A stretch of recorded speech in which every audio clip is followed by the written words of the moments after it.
Hello, everyone. I'm Larry Ridley. Welcome to the...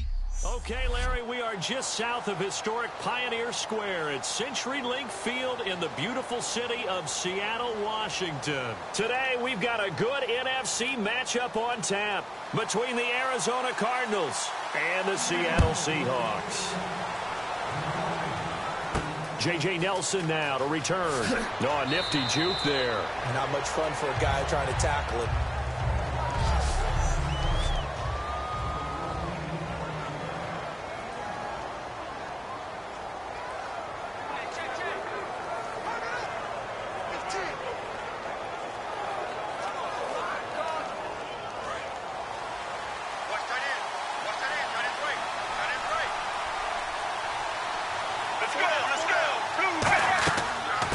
First carry now. This is Johnson.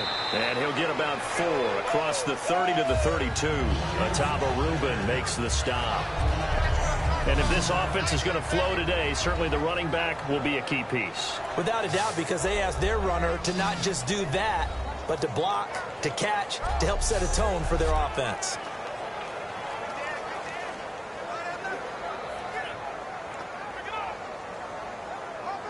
So second and medium, 2nd and 5 now.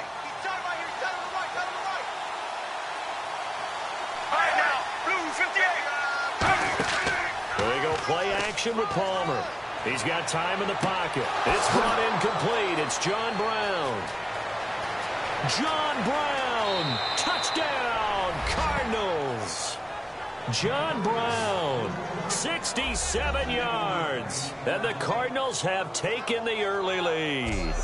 Well, that's how they envisioned it, get the football to start the game and score it. And I don't know if that was scripted. Was it an audible? Or was it just a play call that they had in their pocket? No matter what, they had the right call on against the right defense, and they end up in the end zone.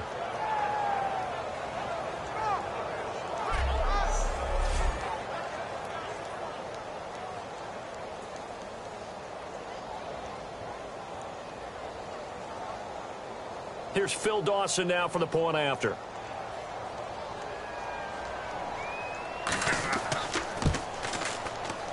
And the Cardinals will go up 7-0. Well, it wasn't a one-play drive, but I think they'll take it. The scoring summary, 2 plays and into the end zone.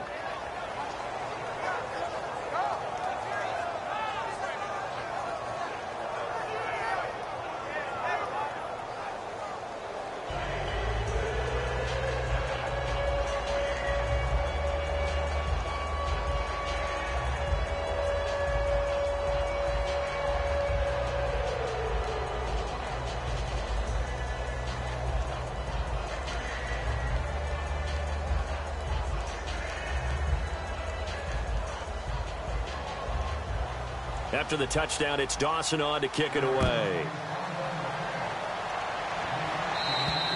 And that'll carry over the back line of the end zone for a touchback.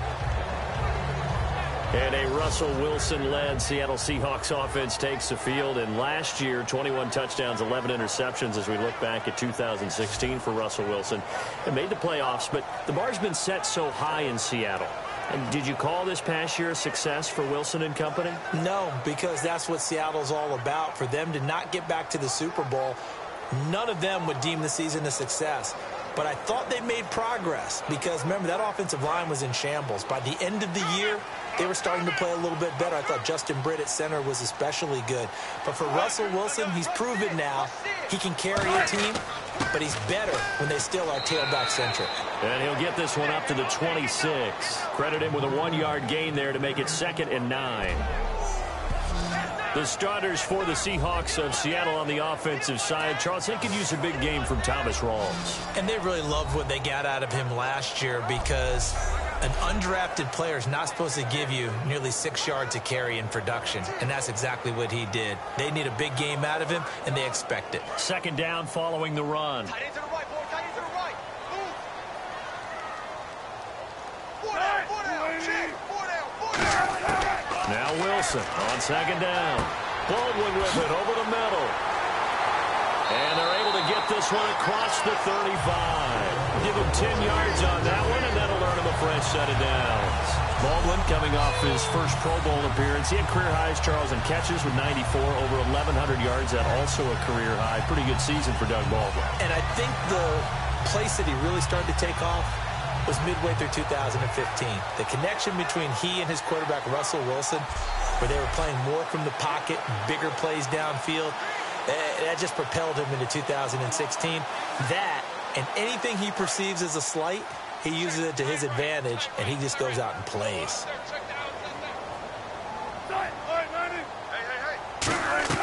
They'll throw on first down with Wilson. This is complete. It's Baldwin. A gain of 6 there on first. And when you're playing a quarterback with some experience and some moxie, you enter the danger zone when you decide to blitz him, because if he's able to diagnose as he did on that play, he can hurt you downfield. He reads defenses so well, doesn't he? He really does, and the best part about that play for him, I don't think that was his primary target. I don't think so either. I think he had the read, figured out where the blitz was coming from, and went to a secondary target for a really nice game. On second down, Lacey. And he'll go down right around the 47 this time. The gain of 4 that time as the drive continues. So many teams want to throw the ball in this situation nowadays, but I love watching a team that has enough confidence to go ahead and run the football in that situation. That's almost a tendency breaker.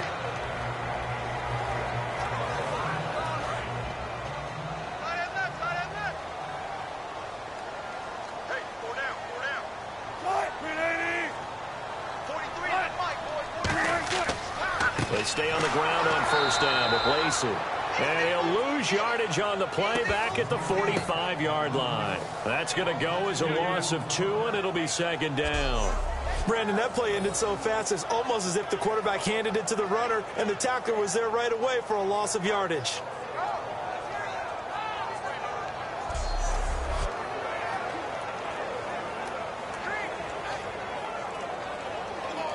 And the offense moving in the wrong direction here now as they face a 2nd and 12.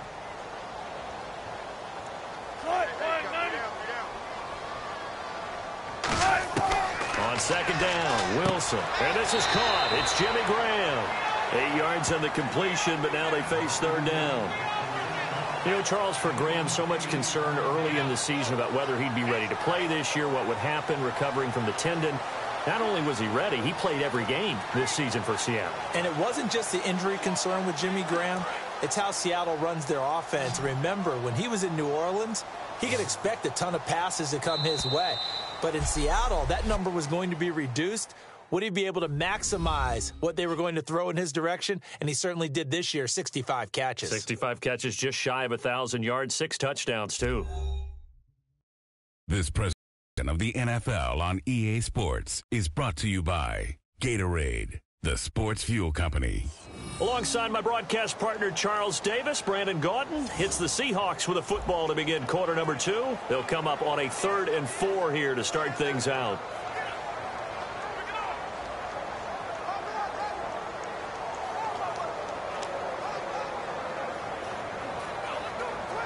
And here comes play number 6 on this drive. An extra defensive back in the game now here for 3rd and 4. Throwing is Wilson. And he's got Lockett. And he gets it to the 32. Good enough for a first down. It's a pickup of 16 there that'll lead to a new set of downs. And now the passing game here in the second quarter starting to heat up a little bit. Don't you feel the rhythm starting to happen, right? You see it. Now the confidence is starting to rise. I think now as a play caller, because that has happened, you lean on it a little bit more. You don't go totally away from running the football, but you do say, guess what? We can throw it. We can throw it well with a whole lot of confidence. They go play action here on first down. And no escaping this time as he'll go down. They got him for a sack. And plays like that really hurt play calling. They had a really nice gain on the previous play, but gave about half the yardage back on the sack. Excellent pressure up front. Nowhere to go with the football. Down he goes.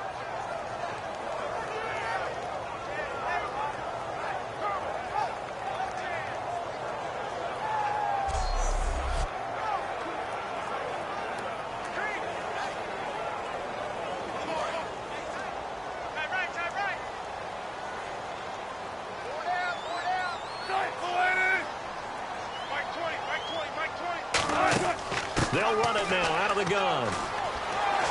And able to break one tackle, but then quickly brought down. But a nice little gain.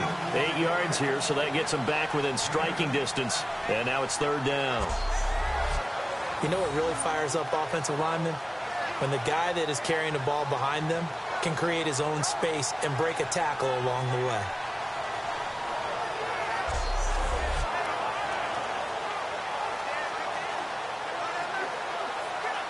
Play number 9 on the drive coming up, and they need 9 yards on 3rd down. On 3rd down, Wilson finding time. And this is going to be incomplete. Jimmy Graham, the intended receiver, and it's 4th down. It's a tried and true formula, and I don't think it'll change for as long as we play football. If someone's trying to throw the ball and you can put pressure on them and make it tough, that's only going to help your defense. Yeah, he's since being hurried. He got rid of it before taking the hit, but incomplete.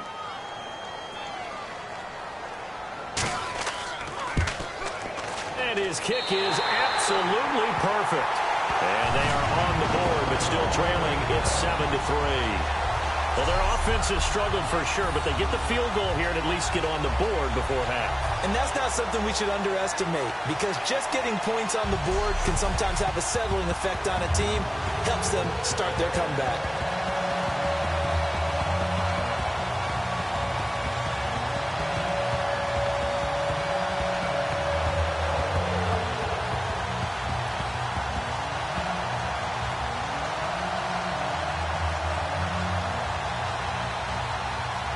Following the made field goal, Lutz to kick it away.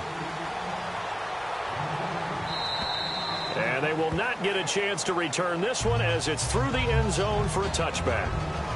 Arizona getting ready to go as they take the field. And that recipe on their last drive that resulted in a touchdown looked pretty good, so they'll be hoping to do that once more. It takes me back to when we sat with the offensive coordinator and the head coach. They felt pretty good about their game plan and thought there were some holes in the defense, and they exploited them the last time out. Let's see if they can come back and put together a similar drive. And we'll see if they can do just that.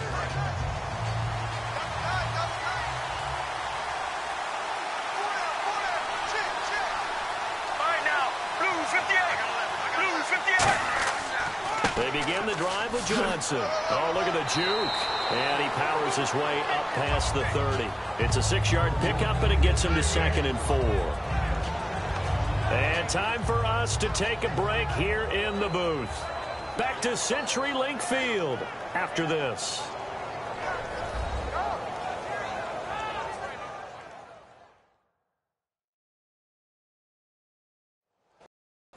A reminder that when halftime rolls around, Larry Ridley will have all the highlights and analysis of this first half of play from our studios in Orlando.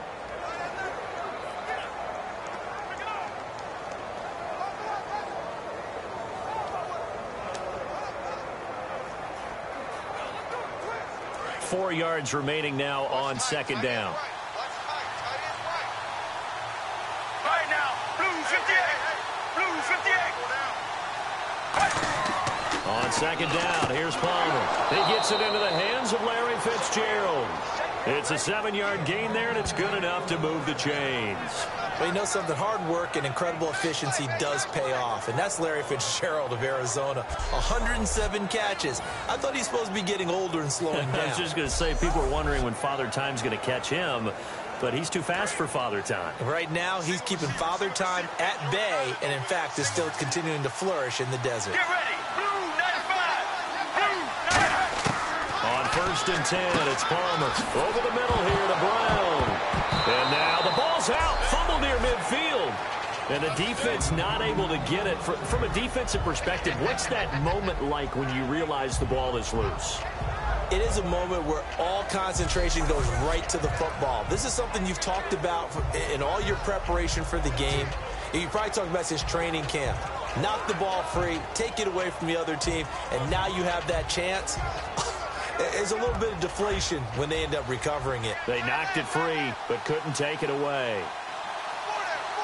Right now, Blue 95. Blue 95. Now Palmer to throw on 2nd down. And Gresham has it left side. And he'll be taken down across the 50 at the 45 in enemy territory.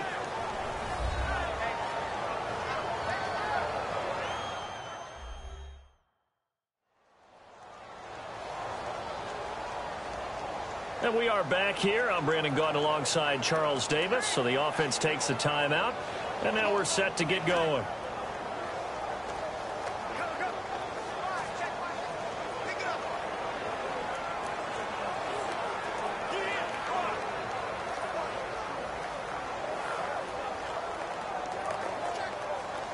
So here we go, 1st and 10 now.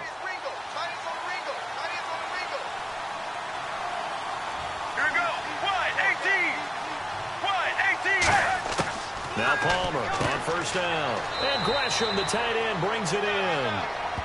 Now hold everything here. We're going to get a timeout by the offense. So that means they're down to 1 remaining here as we head toward halftime. So the offense takes the timeout, and they are back out and ready to rock.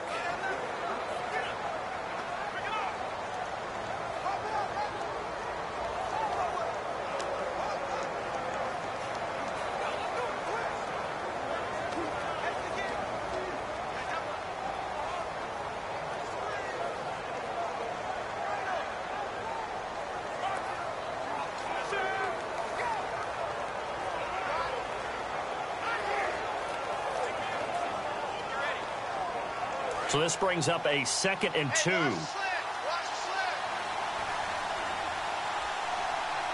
Let's go. 95. Throwing again here, Palmer. Underneath for Johnson. And he'll work it inside the 30 to the 29-yard line. It's an 8-yard pickup and leads to a new set of downs. And a good quarterback facing zone coverage. If he has just a little bit of time to survey the scene, that's what's going to happen. No doubt about it. If there's no pressure, he's going to continue to pick them apart because he'll have all that time to find someone open downfield. You can only cover for so long. So maybe they want to go to a zone blitz scheme, get a little bit more pressure. Remember when Carolina did that against Denver? They lost the game ultimately. They dropped the defensive end out. He ended up with an interception in that game in Super Bowl 50. Maybe some sort. He rifles one that's intercepted. Picked off by the Pro Bowl safety Cam Chancellor. And his guys have got it back at the closing stages of the first half. That late in the clock, 2nd quarter, why not just run it a time or two and get it into the locker room? What you're saying makes absolutely perfect sense. Run it and get out of there. But I'm just wondering if the pressure of today's NFL and the high-powered offenses that you're facing may have forced them into saying, let's try and get some more points.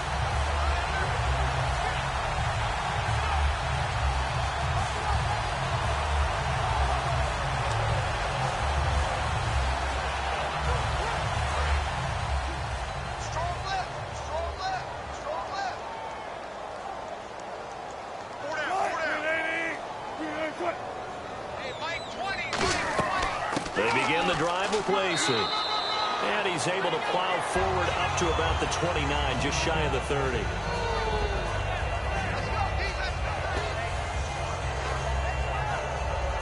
So we have reached halftime with the visiting Cardinals out in front. As we send you across the country to Orlando, standing by there, Larry Ridley with our EA Sports Halftime Report. Larry? Thanks, Brandon. I'm Larry Ridley, and welcome to our EA Halftime Report. Both the Seahawks and the Cardinals are mucking it up a bit on defense. Neither offense can get going, and so it may end up as a defensive battle for 4 quarters. So let's take a look at some of the highlights from the first half. Cardinals is opening up on offense. Brown's got nobody around him on the catch, and this 2-play drive goes for a touchdown. Cardinals up by a touchdown. 3rd down at the 47. Here the pass is completed into coverage, and he'll eventually be brought down, but not before getting to the 32-yard line. Later on the drive, they'd stall out and settle for a field goal. Seahawks later on the drive. Golden's able to zero in on the QB here. This ends up as a loss of 7. And now, due to apparent time constraints, we fast forward to the beginning of the 2nd half.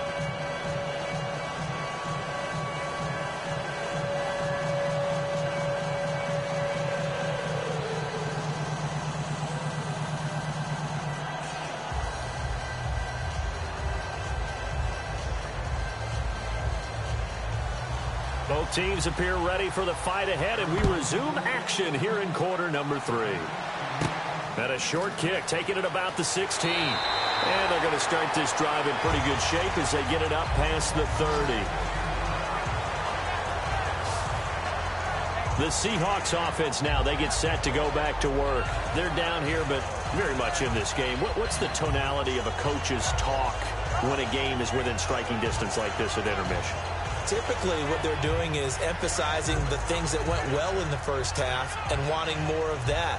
Sure, you've got to go over some of the errors and clean up some things because there's a reason you're down. But overall, I think they want to stay positive, stay up with this team. We're just starting the second half, and we've got the football. Let's go ahead and punch it in, and then we'll take it from there. See how that recipe works. They start the second half with Lacy. Officially no gain on the play, and it's second down. Say what you want about Eddie Lacy.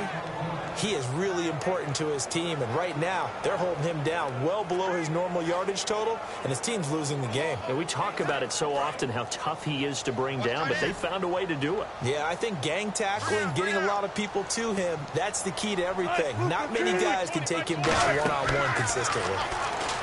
Now Wilson, and incomplete there. A nice hit, jars the ball free, and brings up third down. A lot of teams love to throw screen passes. They want to tire out defenses because they make them run a lot.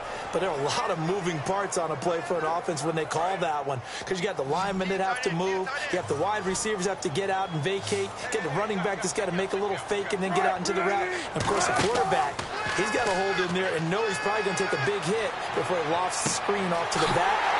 Why didn't he catch it? That's all he needed to do for them to be successful. Now, big third down conversion with a gain of 28. I don't care how many times you tell the story, it never loses its luster for me. Doug Baldwin, undrafted out of Stanford, and plays like a #1 receiver should in the NFL. I don't care how you cover him. I don't care that his size isn't great.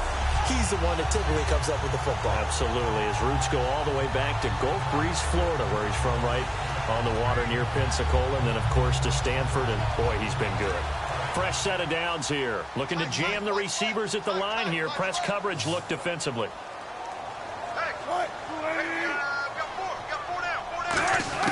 They'll throw on first down with Wilson. Baldwin with it over the middle. And this time not quite to the 30. It'll be down at the 31-yard line.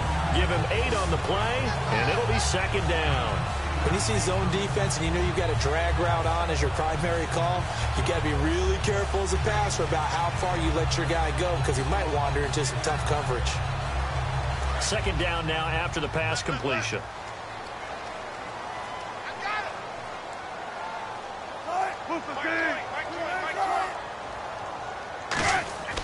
They'll run it with Lacy. And he'll go down at the 28. Give him 3 yards and a fresh set of downs. Tough day, tough sledding right there, and it's been that way the entire game. Not a whole lot of room to ramble for him. Yeah, you're right. It's been that way all afternoon. Didn't get a whole lot better there. So the offense has it 1st and 10.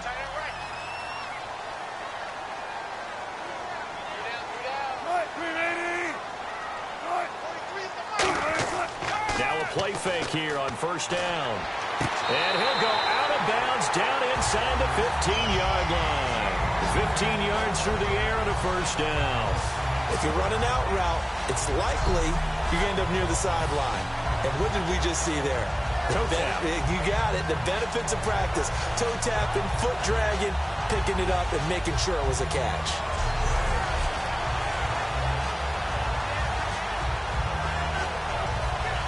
First down and 10 now for the offensive group.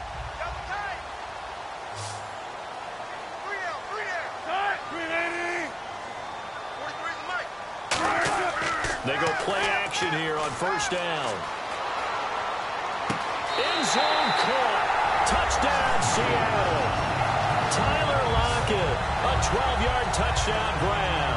And the Seahawks have taken the lead. And, partner, they found a gap there on the post pattern, and it was in the middle third of the field. And that's really difficult to do because ordinarily the safeties are back there to prevent that happening. But they found the opening and exploited it.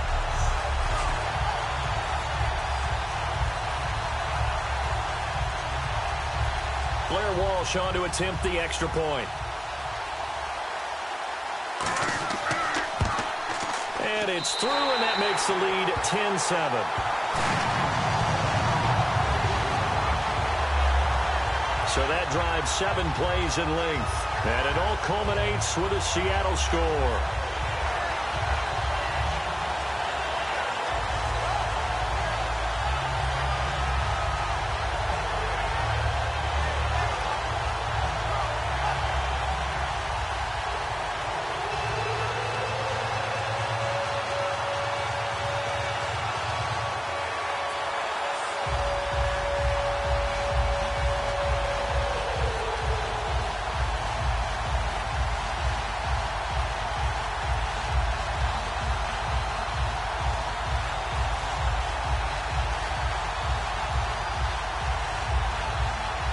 So we have the touchdown. Now here's Blair Walsh to kick this one away. And this will not be returnable. It's out of the back of the end zone for a touchback. The Cardinals offense now ready to get their first opportunity here in the second half. They trail offense, first time to touch the ball in quarter 3, and we'll see what they can do. And I can't wait to see what they have planned, because some teams script to start a half. Other teams just go, okay, these are the sequence of plays we want to run. These things worked well for us. And sometimes they throw in that big chunk play right away. Shocker. Try and get after them early and try and create a big play to give themselves some momentum. See what they have up their sleeve. Right now, blue 95. Blue 95. They go back to the air here after the INT on the last drive. That one was intended for John Brown. CD, wanted to get your thoughts just on the landscape of the offseason for each of these teams. Super Bowl in the rearview mirror, but so much going on. People look at the draft a lot, but there's a lot more that goes into the offseason for these front offices, is there not? It certainly is, and even before we get to the draft, you start with the combine, that's held in Indianapolis every year, and you have about 350 of the top prospects coming together to get their physicals and interviews and on-field performance, and all that will get evaluated along with their game tape. And then you got the free agents, all right? That starts, I believe, in early March, where now the free agents can start moving around to different teams, so your team's starting to take a little bit of shape there, free agency, because then the draft's coming up. You're trying to put your team together with new draft picks, have everyone start to move in one direction. And then you have the OTAs and minicamps. You get to see them on the field for the first time. And we start to get a better idea of how these teams are going to look when the fall begins.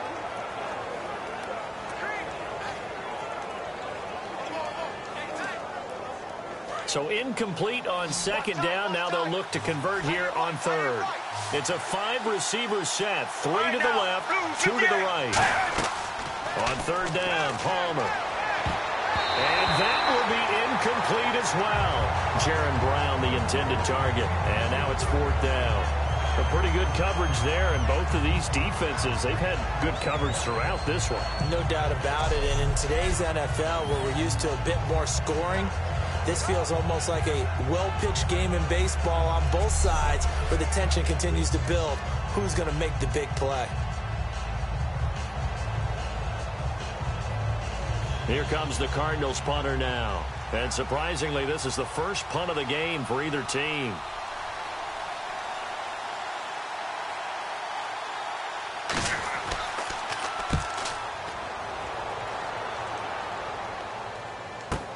Returnable for Lockett. A good return there. Call it 13 yards. And out will come the offense as they take over. And Seattle now ready to march out of the field. And that last drive, a long drive, but not just that. They had a great air attack going. Do they stick with that? I would think that they would, because if they were confident enough to do it on the last drive, starting backed up in their own territory, why would you change anything? They've got to be confident about what they're presenting and continue to do so. Yeah, because the secondary, they really looked clueless. And that was amazing, because that drive went and went, no adjustments, and no big plays by the defense to knock the ball away.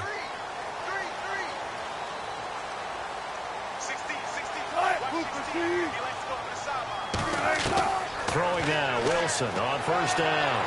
To the sideline, and oh, a nice catch there. Made sure the feet were inbounds, and they were. Was that a receiver? Yeah, actually it was. There's a running back who was a receiver on the play. Ikey's been spending time in the receiver drills getting his feet down. Well, those guys out of the backfield, they got to be good, agile with their feet. He showed the agility there with a toe tap. No doubt about it. It's like he'd run to ballet school. Got the toes down and stayed in bounds. On second down, here's Wilson. It's caught outright by Graham. Only 3 yards on the catch. It's third down. An ex-teammate used to tell me all the time, I hate experienced quarterbacks because no matter what, you really can't hide what you're doing. And I think that right there, he knew right away where the blitz was coming from, where his primary guy was going to be, and he ended up going to a secondary target for a nice game. I was just going to ask you, that wasn't the primary target. And he's so good at that, isn't he? I think he knew right away that he wasn't going to get to his primary guy. I think he read that as soon as he got to the line of scrimmage, knew where the pressure was going to come from, and said, I know how to beat that, and that's what he did. And he's got his man in stride, complete. 3 quarters have come and gone. We'll return with more after this. You're watching the NFL on EA Sports.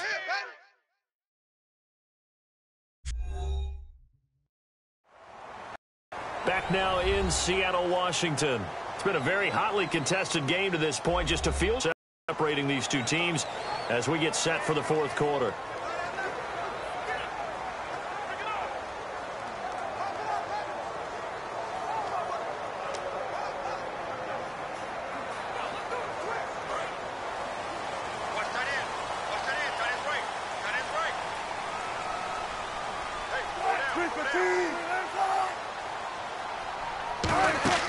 Now a first down carry. It's Lacey. They showed off a nice juke of the defender before the next wave could bring him down. A nice run there, 9 yards, and it'll be second down. The fourth quarter here, they've got the lead. They want to keep it on the ground. That's what they're doing.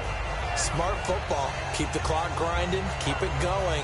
But you got to figure now, they're going to see more people stacked up at the line of scrimmage as they try and bleed it out.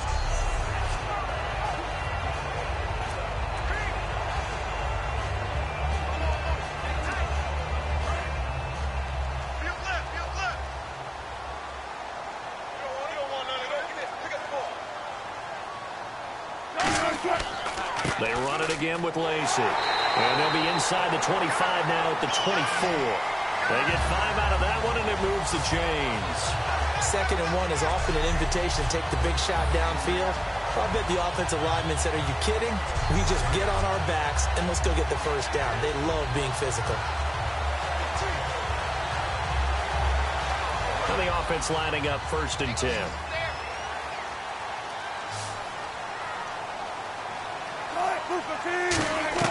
On first down, Wilson. It's caught on the left side by Baldwin. A nice pickup of 14, and it moves the stick, sets up a 1st and goal. Now that was pretty. They executed that curl route versus zone coverage, and that changes things a little bit because against man, it's often a tight curl, tight, sharply run route. Against zone, you're just looking for that open spot, that dead area, so you may curl it a little bit wider just to get to that place. And usually a tight window. He fired a bullet in there for the completion. And it's 1st and goal now, but still 10 yards to go. Lacey trying to bounce it outside, but he's only able to get it back to the line of scrimmage.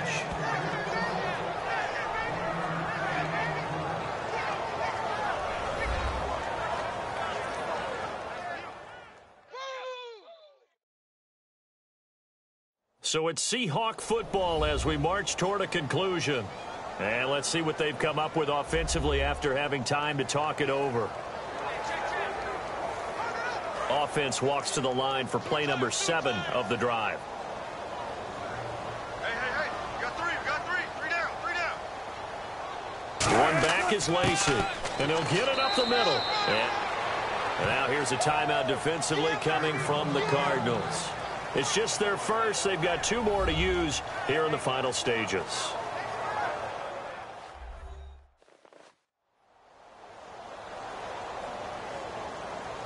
The defense, they got a little bit of a breather. Now they're back and set as we resume play.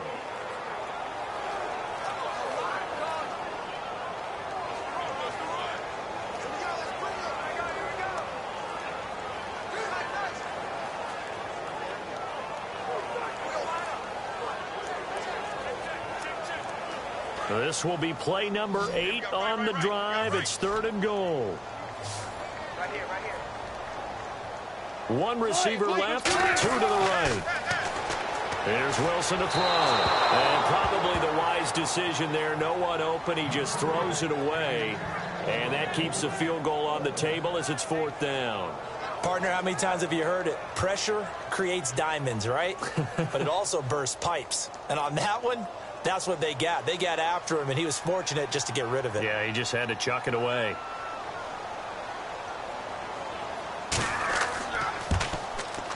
And Lutz puts this one through. And the lead stretches to 6 here. It's 13-7.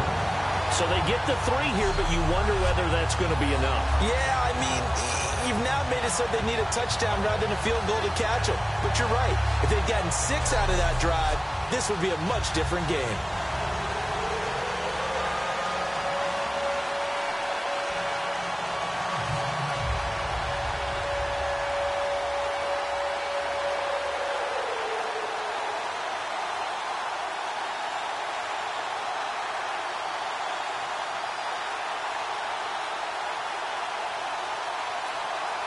Following the made field goal, Lutz to kick it away. It's a short kick, taking it to 15. And a good return as he'll be stopped just shy of the 30-yard line. Arizona getting ready to go as they take the field. And on the last go-around, they really couldn't get anything going. They had to punt from deep inside their own territory, which means you're going to lose the field position battle as a general rule. What they're looking for now is a little more consistency, move the ball at least a few times on offense, get a couple of first downs, and hopefully flip the field. Yeah, just something to build off of. That's what they're looking for here.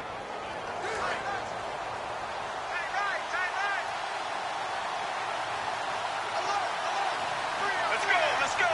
1, 18. He's back to throw. And the tip there altered the ball flight, and it falls incomplete. It'll be 2nd down. Anytime a ball's thrown in the middle of the field that's popped up in the air, I expect someone to catch. It doesn't matter whether it's offense or defense because there's usually a great amount of bodies in that part of the field. In this case, no one came up with it. Here we go. Blues 58. Back to throw. He's got time. And he can't get a throw off. He's taken down. What a huge play at this point in the game.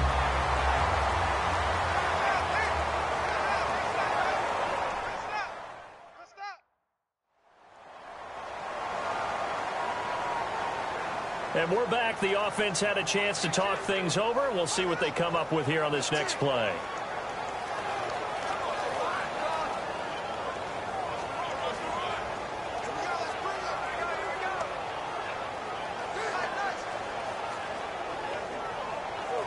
Second down, sacked by the defense. What type of pressure will they bring here on 3rd? We'll see. Let's go.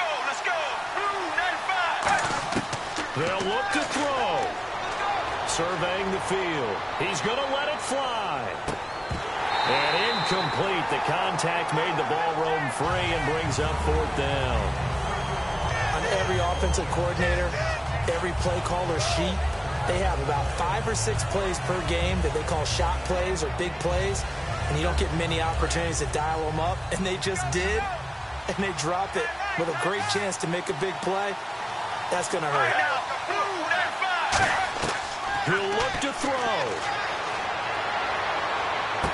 And no, it's incomplete. They had to go for it with such little time remaining.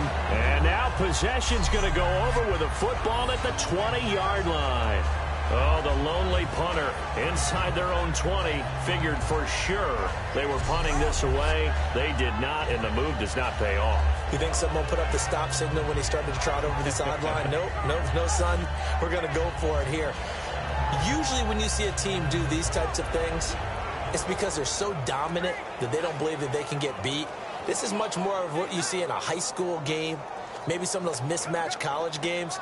But in the NFL, any given Sunday is a phrase they take seriously. And guess what? That was probably going to backfire. Let's go. Blue 15. They'll run it now out of the gun. And running room scarce here. He's going to be stopped in his tracks at the line of scrimmage. It's the Pro Bowler Chandler Jones who makes the tackle. So the defense had a chance to catch their breath, and now they're back out and ready.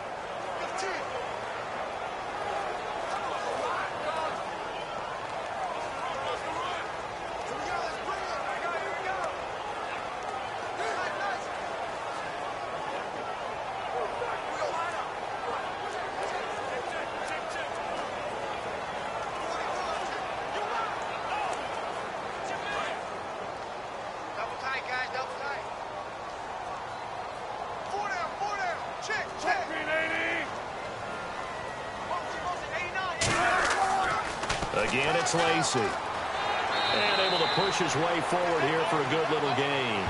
Give him 6 yards on the carry. It's going to be 3rd and 3 now. Inside the red zone, and that means don't come away from there with anything less than 3 points, but everyone's thinking about 6. They're trying to get to the end zone. They decide to run a toss.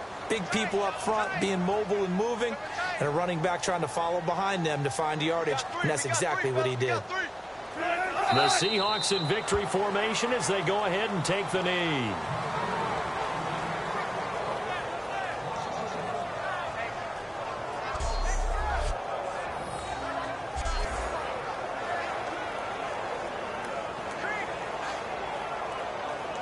So on 4th down, out trots the kicker in a big spot here.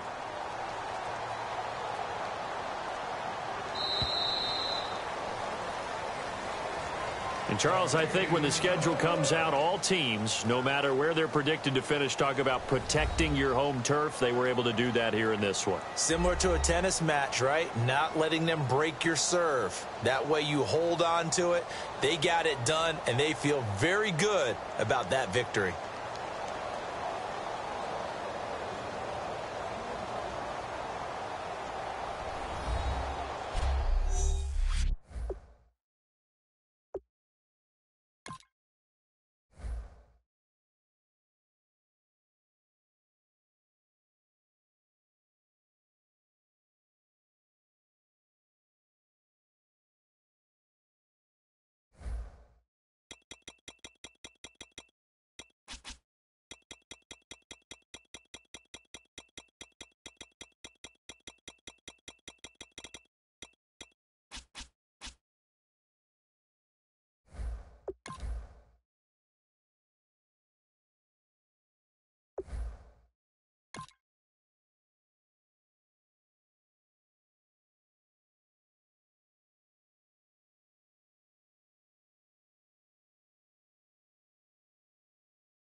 Hello, everybody. I'm Larry Ridley, and this is Madden 17 on EA Sports. Boy, do we have a good one in store for you today. It's a clash of two of the best quarterbacks in the NFL. It's Aaron Rodgers going up against Tom Brady. With that, we'll send you up to Gillette Stadium in Foxborough as we say hello to our commentators, Brandon Godden and Charles Davis. All right, Larry, thanks. EA Sports coverage of the NFL brings us to Gillette Stadium in Foxborough, Mass. Straight ahead, we've got a good one on tap here between the Green Bay Packers and the New England Patriots.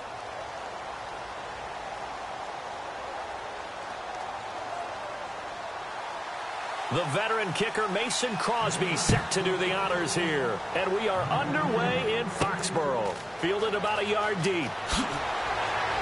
And the decision to bring it out is going to cost him about 7 yards all told as he's taken down back shy of the 20.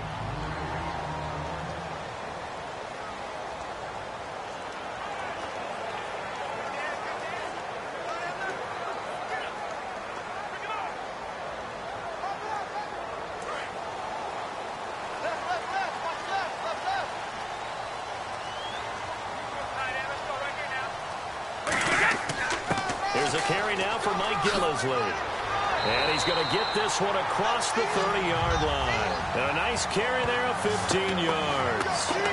It should go without saying that anytime you run the football well and gain a nice chunk of yardage, that means the offensive line did their job and did it really well.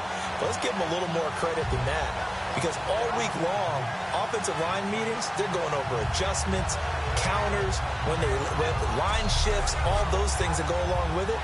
And yet, you still have to be physical. And that's what they did on the first play. So they pick up the first down after the run, and now they approach for the fresh set.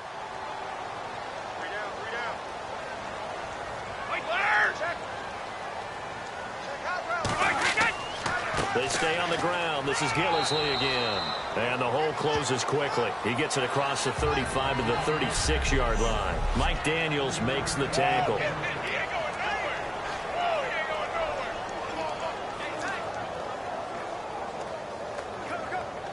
So the offense now dealing with a 2nd and 7.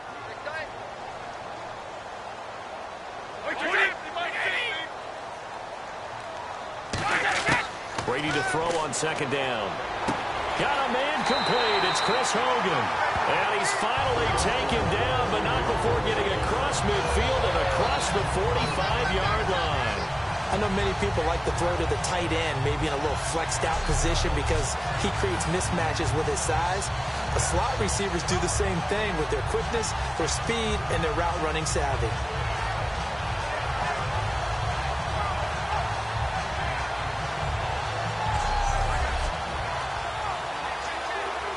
So after that big gain, let's see what else the offense has up its sleeve. On first down, Brady. Slant route, caught by Edelman. And he'll go down here at the 35-yard line. It'll be a pickup of 10 yards. And that'll make it 2nd and a foot or so. Last year for Edelman, just below 100 receptions, 98, over 1,100 yards, 3 touchdowns. And, you know, this is a guy that gets a lot of pub for being that perfect receiver for Tom Brady and the New England Patriots. What's his role going forward? I think his role going forward is to be a bona fide #1 receiver in the NFL, meaning he's not just a Tom Brady receiver. He's that guy for anyone. And he spent so much time proving himself as he got into the league, just what you were talking about. Can I have a role here with New England? Now it's not just proving himself. It's continuing to develop in his craft. And I think he's going to just keep getting better and better. He never gave up on himself in his dreams, and he doesn't give up on any single play.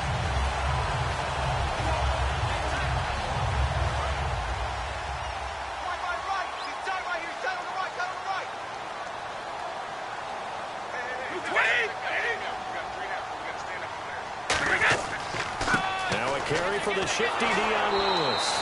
And he will lose yardage and be backed up to the 24. It's a loss of 2 there, bringing up 2nd down. But when it comes to the running game, the New England Patriots, they're one of the few teams in the NFL that I don't think care much about balancing things out. Last year, to your point, 5th in passing yardage, number 30 in the run game. What they want to do each and every week is make a game plan based on their opponent, not so much their own personnel, and they try to attack that way.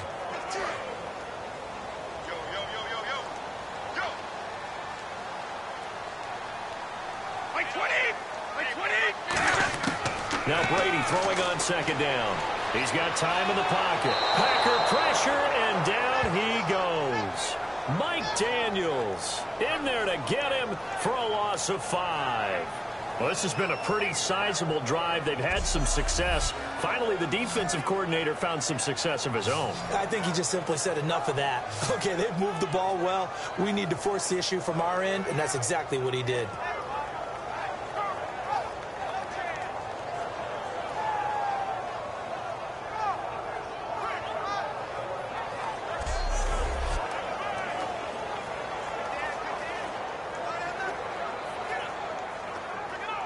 The 7th play now of this opening drive. This is 3rd and long, though.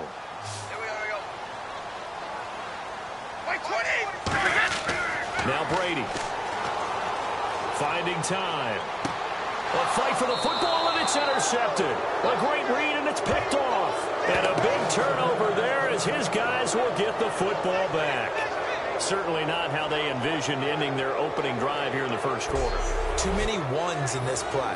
First quarter, first drive, first interception thrown. And that last one, that hurts.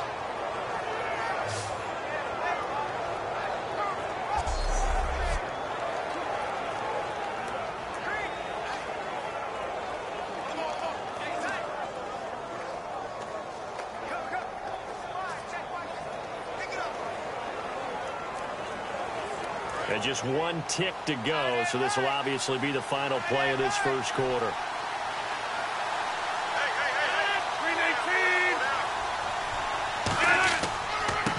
Now a handoff here to his running back. And he will possibly get back to the line of scrimmage. That's it. On the other hand, it will definitely take us to the end of the first quarter of play.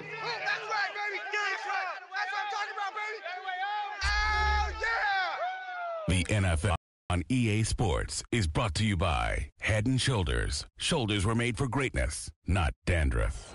With Charles Davis, I'm Brandon Gaudin. Second quarter about to get underway with the Packers in possession of the football, but they face a second and long to start things out.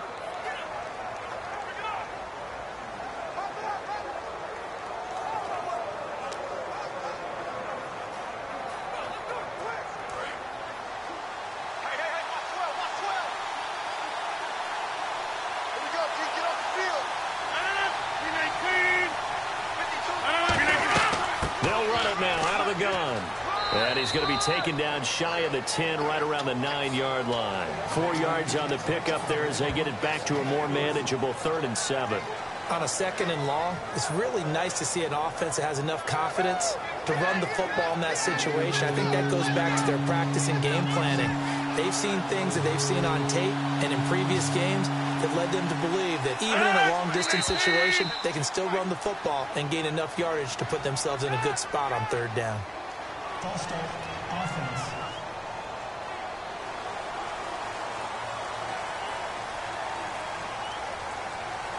Still third down.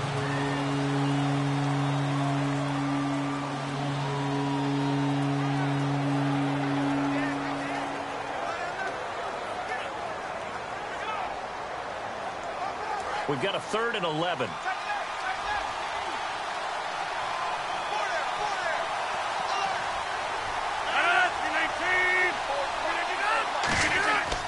And they'll go with the ground attack here. And a short gain here as he gets it up only to about the 6. Give him a couple on the run as it brings up a 4th down. Well, they got off the field on 3rd down. An excellent job, an excellent defensive series. We always talk about adjustments and usually only at halftime. But the best teams adjust series to series. And on that series, they adjusted so well that they got the job done in fine style. On now is the Packers punter. And no room for error here as his first punt comes from deep in his own end zone.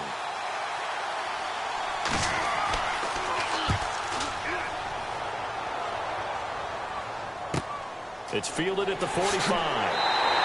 Call that a 46-yard punt, though they did get 9 back on the return. And the Patriots will have great starting position as they take over 1st and 10.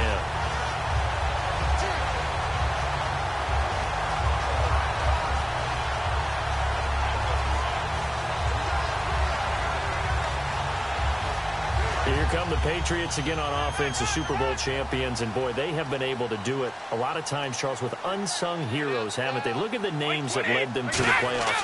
Hogan, White, Lewis, guys you just wouldn't think of. Yeah, Deion Lewis, a 5th-round pick, 3 touchdowns against Houston in the divisional round. Chris Hogan, undrafted. He ends up having 180 yards in receptions, including 5 plays of 20 yards or more against the Pittsburgh Steelers. And how about James White, a 4th-round pick out of Wisconsin? Think about who he played behind while he was at Wisconsin, and he turns out to be the unsung hero of the Super Bowl. Would have been the MVP if it wasn't for Tom Brady. And you mentioned James White at Wisconsin. He was behind who? Melvin Gordon and Monte Ball, right? That's correct.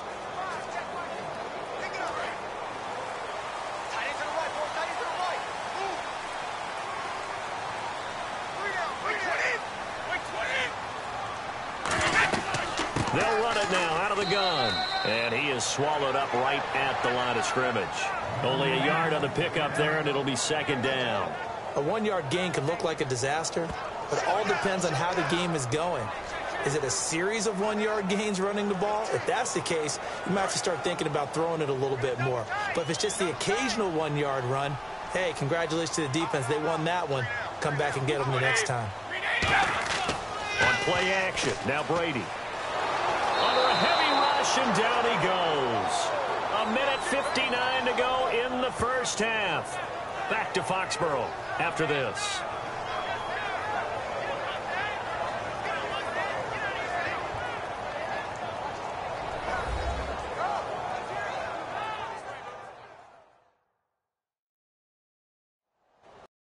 A reminder, coming up at halftime, we'll check in with Larry Ridley for highlights and analysis of our first half of play. Not too many highlights yet, at least in terms of scoring plays, that is. Yeah, but hang in there. We might get something in these last 2 minutes.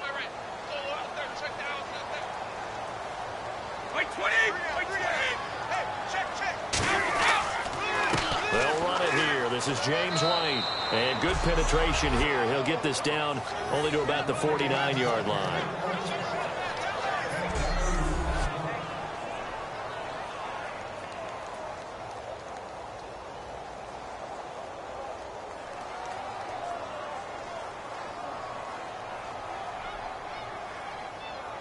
So the Patriots will turn it over to their left-footed punter. That's Ryan Allen to kick it away.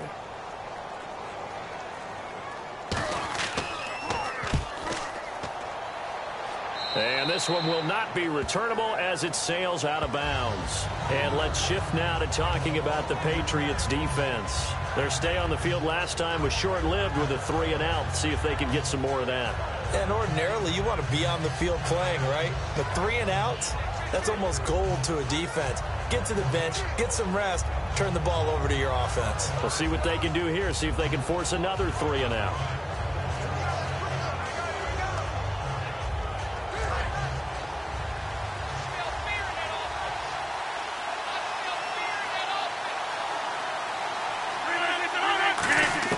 On 1st and 10, here's Rodgers. And he completes it to Jordy Nelson.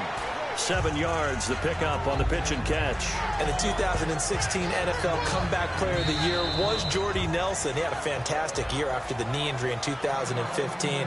Well over 1,000 yards again. And once again, he was the #1 target for Aaron Rodgers. NFL high 14 receiving touchdowns. What dimension does he add that makes them so good on offense? Dependability as well as speed.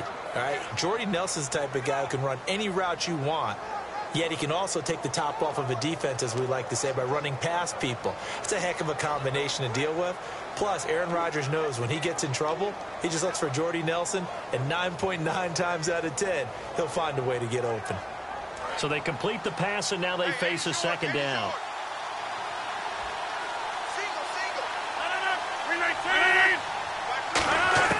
Rodgers to throw on second down.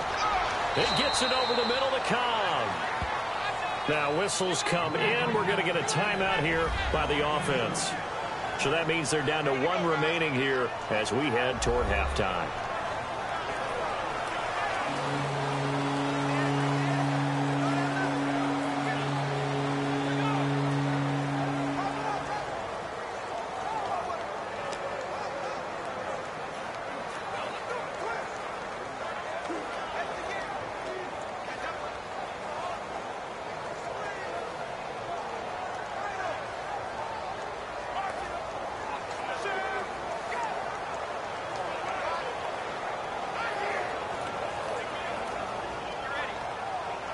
So 3rd down, just 1 yard to go.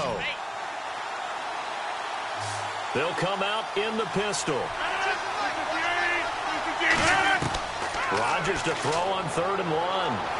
And incomplete. He had nowhere to throw, so he just tossed it away. But that brings up 4th. On 3rd and 1, I think everyone in the stadium thought they'd try and run the football there, but they tried to surprise the defense and hit something through the air. Instead, it results in an incompletion. On now is the Packers punter as he'll kick it away for the 2nd time.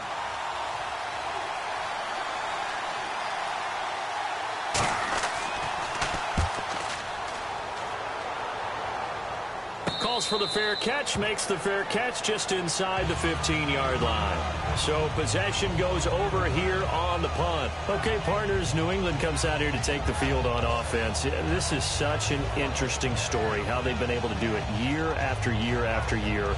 Guys talk about parity in the NFL. Well, New England has kind of transcended that parity, and they've done it with guys that you don't normally think of as household names. The parts keep changing for New England. That's the amazing part on offense, all right? Offensive linemen change, receivers change, running backs change. We know the one constant is Tom Brady, and that's a huge deal for them. But to be able to do it in what you call the parity times, and you're exactly right, everyone's supposed to be pretty equal. New England's still a top 10 offense year in and year out. In 2016, they were number 4, and that helped them with a number 1 ranked defense as well.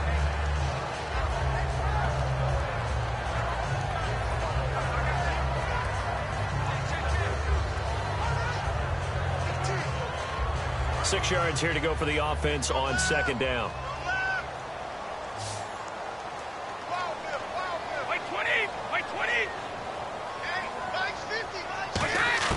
Brady to throw on second down. And a hit jarred loose. It's incomplete.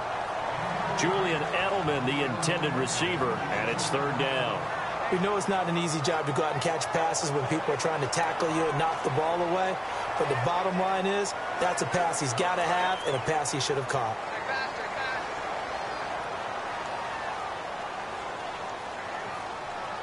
And let's see, the Packers defensively 6 DBs, so a dime look on third. Could play coverage or bring pressure. And he's got an open man. It's Gronkowski. Now hold everything here. We're going to get a timeout by the offense. It's just their first, so they'll have 2 remaining here before we get to halftime.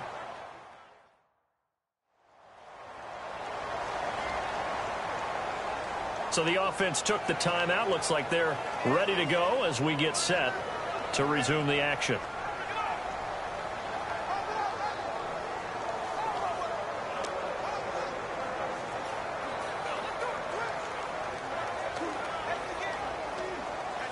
And now a first down following that long gain. Keep 15. Keep 15. 53. On first and 10, here's Brady. Slant route, caught by Edelman. And he'll get it out to midfield. Looks like, yeah, they'll spot it right at midfield at the 50. Now whistles come in. We're going to get a timeout here by the offense. So that means they're down to 1 remaining here as we head toward halftime. So we're back in the offense getting set following the call of that timeout.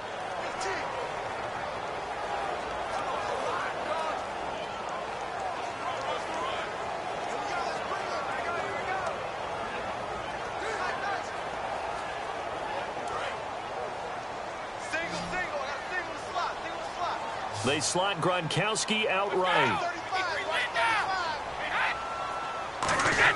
From midfield, here's Brady. Looking for his running back, and he's got it. It'll go as a gain of 6 that time, and it moves the chains as well. Looking to speed things up here, going with some tempo. Brady now on first down. Right side, that's complete to Gronkowski. And he gets this inside the 35-yard line. Now hold everything here. We're going to get a timeout by the offense. And with halftime on the horizon, they'll be out of timeouts from here forward. So the offensive unit called the TO, and now we are ready to resume play.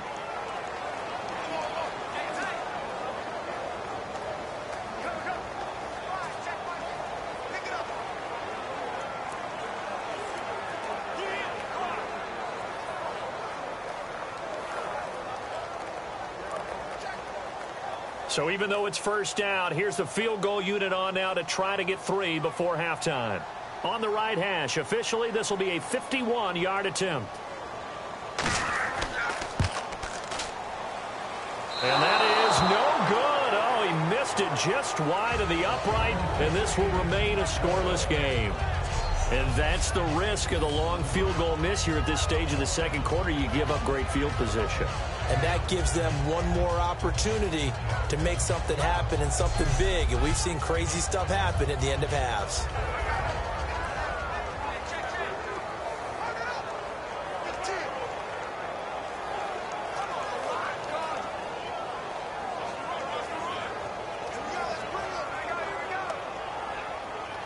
And they line up now for what will likely be the last play of the first half. 3 receivers to the left, 1 to the right. A final shot before half for Rodgers. And incomplete there, almost picked off. That's one you maybe expect your roaming free safety to come up with. But it's second down. One of the toughest things about playing defensive back is pattern reading, trying to figure out what they're doing. And on that one, they had to fly, just sending a guy downfield with the in route accompanying it, what people call a dagger route, trying to hit the guy underneath after the clear out. In this case, though, they're not able to get it done. Yeah, they said forget the underneath route. They went for the guy on the fly, but as you said, incomplete. They'll throw now on the final play. He's going to loft one deep left side here. And this one is incomplete. So plenty of action on the field, but no action right now on the scoreboard, at least as of yet. 0-0 is our score. As we'll send you down the coast to Orlando, where we check in with our friend Larry Ridley and the EA Sports Halftime Report. Larry? Thanks, Brandon, and welcome to the EA Halftime Report. Let's take a look back at the first half. It's a 0-0 game at half, so both sides obviously love their defense and hate their offense. Moving forward, we'll just have to see if it's the first to score that wins. So here we go. Let's take a look at some of the highlights from the first half.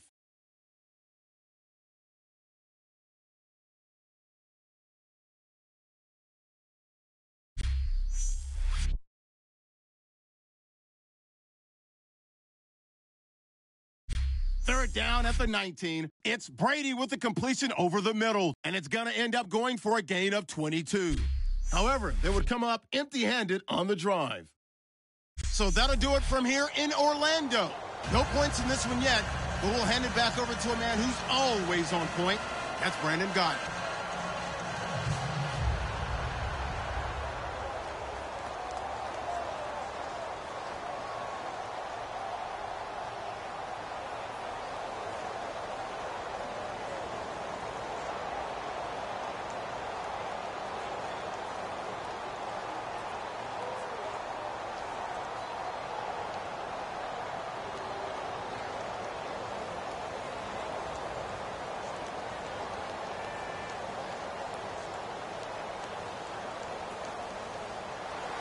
So both teams have their marching orders, and we'll get going again here in quarter number 3. This is taken at his 4. Ooh, with a juke. And he'll get it up past the 20 to the 22-yard line. And Green Bay getting ready to go as they take the field. There are 0 points on the scoreboard for either side. It'll be interesting to see what adjustments were made. The defenses have obviously been great. So if you like defense, this is a classic game. This is what you're looking for. But now you're trying to figure out how to gain any type of an advantage on offense. Is it through a big chunk play that they haven't seen before? Or is it just running your regular offense and running it better, trying to create an opportunity? We'll see which avenue they choose to go down. They'll run it now out of the gun. And a short gain there as he'll get it up only to about the 24. 3 yards on the pickup there, and it'll be second down. Well, they held him to a short gain on that one, and it almost felt like on that first run, they were trying to just throw the jab at him. So how do you stop the jab? Get closer and smother it, just as they did on that last play.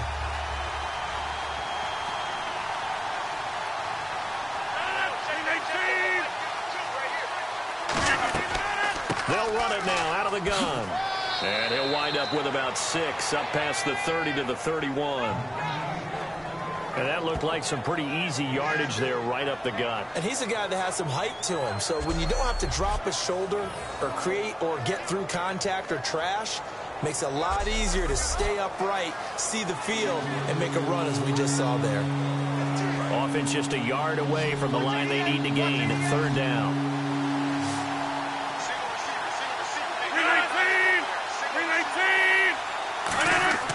Rodgers going to try and throw on third down. He was looking for the tight end, Lance Kendricks there. Now fourth down. I'm not sure we could spot any tendency here on this third down. They could have run it or passed it. Either one was available.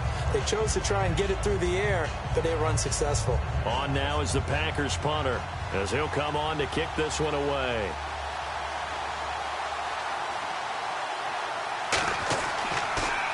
His first punt, 48 yards. This one looks equally as good. This is taken at about the 14. A very nice job on the run back there. He'll get 23 yards all told. And the Patriots take over.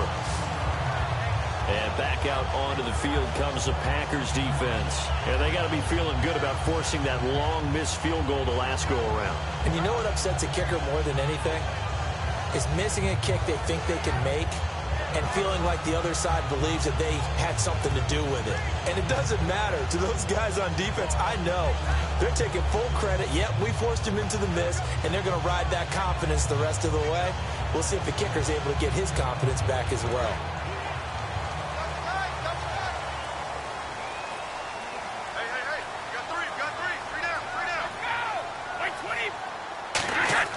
Throwing on first down is Brady.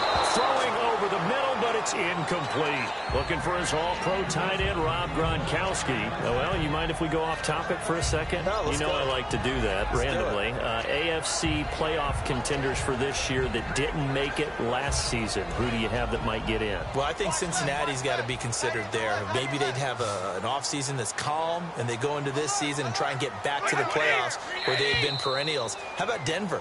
Yeah. Remember last year, they didn't have the quarterback to start. Trevor Siemian played pretty well overall, but maybe they can get solidified there and ride that strong defense right back into the playoffs. I'm going to give you a couple a little bit off the pace. Indianapolis cannot afford to squander Andrew Luck, one of the better young quarterbacks in the game. They've got to get back to the playoffs. And Buffalo, brand new head coach, brand new people running the ball club. Let's see if they can figure it out, because I think defensively they can be awfully strong.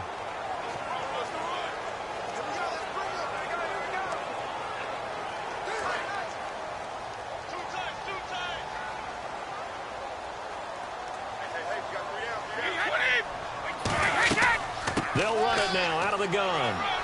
And very little daylight there. He'll get a couple up to the 44. Clinton Dix there for the stop.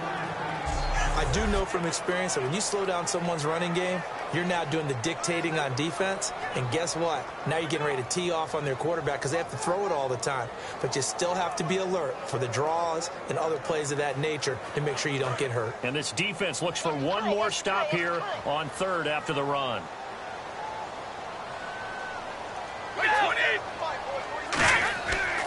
Here's Gillisley. And he's got the first down yardage as he brings this up to the 47. Only 3 there on the pickup, but that's enough to move the chains. I don't know about you, but that almost felt like old-time football there. 3rd and 2 is not necessarily just a running down anymore. A lot of times they want to throw the ball. They went back to the roots and powered forward and got the first down. Offense comes to the line now, 1st and 10.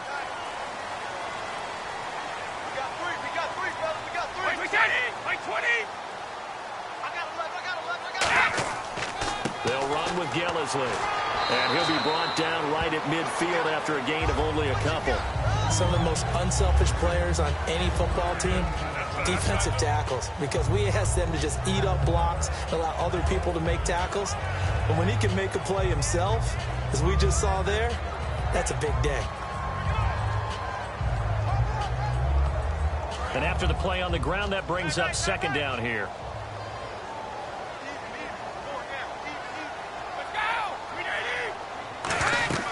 They'll run it now out of the gun. And he's able to get this one down to the 40-yard line. It's a gain of 11 yards that time, and it produces a new set of downs. How many times do we say in this game that speed kills, and it does it in so many different ways? In this case, you got a back who's quick and shifty, can make moves, make people miss, but also gets to and through a hole before it can close down. That's some of the benefits of that speed, not just outrunning people in the secondary, and that led to a really nice game.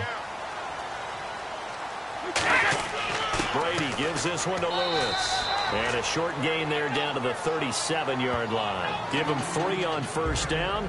It'll set up a 2nd and 7. Partner, we know today's NFL is really built around the guy throwing the football. But these short runs, they still pay dividends because they can take their toll on a defense, and they can add up as the game goes along. You control the clock, you control the ball, and that way you often control the game. So both teams scoreless here as we're through 3 quarters of play. We'll return with more after this. This is the NFL, and it's on EA Sports. Back now in Foxborough as we're about ready to rock and roll for the 4th and final quarter.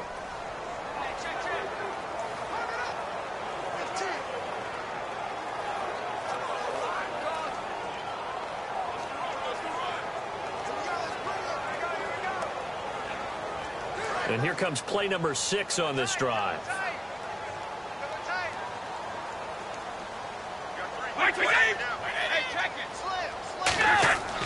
Now Gillisley. And tough sledding. He'll get maybe a yard. Stop short of the 35. Tackle made there by Nick Perry. Well, so many times we look at a short run and we praise the offense for trying to set the tempo and establish things. But the defensive guys, hey, they just won the battle there. It wasn't a big run given up. They don't always have to absorb the body blows. Sometimes they dish them out themselves. Defense thinking pass. They've got the nickel set out on 3rd and 6. Throwing is Brady on 3rd down. And this is going to be intercepted. Picked off by the Michigan man, Jake Ryan. And his guys will take over at the 30-yard line. So how about that for a momentum switch? We're in the 4th quarter, and it's a tie game. You've got to take care of the football here. Now their opportunity to take the lead right out the window, and everything is flipped in the other direction. The Packers offense now, they get ready to head back on the field. And last drive, 3 and out. Still a goose egg on the scoreboard. How do they break that goose egg? They've got to find a way to get the ball in the hands of their playmakers, get them some space, and try and make a first down and get some momentum going. It's been a struggle for them throughout the game, and that 3 and out on the last possession, that told you just how stalled they are on offense. So who will step up here? We'll see. So after the INT, it's Rodgers. Looking middle, and it's incomplete.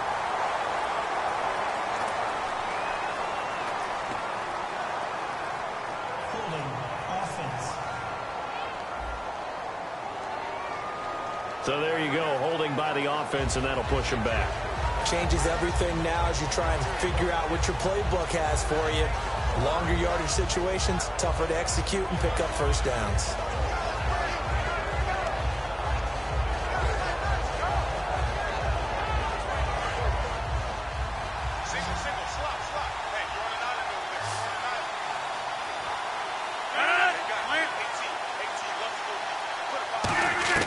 Shotgun now for Rodgers. It gets it over the middle to Cobb. And he's able to get this one up to the 45-yard line. Of course, the catch was nice, but how about what happened after? Able to stay on his feet and gain all that additional yardage. So many of these slot guys, I think, have running back in their background.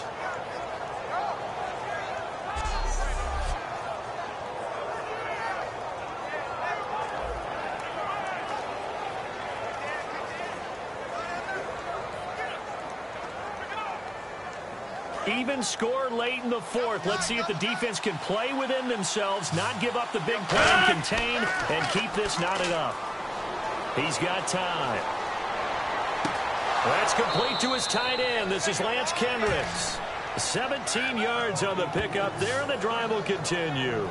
There are so many things to watch for when you play defense. And reading your keys, you always hear about that, and having your eyes in the right place. Sometimes your eyes can fool you. How about that play action there? And it sprang the big guy, didn't it? Able to dump it over the top to him.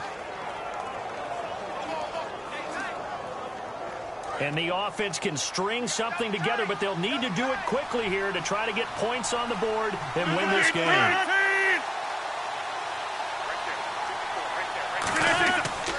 Then he'll give it here to his running back. And he stopped immediately there. No gain on the play there. 2nd down. Time for a break. We'll come back and see how it all shakes out after this.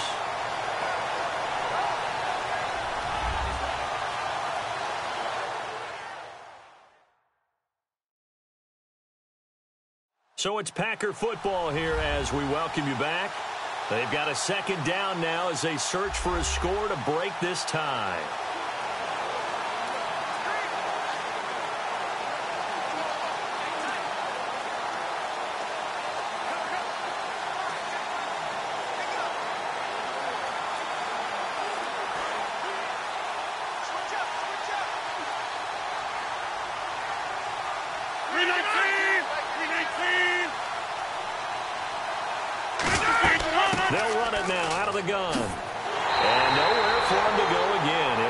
to the line of scrimmage. That's in. Back-to-back stops make it 3rd and 10. So back-to-back plays here where he couldn't get anything on the ground. Now you face a 3rd and 10 and assume you're going to try to pass it, right? I would think so, because you've tried to run the ball, and really it didn't matter who got the ball in the play because there was no space to go.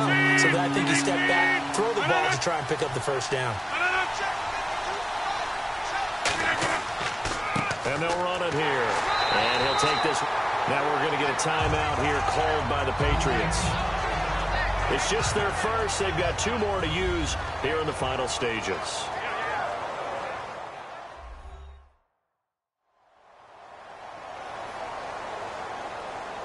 And now following that timeout, the defense back out onto the field.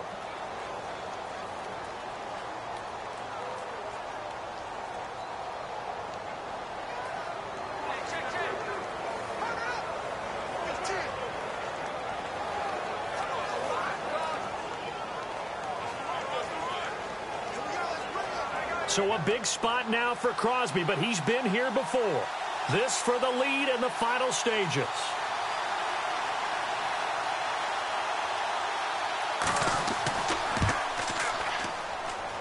And that one's not going to get there. Not enough juice, an ambitious effort, but it's well short. And still nothing on the scoreboard. It remains a scoreless tie.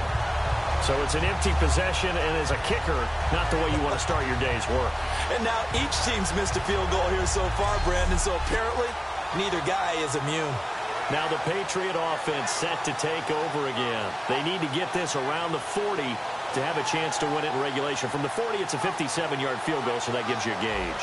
And all they're trying to do now is pick up yardage in good chunks and get out of bounds to stop the clock. If they end up running a play and get tackled in bounds, they're worried the clock may run out on them and finish the game. And they'll have to be careful how they handle this.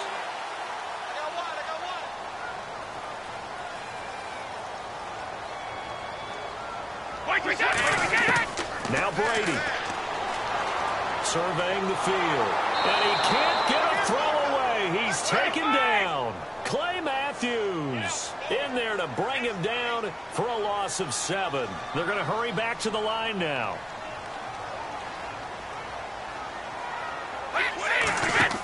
To throw is Brady. Wide open, Gronkowski. A really good pickup of 28 yards. This could push to the tight end, and I think that we're looking at something out of central casting, frankly. Absolutely. I mean, size, the hands. Speed. I mean, can flat out run. You put that whole package together, you light up the eyes of an offensive coordinator, don't you? So after that big play, let's see if they can catch their defense maybe on their heels.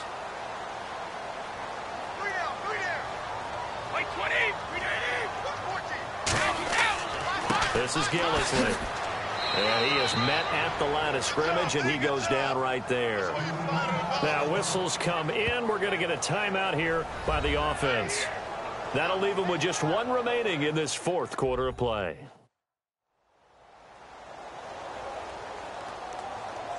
And welcome back. The offensive unit, they took the timeout.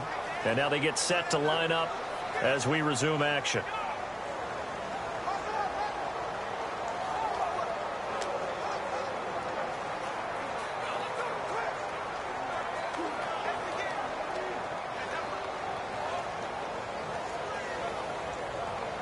Well, time not on their side here. In fact, a lot going against them. They do have a small glimmer of hope. No one likes to play extra football. They want to go for the win right now. They'll give it to him right up the gut. And now a timeout coming from the defensive side for the Packers. It's just their first. They've got 2 more to use here in the final stages. All right, so the timeout over and all 11 men back out onto the field for the defense.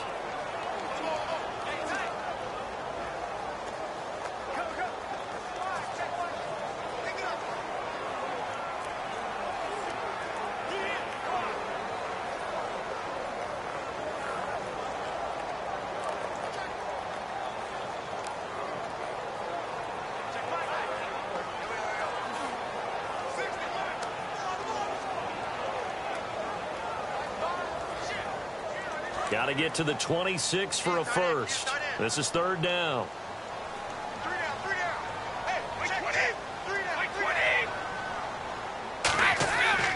Now a carry for White. And a short. And now the Packers going to take another timeout. That'll leave them with just one remaining in this fourth quarter of play.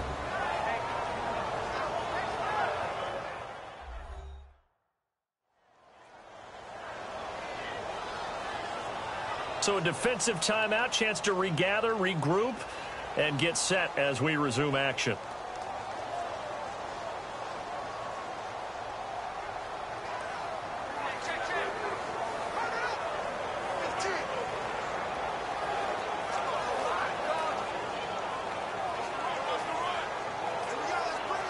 A big spot now for Stephen Gostkowski. This to take the lead here in the final minute.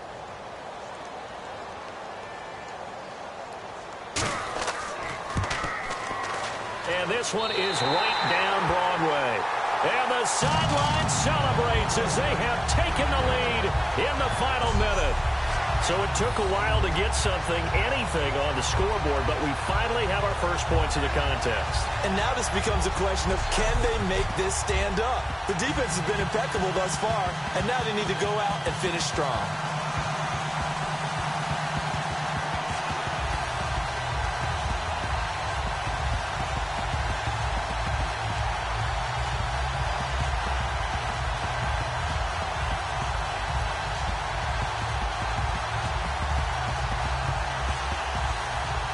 Gostkowski now converted for three. Now he'll kick this one away.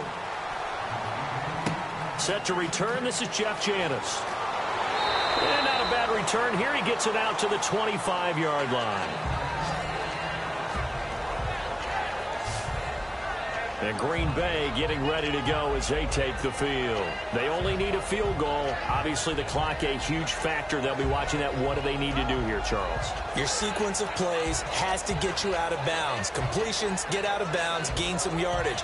Then when the clock hits 7 seconds or left, now you get a decision. Are you in field goal range, or is it Hail Mary time? Because from 7 seconds down, you don't want to take a shot that you're going to have another play. We'll see how they handle it.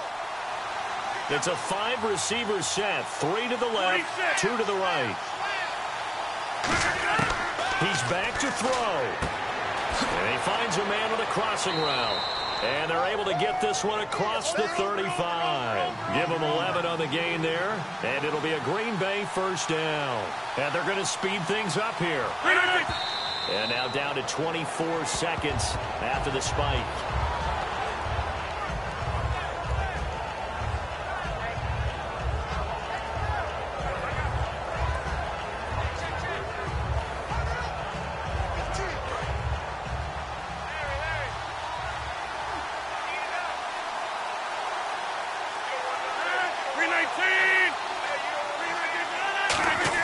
He'll look to throw. And over the middle to the tight end, Bennett.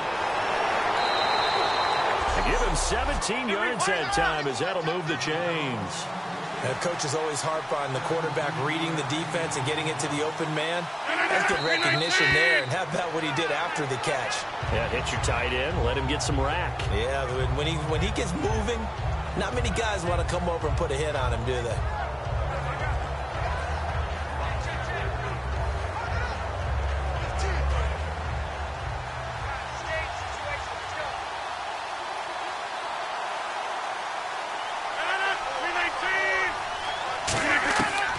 To throw. And he can't corral it. That would have wrapped it up if he'd been able to hold on. Instead, it brings up third down. Well, they haven't had a whole lot of success in the passing game here. Now, in the second half, he's thinking, I guess maybe just take a shot deep. I think you're right. Almost looking for a bailout, isn't he? Can my receiver go up and make a big play for me? Can I create a penalty downfield, maybe pick up an interference call and get that yardage downfield? Anything trying to get going again, but you're right. He definitely took a shot.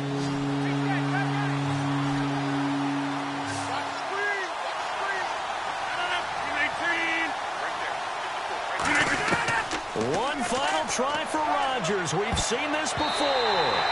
And it's incomplete. So their final drive comes up empty.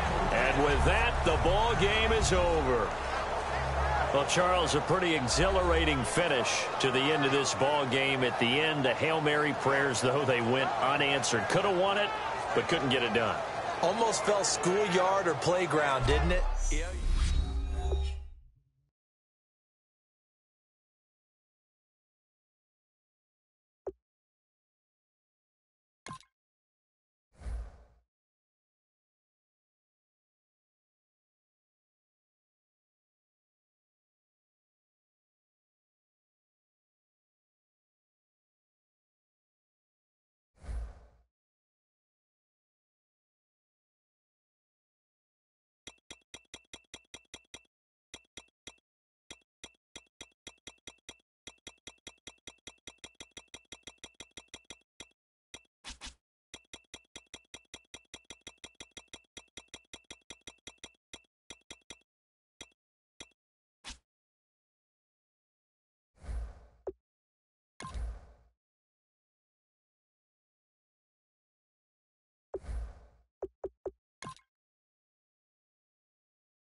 Hello, everybody. I'm Larry Ridley.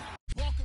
Thank you very much, Larry. You are looking live at the Georgia Dome here in downtown Atlanta.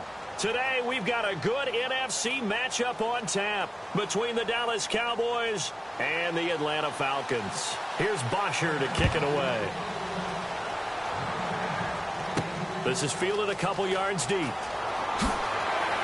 And he'll take it back to about the 19-yard line.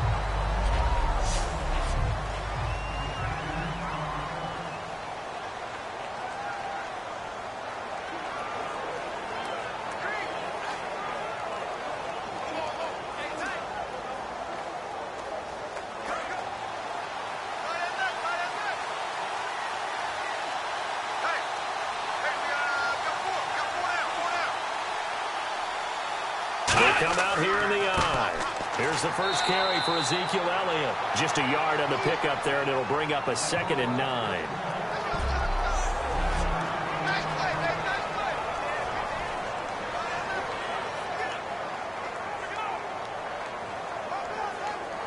Nine yards still remaining here to pick up the first on 2nd down.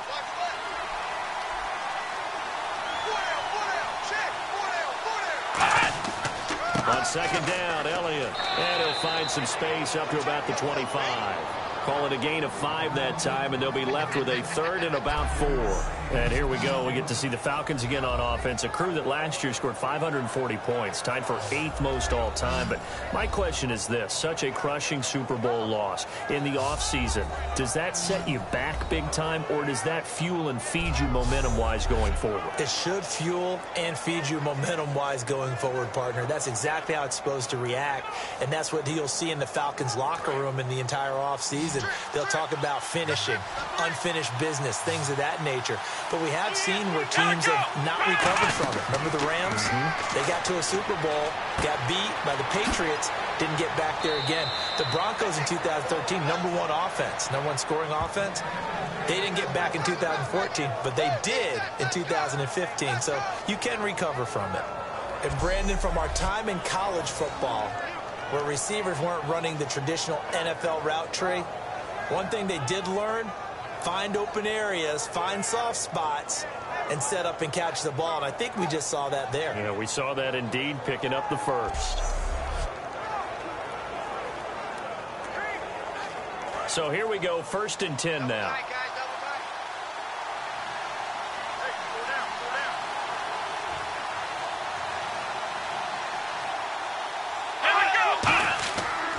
They'll run with Elliott. And he will be brought down at about the 43 that time. A gain of 3, second down. Partner, I know you call the play-by-play, but you know your ball. If I throw these numbers at you, all right, 6 yards shy of 2,000 of total yards from scrimmage for a rookie running back. What do you think? Sounds like me in high school. Sounds like you doing it, right? It's really fascinating in what he was able to do. The thing for me, though, he did that as a rookie. Where do you go from here? I mean, can you keep going up from those numbers your sophomore campaign? I think that you can. He's had examples of that preceding him in the NFL. Some guys who are in the Hall of Fame right now. Remember, he had 16 total touchdowns because it's not just his ability to run it. He can catch it out of the backfield as well. No one plays harder than this guy does, down in and down out. I think he's just going to keep getting better.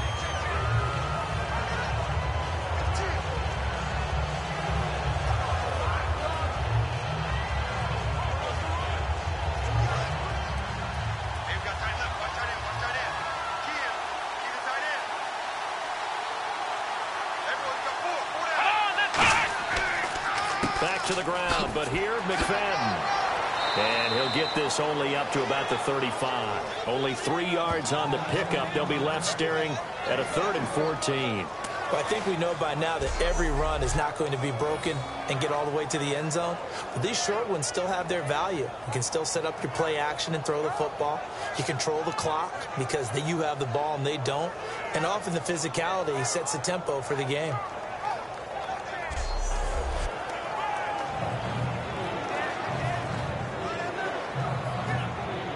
So second down was a run play. Now let's see what they do on third.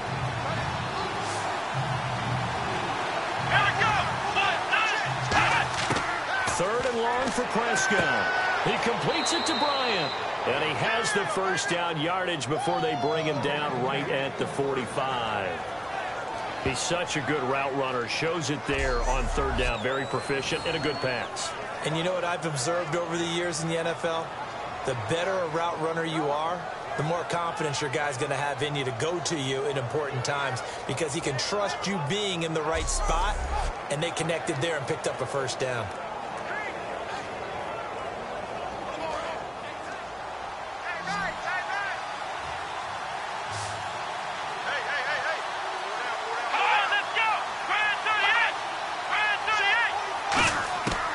First and 10, Prescott. And it pops free. The collision there jarred the ball loose and brings up second down. Well, partner, the hit sure looks like a simple route, but I think the issue with it is a lot of time when you're making that play, you're actually working your way back inside towards traffic where the big guys are coming from inside out, whether it's defensive ends or linebackers. And a lot of the time, instead of securing the pass, your eyes might stray towards the middle and wonder where the big hit's going to come from. Now back to the ground with Elliott. And he's going to be stopped at about the 37. A nice job to get 8 there after the incompletion, and now they'll look at a 3rd and 2 coming up.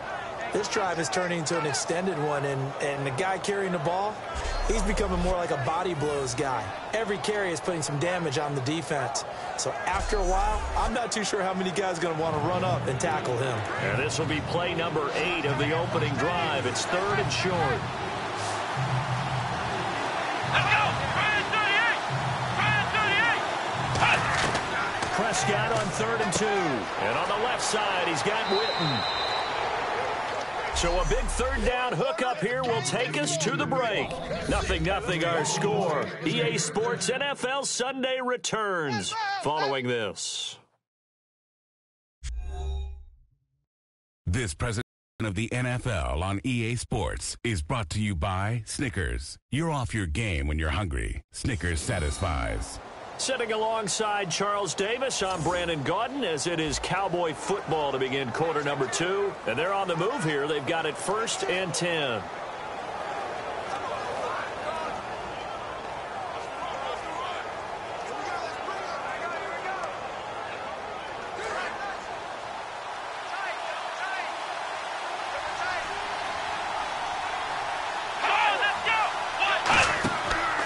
From the pistol, here's Elliott. And nothing doing. He's immediately taken down at the line of scrimmage. No gain on the play. It'll be 2nd down. And if you're the defense and those D tackles, you like that they're trying to run the football here against your 4-3, don't you? Yeah, because they tend to eat things up because they are so strong and physical, and especially when they play with leverage where they get lower than the offensive linemen and control them. And what I love about the good defensive tackle, they can play over the guards, they can slide and play over the center. Nobody in the offense likes that day when they have to deal with those guys. It's a 10-yard pickup, and it moves the chains.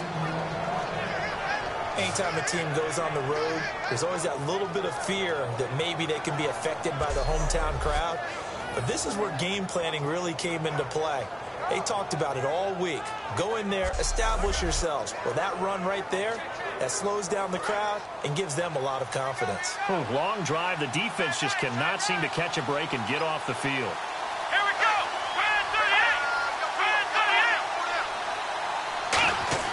From the red zone now, Prescott. He couldn't quite hold it. Got hit. Ball pops out, incomplete. It looked like they had something there, but I think that he was thinking about running with the football before he actually hauled it in, and that led to a big drop. So the incomplete pass brings up second down.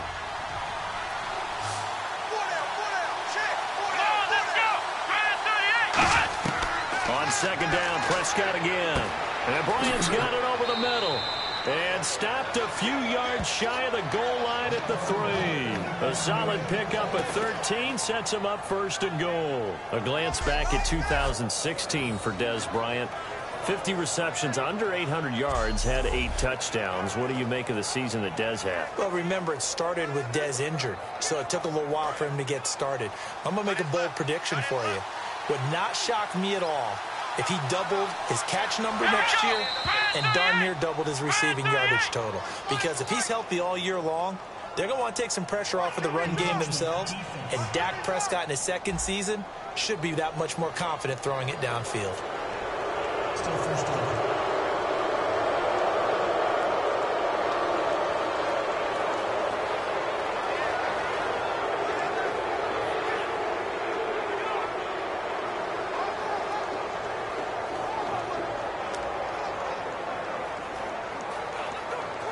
And just play after play after play on this long drive for the offense.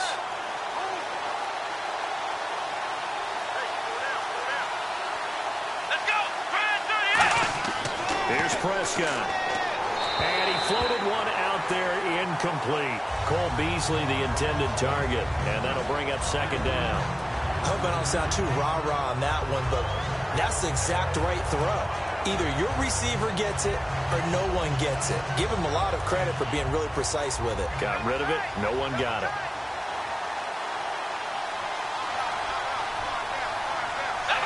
And looked like some movement there. Let's get the call. False start, offense.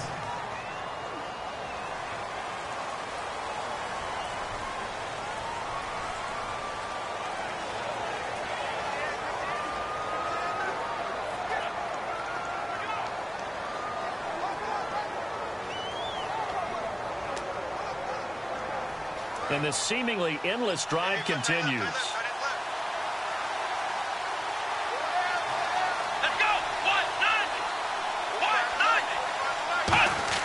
They'll throw again. Prescott. And his throw's going to be incomplete. He was trying to get it to Ezekiel Elliott. Third down here. Not too many things get to a quarterback of this magnitude, but I think it's safe to say that pressure can get to any quarterback. Now, he's obviously a great franchise quarterback, but felt the pressure, threw it incomplete. Can this defense get the stop on the opening drive? Here's third and goal. Prescott on third and goal. A minute 59 to go in the first half. We're back to Atlanta right after this timeout.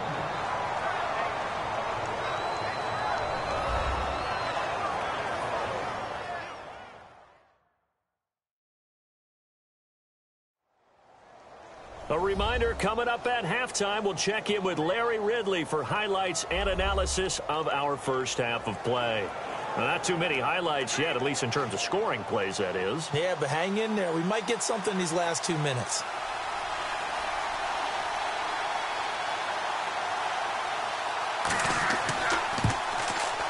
And Bailey able to knock it through. And the Cowboys are going to jump out to a 3-0 lead. So after slogging through a scoreless first quarter, we have action on the scoreboard. A field goal makes it 3-0. Well, with these two offenses, we weren't going to stay 0-0 forever, were we? I'm not sure that this opens the floodgates, but I doubt that's the last scoring we're going to see.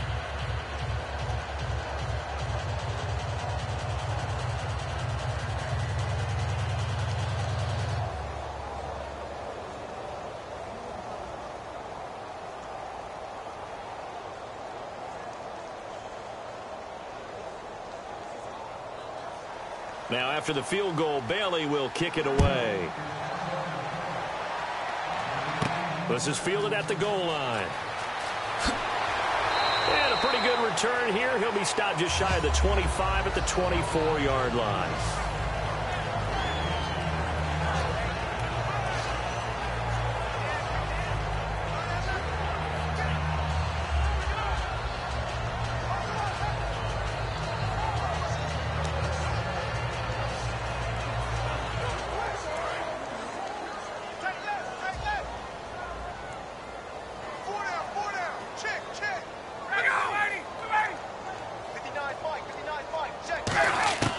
Throwing now, Ryan on first down. And a big loss here as he's taken down. Malik Collins continuing to fight downfield. The big tackle gets him for a loss of 11. Well, so much for setting the tone of the drive offensively. Giving up a big sack that loses that kind of yardage, not a great start.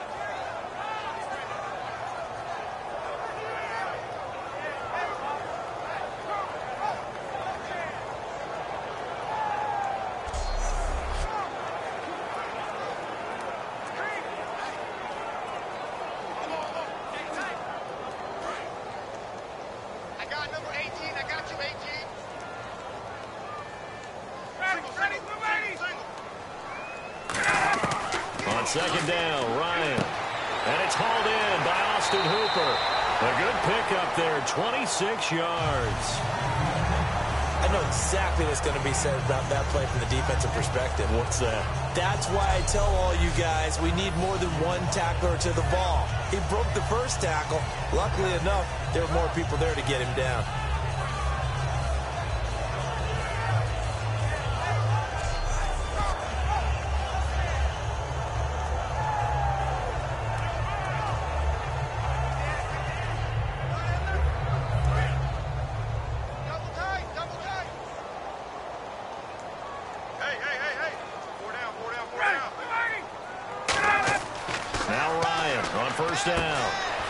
His target, it's the tight end Toilolo.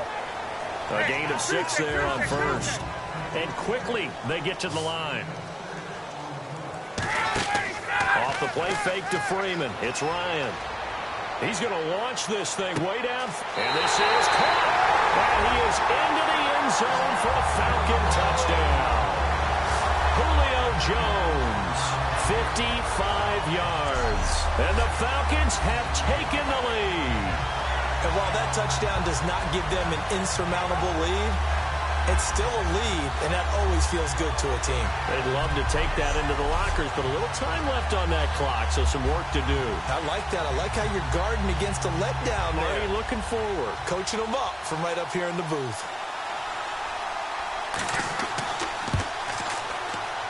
And this is up and good to make it 7-3.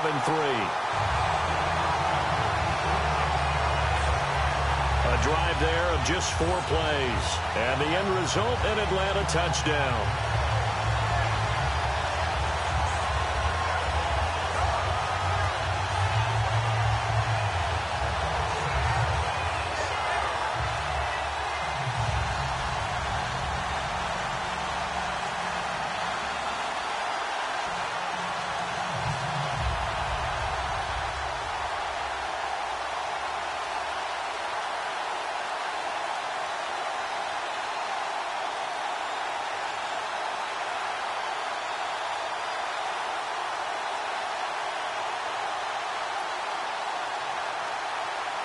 Now after the touchdown, it's Bosher to kick it away. This is fielded a couple yards deep. And he's able to get it across the 20, but not by much, as he's marked down at the 21-yard line.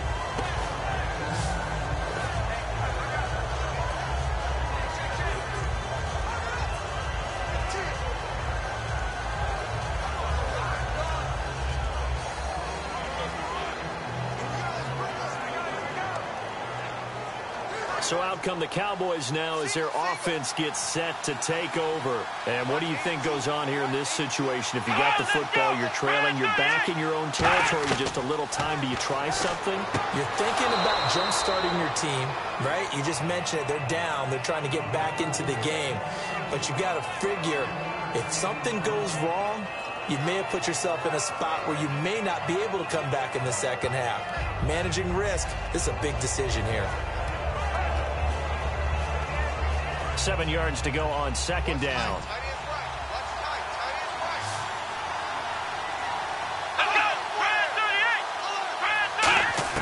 Prescott now on second down. And on the left side, he's got Witten. And down he'll go at the 25. Now hold everything here. We're going to get a timeout by the offense. It's just their first, so they'll have 2 remaining here before we get to halftime. And we are back here. I'm Brandon Gaudin alongside Charles Davis. So the offense takes the timeout.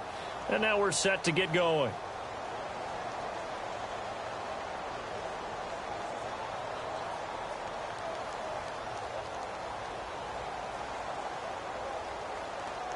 Short of the sticks after that completion. And now it's third down for this offense.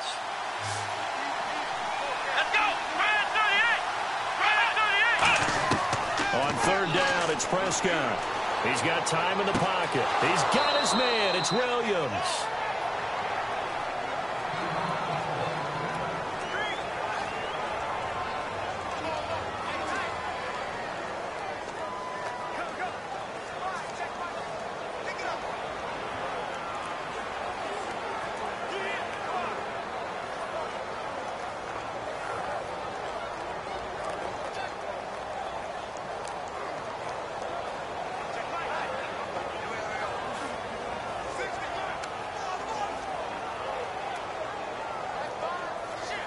Fresh set of downs here.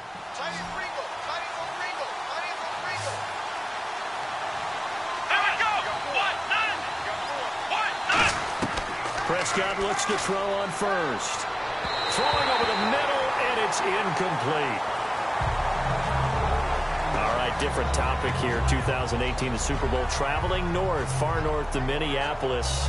Early predictions for that one. Who you got? Well, you know, everyone's still waiting in the NFL for a home team to play in its home stadium, right?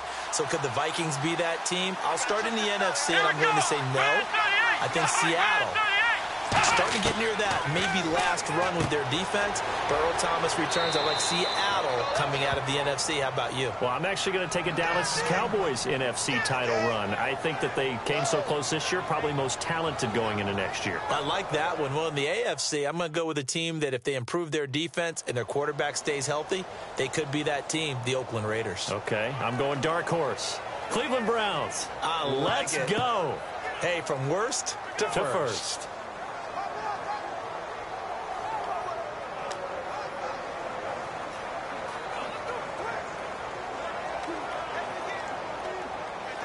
So the offense has it 1st and 10. They'll come out in the pistol. Here we go.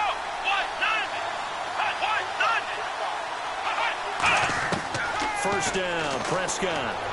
A dump off to Elliott. And he'll get it down on the play to the 37. It's a gain of 7, and it'll make it 2nd down. I know most of the time when the ball's in the air, you're thinking wide receiver, tight end, but running backs, they can be a big part of any passing offense nowadays. Completed pass play. Now let's see if they go back to the air or to the ground. They come up in an empty set. 4 wide receivers, 1 tight end. Final play of the half. Prescott throwing middle, but it's incomplete. So we've reached halftime here in a 4-point game. As we'll send you down to Orlando, where Larry Ridley has our EA Sports Halftime Report. Larry? Thanks, Brandon, and welcome to our EA Halftime Report. I'm Larry Ridley. Both teams have played a clean first half and that there are no turnovers to this point. That being the case, it's no surprise that we have a very close game at halftime. All right, let's take a look at some of the highlights from the first half. Cowboys opening the game on offense. Prescott's on point with the pass across the middle, and he'll end up at the 45-yard line before being tackled.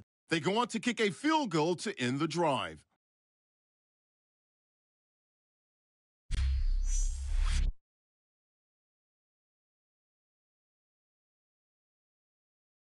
Falcons have it midway through the second. Collins got the sack here. This ends up as a huge loss in yardage.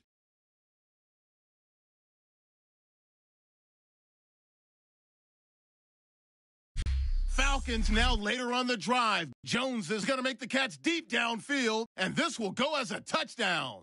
They're now on top by 4. That'll do it for us here at EA Sports Studios. Let's get back out to Brandon and Charles for the call of the second half. Brandon.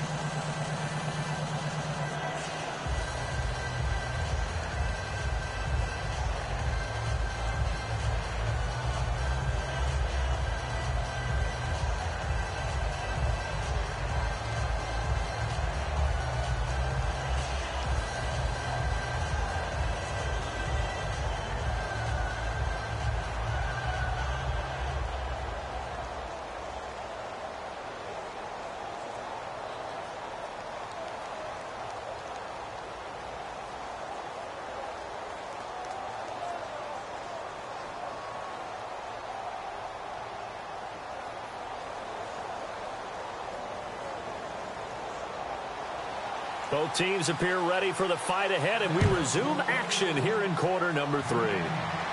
Andre Roberts now to return it. Oh, nice move. Still on his feet. And he'll take this one near the 25, call it the 26-yard line.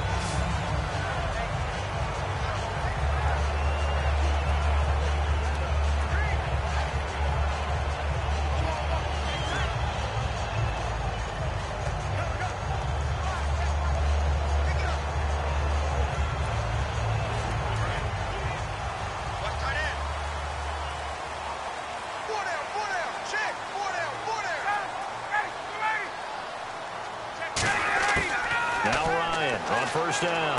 This one complete to Mohamed Sanu. And they get him down, but not before he takes it across the 40-yard line.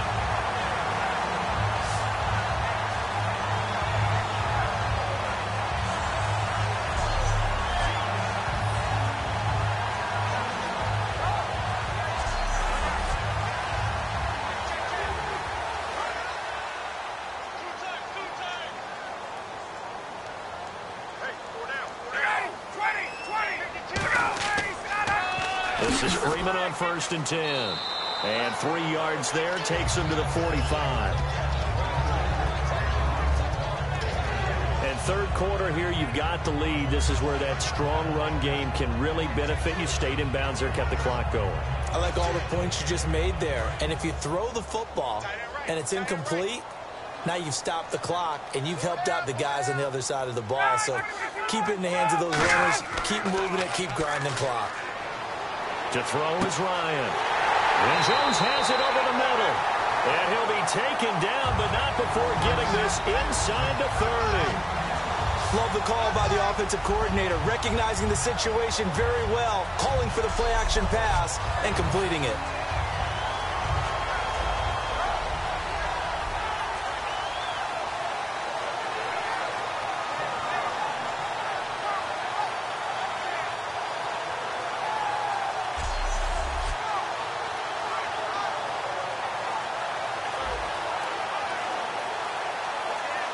So after that big gain, let's see what else the offense has up its sleeve.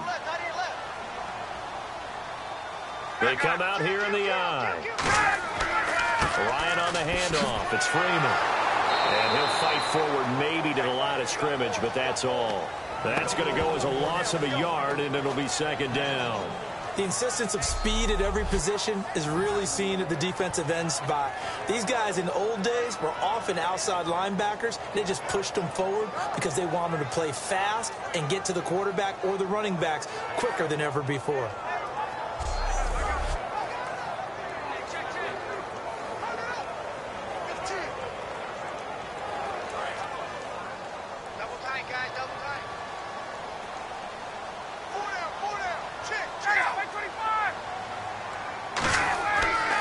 Freeman again.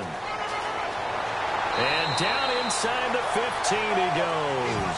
That one good for 16, and the drive will continue. Sometimes it's hard to believe, but there are times this game is about patience, isn't it? Has had the game he expected, but that run there, that may get him going. I was just going to say, maybe that gives him a little juice, because you're right, he struggled, especially in that first half. Yeah, and I know the great ones always think to themselves, just hang in there. I'm just one big carry away from busting this open. That's a good start for him.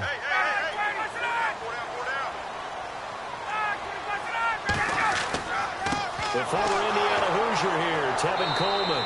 And this play goes nowhere, losing yardage back to the 15. It's a loss of a yard there, and now second down. When the defensive line controls the offensive front the way we just saw there, it doesn't allow any of the offensive linemen to leak downfield and get to the linebackers and block them on the second level. You end up with the type of play we just saw. Linebackers didn't have to fight anyone off. Didn't have to knock anyone to the side. Didn't have to elude anyone trying to block them. They just saw the play, ran to the ball, and finished things off. They will run again with Coleman. And he is going to lose yardage here. It's a loss of 2, now third down. So the myth has been shattered.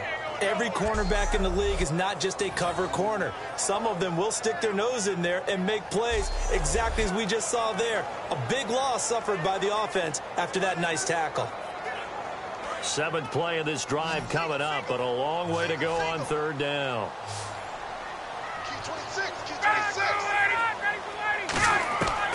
Third and long, it's Ryan. And finding the tight end Hooper. We have played 3 quarters. We'll return with more after this break. You're watching the NFL on EA Sports. Back now in Atlanta. It's the Falcons. They've got the football. They've got the lead as we get set to start the 4th.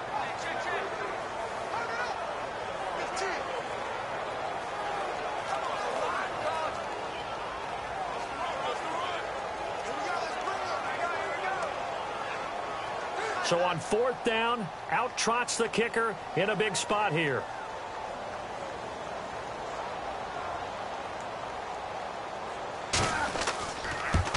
And Bryant's kick is good. And they push the lead up to a touchdown now at 10-3. So, Charles, I think from a defensive perspective, you have to look at that field goal there and consider it a win. You were able to keep them within a touchdown, so no question about it. That was the kind of stand that keeps you in ball games.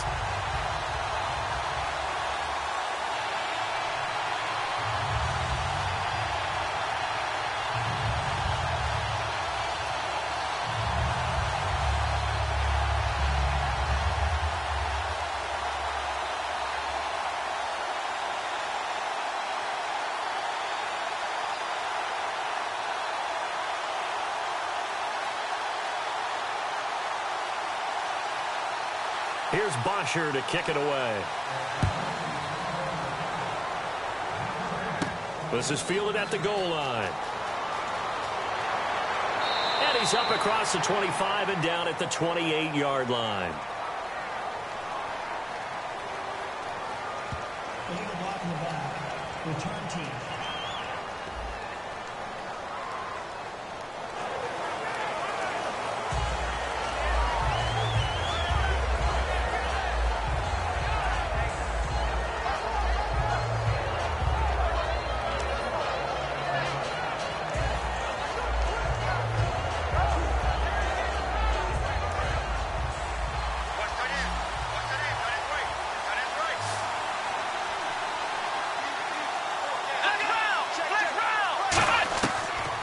Down throw for Prescott. Drops it underneath to Elliott. And he's going to get this one across the 30-yard line. 17 yards on the pickup there. The drive will continue. It's a first down. So many times you hear today's NFL described as a space game. Get your best players into space with the football in their hands. That's why sometimes you just swing it out to your runner, get him out in the flat, and let him have a chance to make people miss an open field.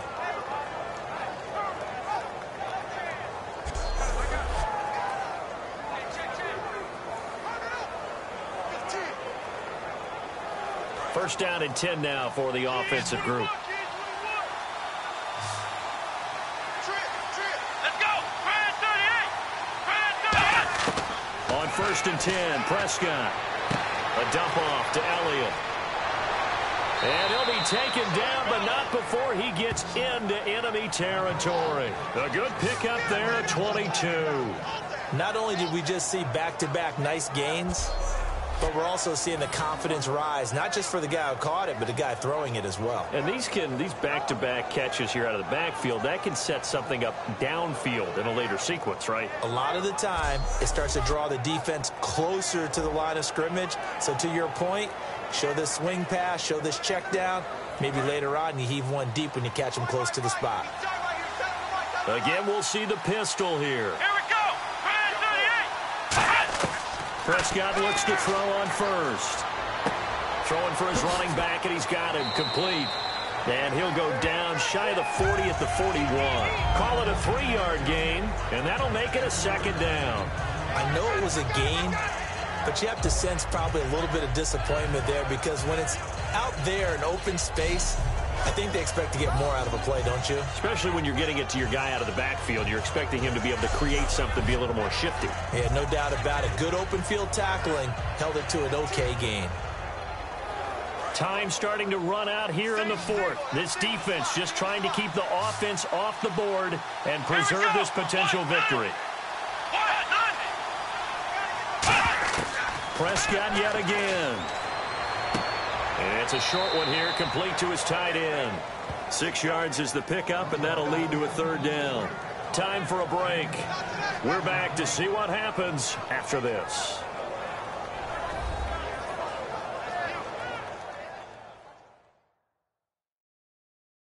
So the Cowboys in possession of the football here as we get you reset. And let's see what they've come up with offensively after having time to talk it over.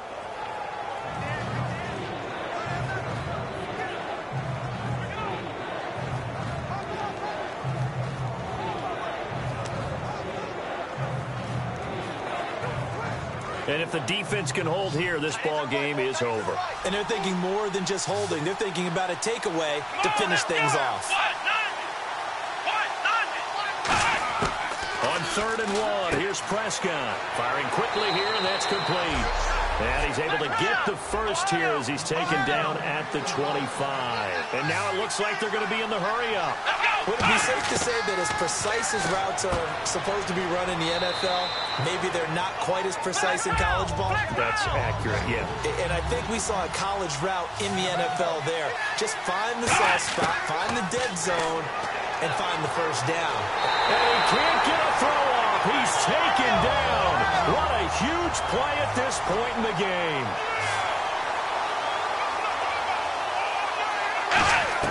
Back to throw. Finding time. And he'll just toss it away. So he throws it away, and that brings up 4th down.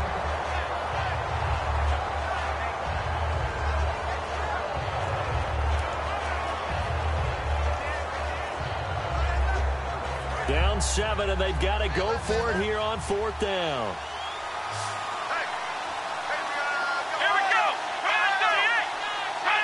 Laundry on the field. This is going to be a false start on the offense. Sometimes you have to slow things down a little bit when things get heated. The cadence has to be slow and deliberate at times to make sure your team's ready to go.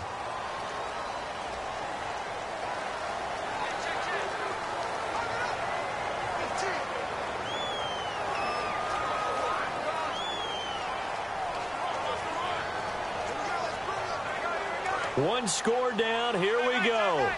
They're going to go for it here on 4th down.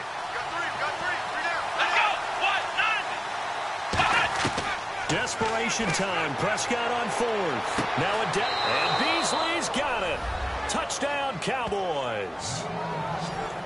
Cole Beasley, 29 yards. And the Cowboys are an extra point away from tying the football game. Love the excitement we've got going here. If they just scored the touchdown, they're down by 1. How much fun is it now to figure out the possibilities? Kick the extra point and tie it. Go for 2 if they're really feeling in a gambling mood. What do you do in this situation? Think you kicked the PAT. Yeah, I do too. Kick it, get my defense ready, and try and stop them one more time. And no sweat. He puts it through, and we are tied here in the fourth. That time a 9-play drive, and it culminates in a Dallas touchdown.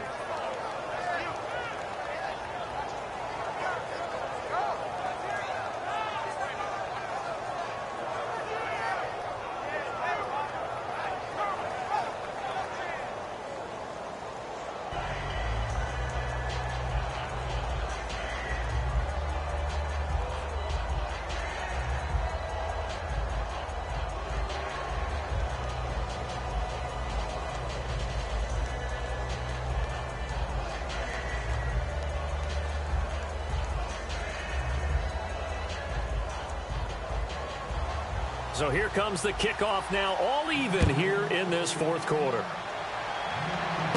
This will be taken in at the 1. And not a bad return here. He gets it out to the 25-yard line. And now back onto the field. Here comes the Cowboys defense. They've played a great game. This has been a great game. It's tied. They're just hoping to push this one to OT. This has been fun, hasn't it, partner? This feels like one of those well-pitched baseball games. Low scoring, and will one play make the difference? And where's it going to come from? Right now, they're hoping that it doesn't happen, and they can just get this game to OT. Yeah, I mentioned they're hoping to get it to OT. They'd take a turnover as well.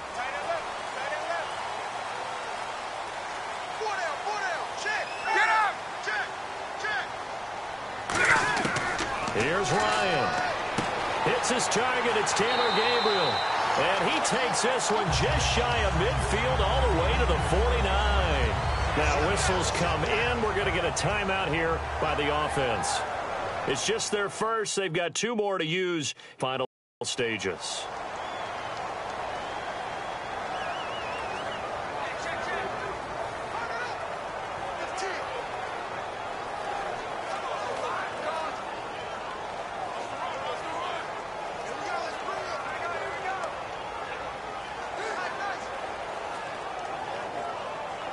Now the offense lining up 1st and 10.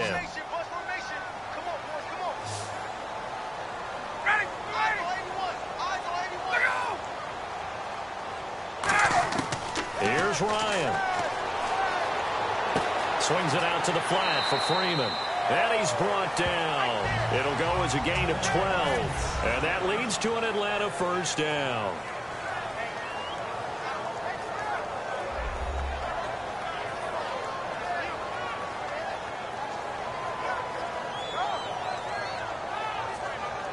So the offense takes the timeout, and they are back out and ready to rock.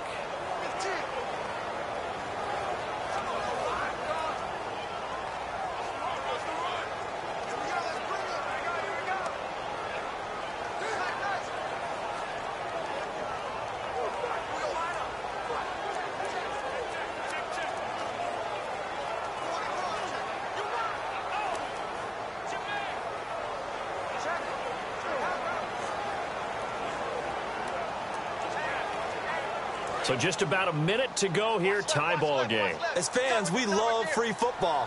But the guys on the field don't. They're going to attack and go for the win right now. Now Ryan going to give it to Freeman. And he's going to be met at the line of scrimmage and taken down. That's going to go as a loss of a yard, and it'll be 2nd down. And that was a nice play by the defense. And it is tough to be an offensive lineman nowadays, especially if you're dealing with how the defensive tackles have evolved.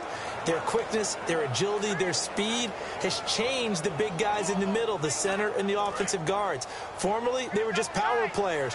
Now they have to be light on their feet as well to keep up with the speed of the defensive players. Again, they'll run with Freeman. And he is going to lose yardage here.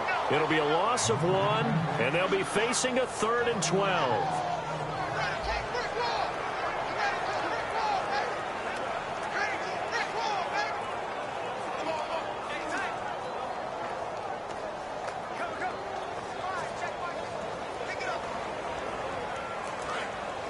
And on the outside, they're playing press coverage. And on 3rd down, the Cowboys bring in an extra defensive back.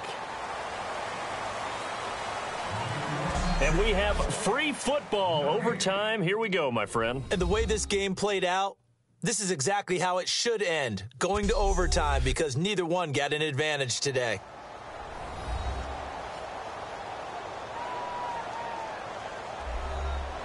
It's a little teaching moment here. Overtime rules. Remind us how this goes, partner.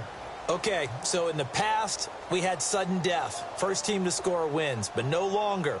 Now, if the team receives the ball, scores a touchdown, they win the game. If they kick a field goal, though, or don't score, the other team gets a possession. And after both teams get a possession, then we're into sudden death. First team to score wins the game.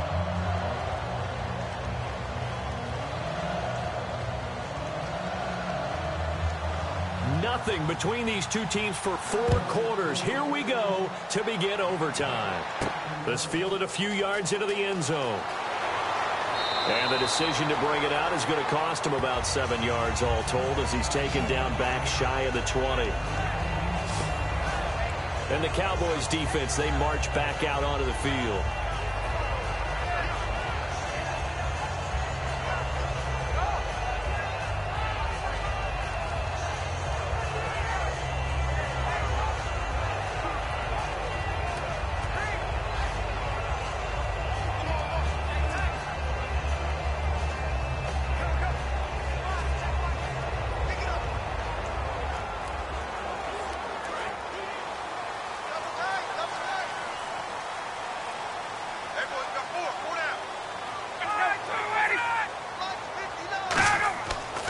First and 10, it's Ryan. And he just gets rid of it, throws it away. The wise move there, looked like nobody open, now second down.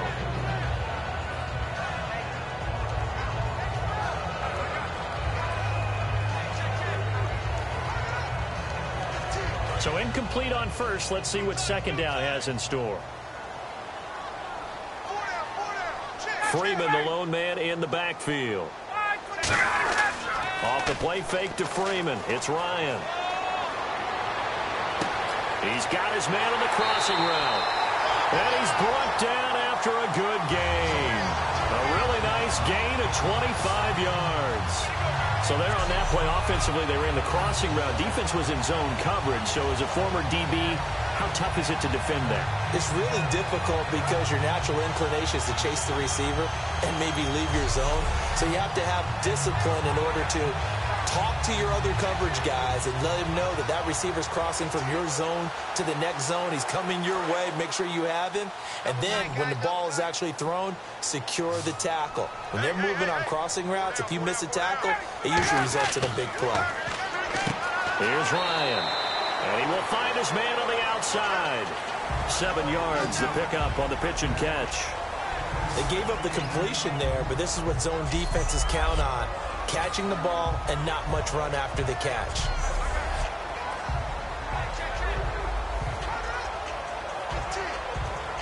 Three yards to go here on second down.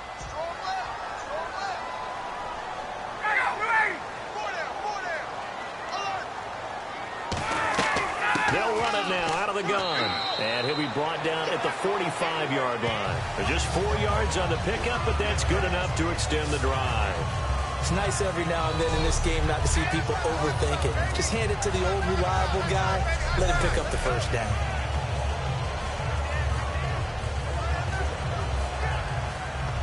So the run moves the chains, and here we go on first down.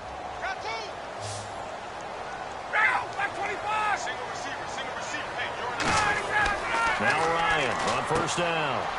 It's a short one here, complete to the tight end. That throw good for 4. It's second down. I know sometimes we can get fooled when we watch him make catches, as we just saw him do there, because he really looks like a wide receiver the way he goes about his business. Yeah, 230, 240 range. Yeah, not super huge. Maybe not counted on to be that inline point-of-attack blocker that we used to have in the good old days. But you can flex him out. You can run wide receiver routes with him. You can make him a primary target, and that's how he'll shred a defense.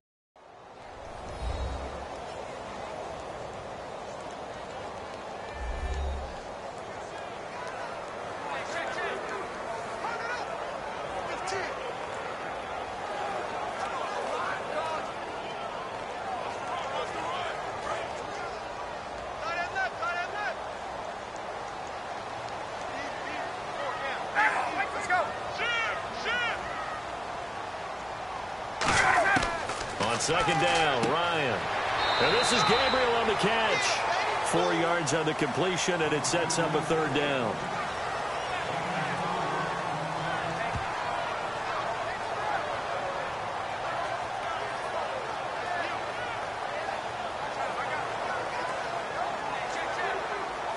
Offense coming up, needing 2 yards on third down.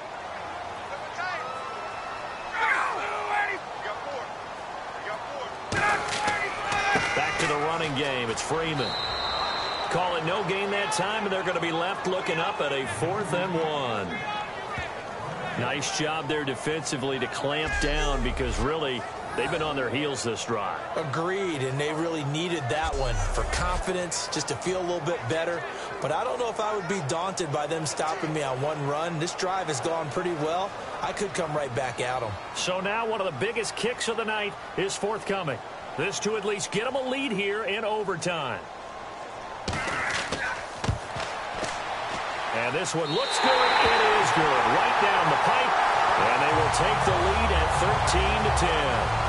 All right, so they're able to put 3 on the board here on the opening drive of OT. And now it'll be up to their defense to try and see this one out. So remember now, a field goal on this next drive would get us to sudden death. Any kind of turnover or turnover on downs would end the game, as would any touchdown. So this one's still very much up in the air.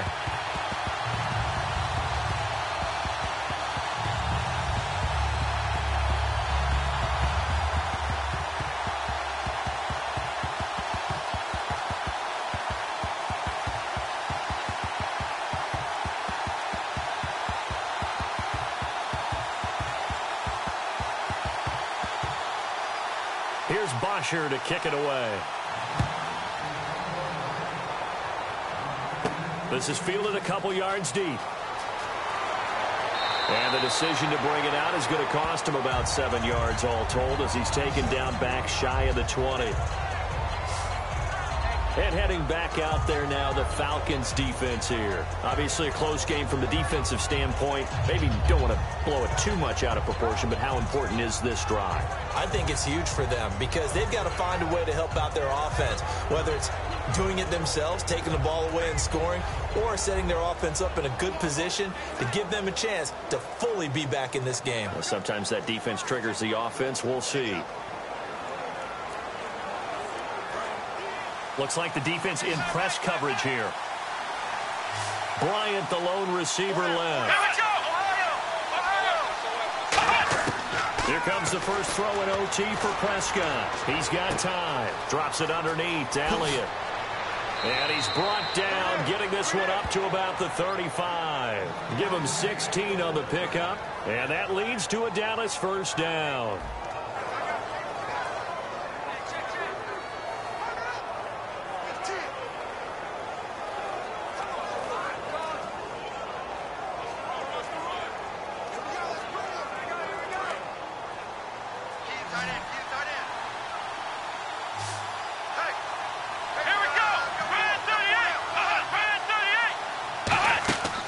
First and 10, Prescott surveying the field. A dump off to Elliott.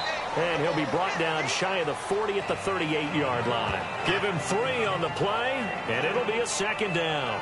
And just in general, Charles, on a play like that, how tough is it for the defense to account for a running back essentially being a receiver downfield? It's very difficult, especially if the running back has skills like a receiver, and you're aware of that before the game even begins. So throughout your practice sessions, you're going to want to be aware of him. Where is he lining up? What can he do? What kind of damage can he do to us downfield? And who can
Hello, everybody. I'm Larry Ridley, and this is the NFL on EA Sports.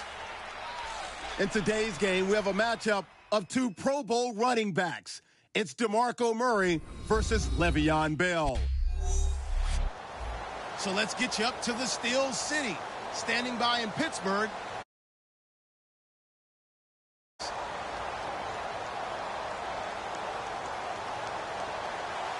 Ryan Suckup, the man tasked with getting this one started. And we are underway from Heinz Field. On the return, it's Niall Davis.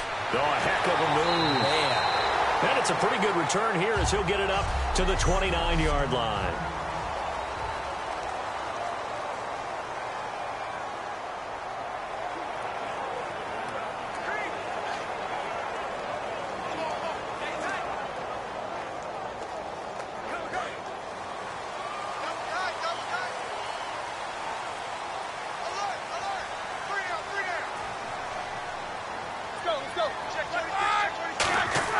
They go play action here on first down. He's got time in the pocket. Great protection. Oh, he's going to take a shot right away. That's caught inside the 20. And he'll take it down deep into Tennessee territory. A big gain there on the first play of the game. 61 yards. A great job pulling that one in from a guy, as we know, who can really blaze. He's got a lot of speed. And that speed can work for him so many different ways. Sometimes he just takes off and goes and just runs past people. Sometimes you get people to back off so far that you can catch everything underneath. But still, at some point in the game, you probably have to make some contested catches, right? Sometimes you have to go up and beat a defender for the football. He has that in his arsenal as well. Showed it right there.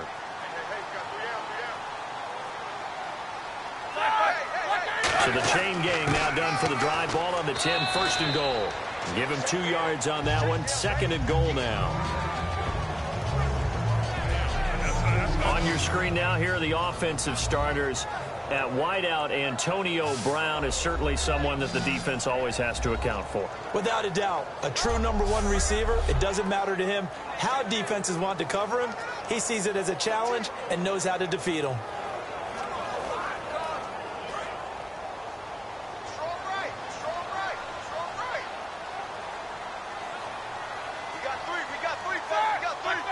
Second and goal. They still need 8 yards to find the end zone. And he'll be stopped up after only a couple of yards as he gets it down to the 5. The starting defense for the Titans. Jarrell Casey doesn't get the attention that he deserves, but he is an absolutely terrific defensive tackle, the best player on just about any team he would play on.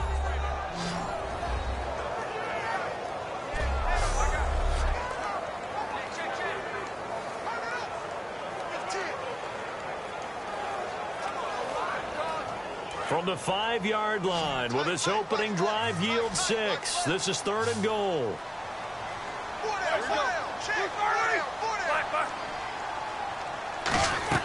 On third and goal, Roethlisberger. He's got his tight end. That's James. Touchdown, Steelers.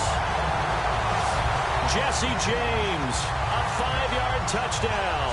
And the Steelers take the ball down the field and score on their opening drive. Well, the lost sleep that the defensive coordinator had all week preparing for this game, a good portion of it was trying to prepare for him because he's absolutely a phenomenal player. And a lot of times around the goal line, they know it's going to him. It's just so hard to stop. And that's where it really becomes difficult because you're exactly right. They know it's going to him, yet they still can't stop it. That tells you when you're a dominant player. And he'll put it through to make it 7-0 Steelers. Just a 4-play drive that time. And it ends with a Pittsburgh touchdown.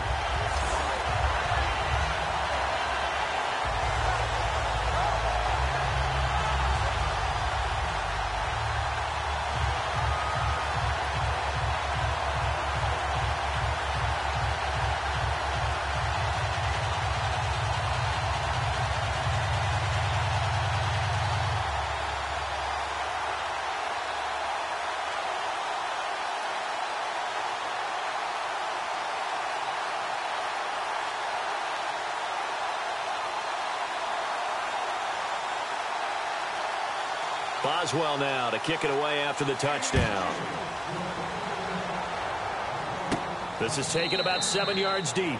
And no run back here. This will be a touchback, and it comes out to the 25-yard line. Offensively, the Titans take the field. Marcus Mariota, he and the Titans 9-7 this year, Charles, just outside of that playoff picture. 3,426 yards on the season before breaking his leg in Week 16 for Mariota. Head coach Mike Mularkey has believed in him right from the word go and worked really hard with management to surround him with the right type of players and structure and offense for him to be successful. And they did that. DeMarco Murray running it with Derrick Henry as a backup.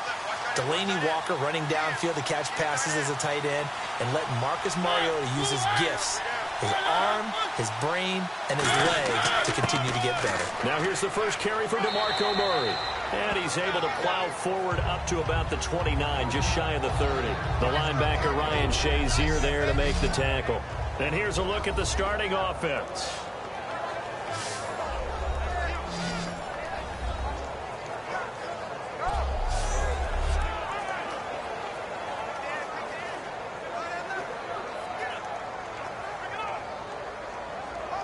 And they're 6 yards away from picking up the first here on second down.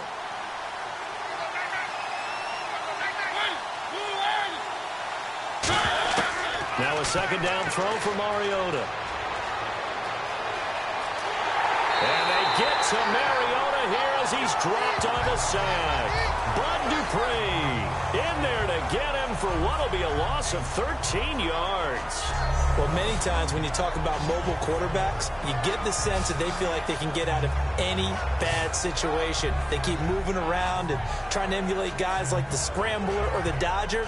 Instead, they keep losing yardage and digging themselves a hole that they can't get out of.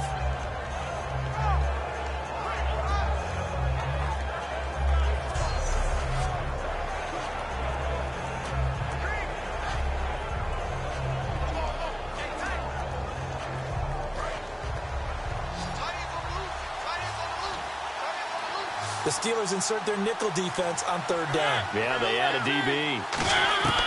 Third and long here for Mariota. Finding time.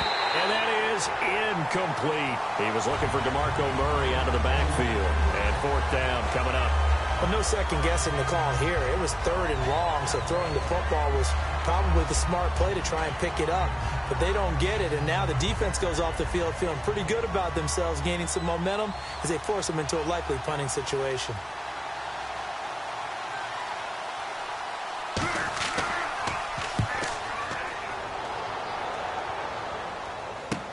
Now Brown. He will not go down. Have to retake those ankles. Give him 11 yards that time on the return. And the Steelers will go on offense here, 1st and 10. Pittsburgh's offense now heading back out onto the field. And they were able to punch it in the end zone last time. They'll be looking to do that again here for the defense. Obviously, they'll be looking to stop them from punching it back in the end zone. It always is punch-counter-punch, isn't it? And which team has the advantage? Well, let's just go back. Last time on offense, they rolled downfield, got into a good rhythm. You can see a little more bounce in and out of the huddle. You can see the sideline really get into the game. So defensively, you're thinking to yourself, how do we take that away from them? How do we get the advantage back? Let's see what they come up with. I think pressure is always the first way to go. You love pressure. I love it. We'll see if they dial it up this drive. Yeah, give him 4 yards there. It'll be 2nd and 6. In 12 regular season games this last year for Bell, averaging over 150 yards from scrimmage. First 2 games in the playoffs were great, but, you know, getting injured in the final game probably leaves a bad taste in his mouth. Leaves a bad taste. Gives him fuel for the next season, though, because remember, for the last few years, he hasn't been able to play a full season for various reasons. Now loose football. The ball comes out. It's picked up by the Titans. And some room to work. And he'll get it all the way down inside the 35-yard line.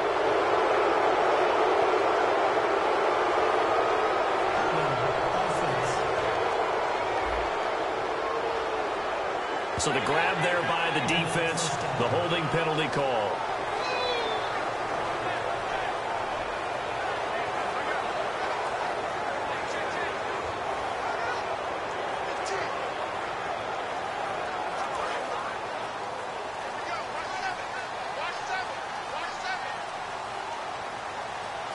They come up with one running back. That's Bell. Roethlisberger will throw. He's going to leave this for his running back. It's complete. Call it a gain of 3, and it's a second down.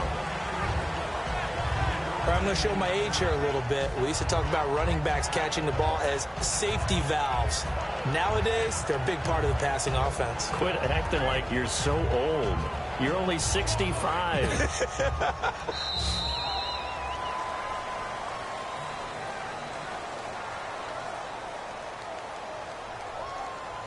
One quarter in the books. 7-0 is our score. EA Sports NFL Sunday returns following this. The NFL on EA Sports is brought to you by Head & Shoulders. Shoulders were made for greatness, not dandruff. Back with Charles Davis, Brandon Gaudin. It's Steeler football to begin quarter number 2. They face a 2nd and 7 to start things out.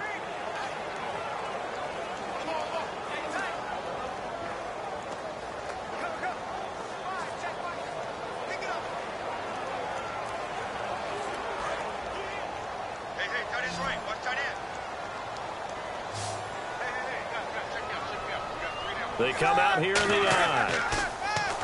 Roethlisberger. He's going to go for a big play downfield. And incomplete there. A nice hit. Jars the ball free and brings up 3rd down. Well, they went for the big play there, but that drop could really hurt their momentum.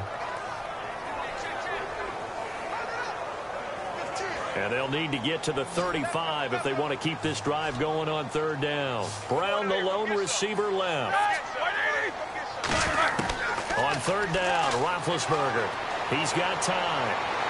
And incomplete. He had nowhere to throw, so he just tossed it away. But that brings up 4th.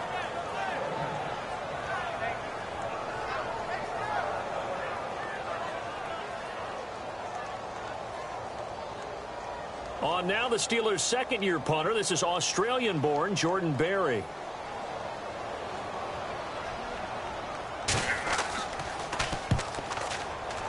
And this one goes angling out of bounds, and it will be spotted inside the 30-yard line. The Titan offense now working their way back onto the field. And on the first drive, 3 and out. And I know that these are professional athletes, but I would imagine sometimes you get the nerves at the beginning of a game still, don't you? Those don't ever go away. And typically what I've heard from guys and what I remember from playing, if you don't have nerves at the start of a game, it's not going to be a great day for you. You're not really ready to play. So finding a way to harness those nerves and not let them affect you in a negative way, that's what all the guys are looking for. Now a play fake here on 1st down. Looking deep downfield here for Decker. And that's caught inside the 35. And he takes it down deep into Pittsburgh territory. Now that play will end up on the highlights, and you'll see it all over the place. But what you won't see, the offensive line that bought the extra time, that allowed for the big completion downfield, those guys made that play possible.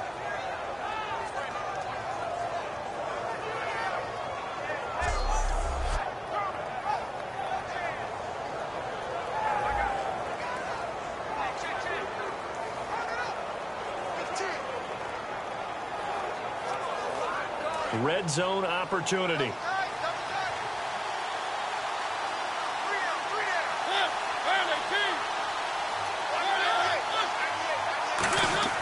On 1st down, Murray. And eventually brought down, but it's near the 5 at the 6. It's a good gain of 11, sets him up 1st and goal. It may sound trite to a lot of people, but when you have a team that actually does believe in you, it really helps your overall play. DeMarco Murray found exactly that in Tennessee with the Titans. Because he didn't really have, you're alluding to him not having that in Philadelphia? Yeah, without a doubt. I mean, look, he started as the guy there. By the end of the season, he was no longer that guy. The offense didn't seem to fit for him, but it fit perfectly in Tennessee as he led a big-time attack, 3rd in the league in rushing. Yeah, finishing just shy of 1,300 yards, 12 total touchdowns as well. Mariota now. His pass caught at the 4. The completion good for 3, and it's 2nd down. And, boy, they had high praise for this rookie receiver when we asked the coaches about him, didn't they? They certainly did, and obviously they liked his measurables. Otherwise, they wouldn't have brought him onto the team. Height, weight, speed, all of that. But how about what they really said? Competitiveness. That's what they really liked about him. The way he goes after the football, competes for it, and decides when it's in the air, it's his and only his.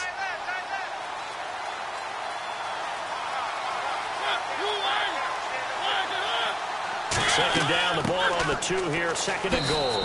And he gets in. Touchdown, Tennessee.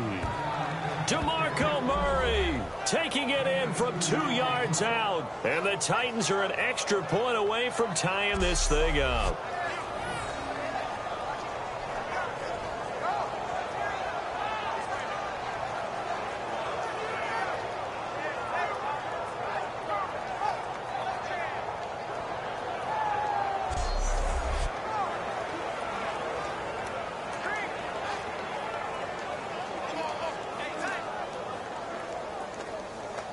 Now the extra point.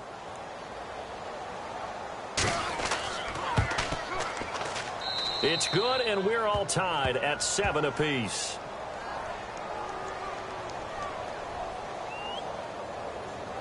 Personal foul. Roughing the kicker. Defense.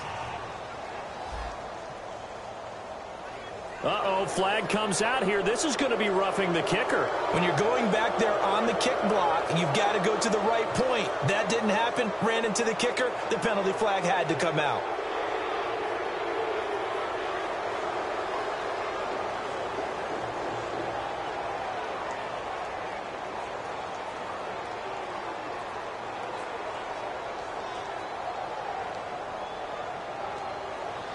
So a tie ball game here as the kick's away.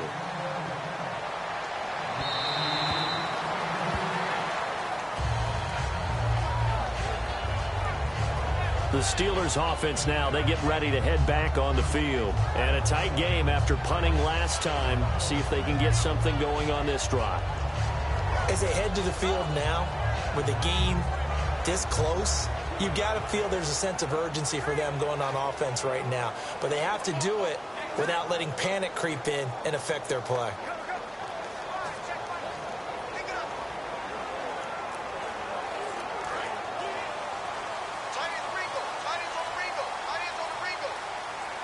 They come up with one running back. That's Bell. Throwing now, Roethlisberger on 1st down. And seeing no options, he just tosses this one away, incomplete. Now that'll bring up 2nd down. Little lull in the action here to go over an offseason storyline that's kind of interesting. L.A. a couple years ago, they have no teams, and now they're going to have 2 with the move from San Diego to L.A. What does that mean for the league and for the Chargers? It seems like an easier transition, doesn't it, than St. Louis when they moved back to Los Angeles. Less culture shock. Less culture shock, less, obviously geography, the whole deal. But it's a transition that still is not going to be easy. Remember, they're going to go play in a soccer stadium, essentially, for at least the first couple of years before they share a stadium with the Rams. So that changes things. Obviously, trying to create an identity in the market they haven't been in a long time. They began as the Los Angeles Chargers, but only played 1 season as such. It'll be a gain of 6, and it'll make it a 2nd down. And the offense moving quickly to the line. Throwing again, it's Roethlisberger. Over the middle, it's caught by Rodgers. And brought down, but not before they're inside the 25. Well, clearly one of his advantages as a passer is his height. Sit back in the pocket, fired over the middle. That makes things tougher defensively, doesn't it? It really does, because your goal is to move the quarterback off his initial spot when he gets his drop back completed.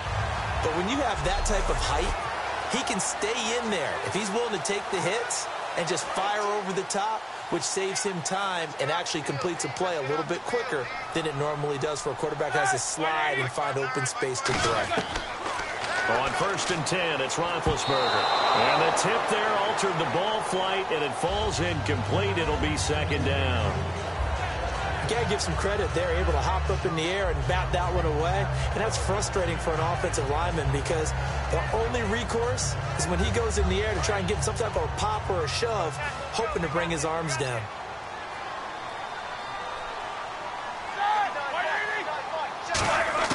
Second and 10 now. It's Roethlisberger. And this time he's got the hook up. It's complete. And he's in. Touchdown, Steelers. Justin Hunter, a 22-yard touchdown grab.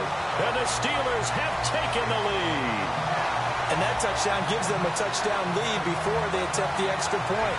What a great way to end the half. Yeah, great job to put themselves in front. And now, see on the sideline, special teams defense scrambling, saying we want to preserve this for the final moments of this second quarter. Boswell for the extra point.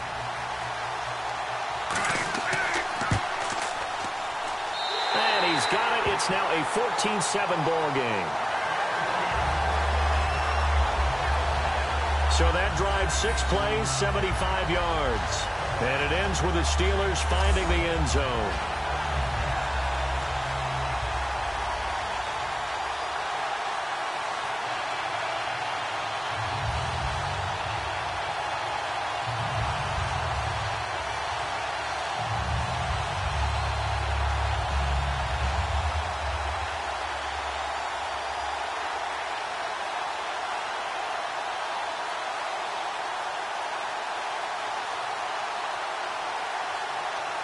Boswell now to kick it away after the touchdown.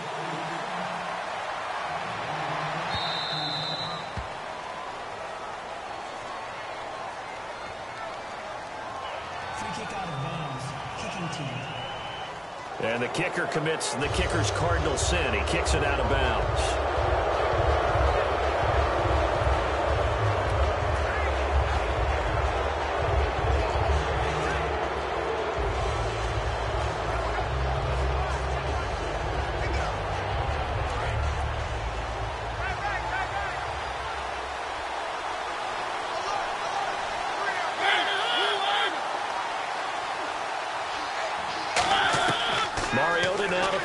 First down, surveying the field. And did he get the feet down? No, they'll say he did not. It's incomplete. That incompletion, Charles, gives me a chance to put you on the clock real quick. NFC teams last year that did not make the playoffs that might make a push this coming year. Well, 3 that come to mind right away that we thought were going to be in 2016. Minnesota, remember the start they got off to before that didn't work out so well for them. Arizona, we thought they were a lock to be in the playoffs. In fact, many of us called them Super Bowl contenders. And Carolina, the defending NFC champs going into last season, they didn't make it. So I think that all 3 could return to former glory. I'm going to give you one way off the pace here. You ready? Let's go. The Los Angeles Rams. They get the young quarterback going, and that defense continues to live up to expectations. They can make a real strong push in the West. They've got the D. You're right. They just need the O. So here we go now. An extra defensive back in there on 3rd and 10. On 3rd down, Mariota. Now they set up the screen. That's complete. Now the Steelers put a stop to the action with a timeout defensively. It's just their first, so they'll have 2 remaining here before we get to halftime.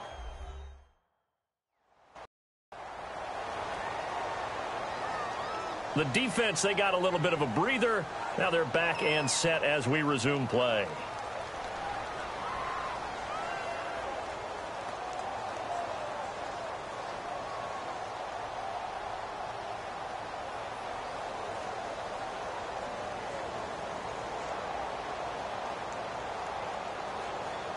Here's Brett Kern now as the drive goes backwards, so he's on to punt it away.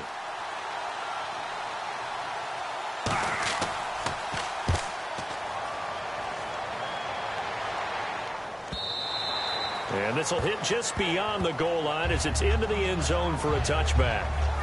We focus our attention now on the quarterback, Ben Roethlisberger. He's showing off that arm, showing it off very well. They've got the lead. Don't forget, though, about the protection he's had. The protection's been good. And I'll guarantee you he hasn't forgotten about it at all, because that's keeping him clean in the pocket, allowing him to step into throws and make those deep passes come true.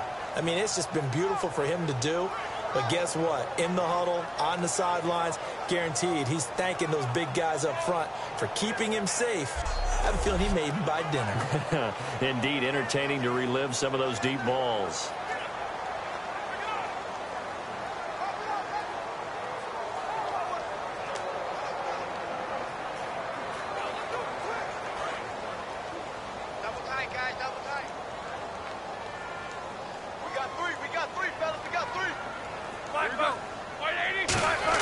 They'll start out on the ground with Bell.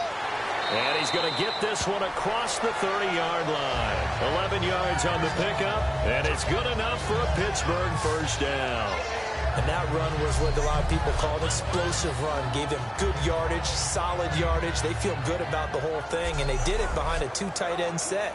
It's always interesting to watch what offenses want to do with the two tight ends. Sometimes they line them up together for a power set. Sometimes they put one on each side of the line of scrimmage to balance things out. No matter what, though, when you see two tight ends on the field, your first thought is to think run. In this case, the offense was able to run successfully. Thanks, Brandon. Thanks, Charles. And welcome to our EA Halftime Report. I'm Larry Ridley. The Steelers are happy to be sitting in the locker room with the lead. The Titans won't panic either.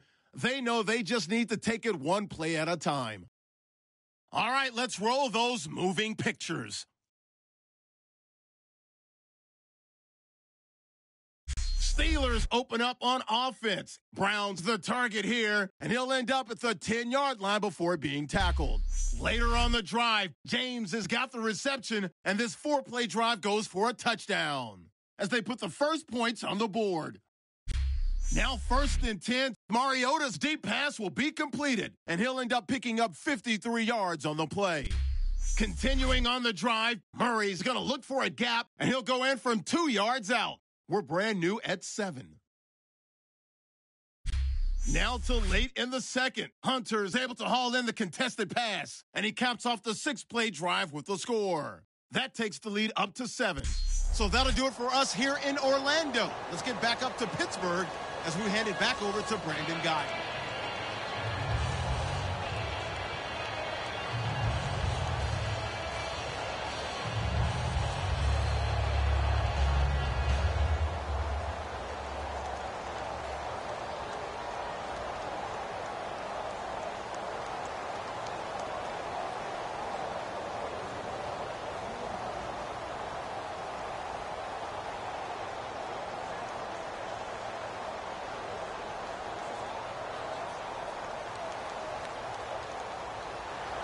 So both teams have their marching orders, and we'll get going again here in quarter number 3.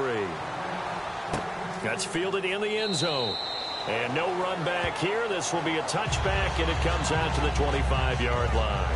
Here's the Titan offense now as they make their way back onto the field. They're close game, but they're going to need to do a little bit better probably here in half 2, no? I would agree with that totally. I would guess it in the locker room. They talked about cleaning up some of the errors, but overall, I think they wanted to be positive with them. Guys, we're right there. Just not playing as well as we need to. Let's pick it up, and we still have a chance to win this game. Yeah, they do. We'll see if they can pick it up.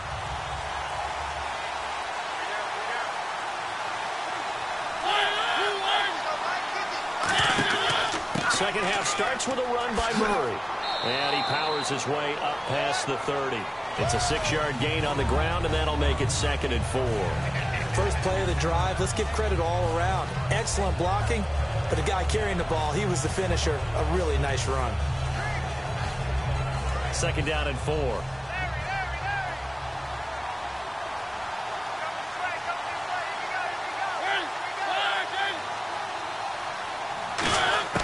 Now a 2nd down throw for Mariota. And seeing nowhere to throw, he chucks this one away from harm. Incomplete. Now it's 3rd down. Well, not to get too overcritical there because he knows what he's doing, but his shoulders looked a little off kilter there when he threw that. I don't think you're being overly critical there. You're just analyzing it, and if he gets those shoulders right, that pass will go from incomplete to complete. And on 3rd down, a nickel formation here defensively. Here's Mariota. Got a man, and he hits him in stride. And he's able to get the first before he's taken down at the 36. And just a small glimpse there as to why they like this rookie so much. And that's why they lit up a little bit in our meetings with the coaching staff, didn't they? When we talked about him, they did. Yeah, you know, they like his work ethic. You know, this guy's running every route well in the route tree and getting better at it all the time, really honing his game. They expect a pretty good jump out of him as things continue to move on. They'll run it now out of the gun. And he'll take this one for about 4 up to the 40. Cameron Hayward in on the tackle. Not a run that you're going to write home about, but still a good first down run. That's what an offense calls staying on schedule. 3 to 4 yards on first down, you're set up very well for the rest of the drive. See if they stay on the ground for second down. Again, it's Murray. They find some open field here. And taking it across midfield and just shy of the 40. Illegal blocking the ball. Offense.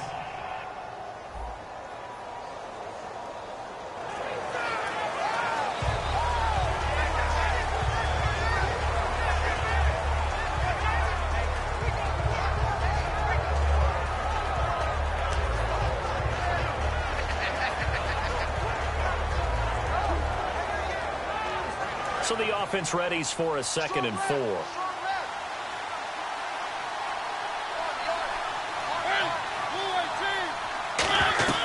They keep it on the ground. This time it's Henry.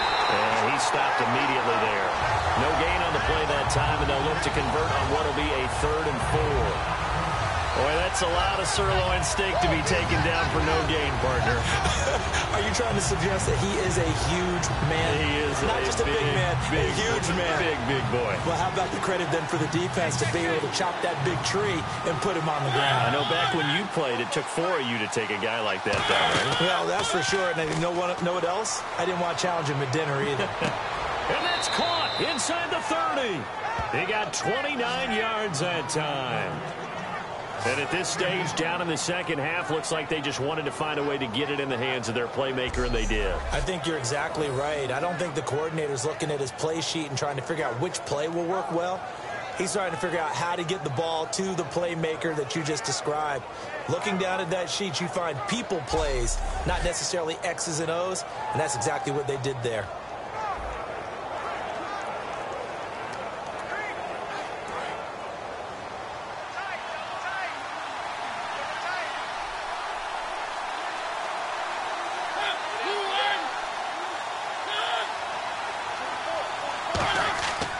First down carry for Henry. And inside the 20 before he's brought down. Give him 12 yards on that one. It earns him a fresh set of downs. The more football I watch, the more I want to check and see if teams are going to panic when they're down on the scoreboard. And this team has shown no signs of doing that. A lot of the time, they come out after the half. Things haven't worked so well in the first go-around. They want to throw the football like crazy. But the way to open up throwing the ball is to run it, and they've run it well here to start the second half. Offense walks to the line for play number 7 of the drive.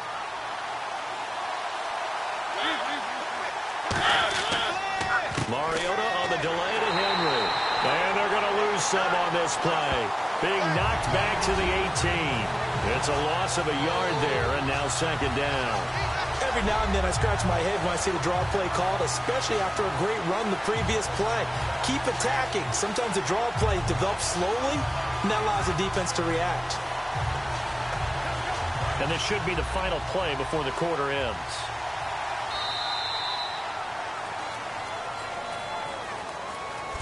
Three quarters in the books. We'll return with more after this. You're watching the NFL on EA Sports. Back now in Pittsburgh. It's Titan football here as they trail to begin the fourth quarter.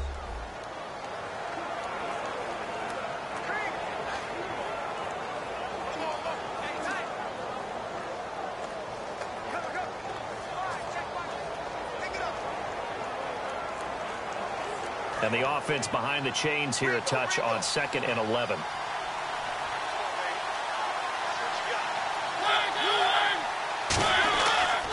Now a give. This is Murray. Oh, look at that. Oh, look at him turn. That's what they needed. It's an 8-yard gain, and now 3rd and 4 suddenly doesn't look so bad.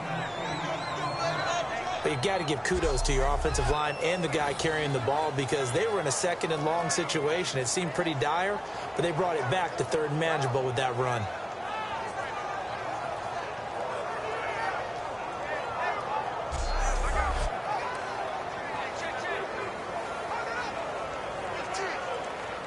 This will be play number 9 of the drive here as they need 4 yards on 3rd down. They'll come out in the pistol.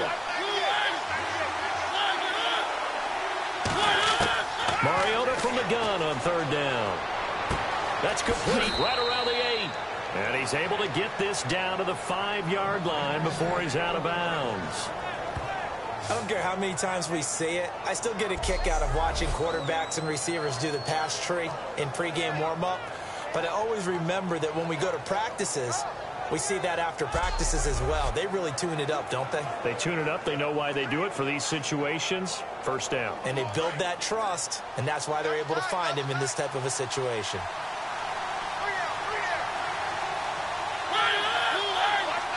First and goal from the 5. They'll try to run it in with Murray. And he will take this one in for a Titans touchdown. DeMarco Murray, his second touchdown of the afternoon. And the Titans are an extra point away from tying this thing up. Well, let the natural light of today reflect that he is now getting into the end zone 2 times. Look at you. You're a little Ralph Waldo Emerson, is that his name? No, I was just going with the meteorologist. Said it was a day game. I'm here. And now a critical extra point attempt here. And an important one that is, as we are tied now early in this fourth quarter. So that one a long 11-play drive. And DeMarco Murray, the one to finish it off with a touchdown run.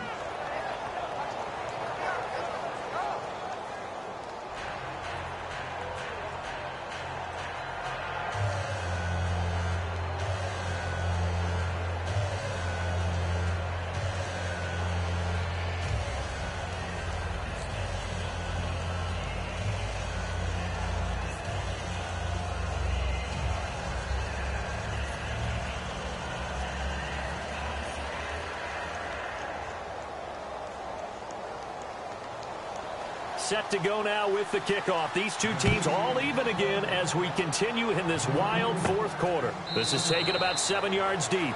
And they'll put up the stop sign there as his guys will get it at the 25. And the Steelers set to take the field.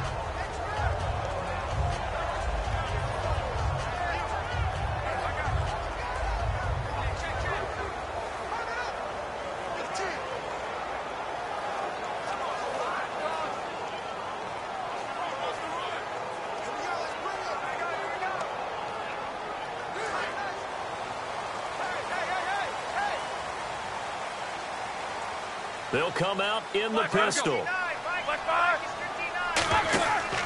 They'll start the drive with a carry by Bell. He takes this for 3 to the 29. Daquan Jones in on the tackle there. It'd be hard to say that a defense wouldn't be ready for a first down run.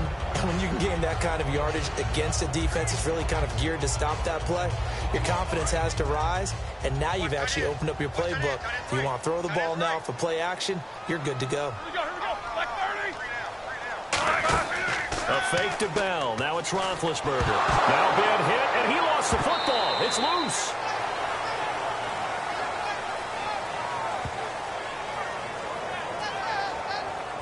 On plays like this where the ball comes free, it's often unusual for the team that lost it to get it back. Because this is the quarterback. The ball gets away from him. Everyone else is trying to execute what they're supposed to do on offense. They're usually looking in the other direction, downfield, or have moved away from him. In this case, though, a teammate is able to come up with the ball. And at this stage in the game, every play is magnified here as we get down to the nitty-gritty.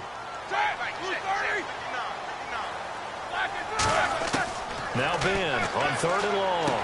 And this is caught by Martavis Bryant. And they're going to get this one all the way out across the 45. And a big 32-yard play on 3rd. Time for a break. We'll come back and see how it all shakes out after this.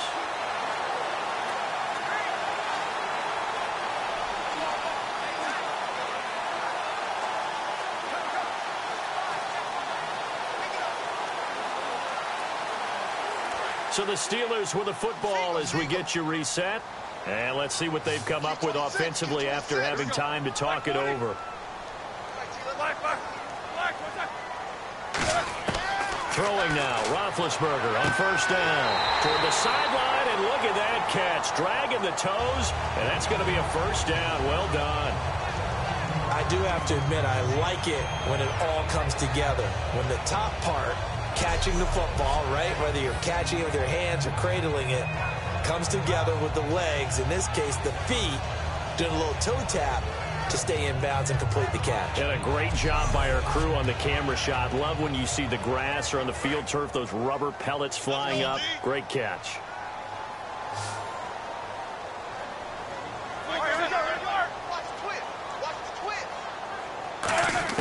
Now it's Roethlisberger toward the center of the field, but it's incomplete. Antonio Brown, the intended receiver.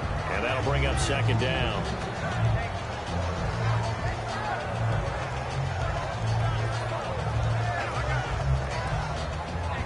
Second down here after the incomplete pass. Again, we'll see the pistol here. Throwing now is Roethlisberger. And the hit jarred it loose. It's incomplete.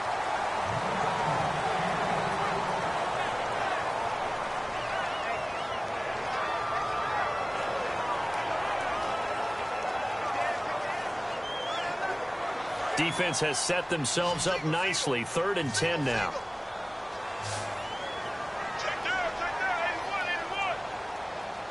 They come up with one running back. That's Bell. To throw here, Roethlisberger. Man open left side is Brown. And he's able to pick up the first down here before he goes down at the 26. Okay, so now the question, how did he get that wide open? Well, we both know that he shouldn't, because from the time they handed out scouting reports before this game, he was circled, starred, everything. Find him, cover him. But sometimes you can scheme a guy open. You put the receivers in a bunch. Maybe you move some motion. Maybe you put them on the backside of a formation, and all of a sudden you've got a better matchup. Every now and then, the offensive guys, they figure a way to get him open, even with everyone keeping eyes on him. And that's certainly... And the Titans going to signal for a timeout defensively. So the defense had a chance to catch their breath, and now they're back out and ready.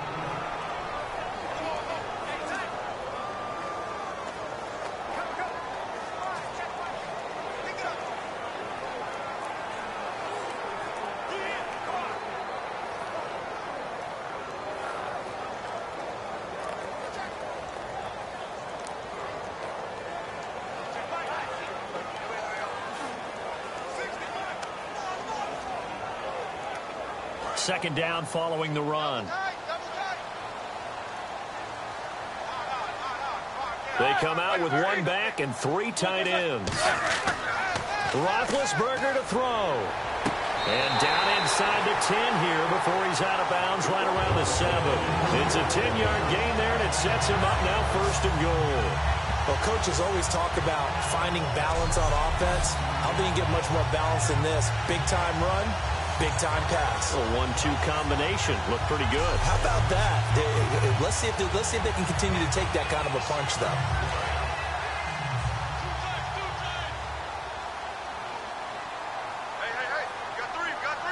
They come up with one running back. That's Bell. The pigskin on the 7-yard line now. It's 1st and goal. Now another timeout here called by the Titans. And now following that timeout, the defense back out onto the field.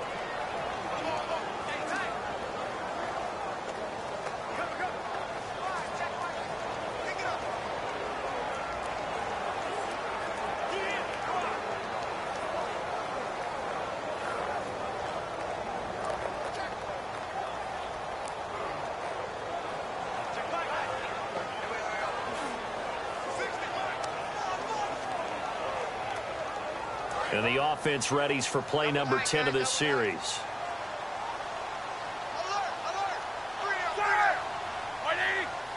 Six yards still to go here on 2nd and goal. This is Bell. And he's going to take it in for a Steeler touchdown. Le'Veon Bell, a 6-yard touchdown run. And the Steelers are going to take the lead. And there's the go-ahead touchdown. And so likely will kick an extra point. But to me, I'm looking forward. Special teams now with your kickoff. And then your defense, that's where the pressure shifts. Yeah, because there's plenty of time left on that clock. Anytime you're over a minute in the NFL, there's a chance. Extra point now by Boswell.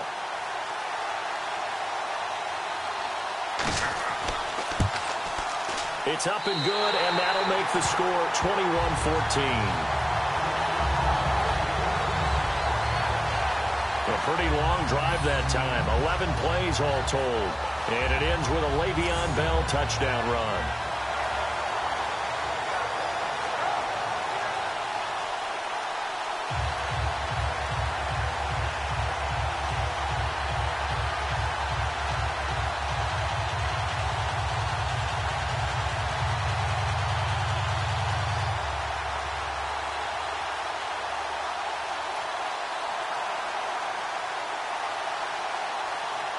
Boswell now to kick it away after the touchdown.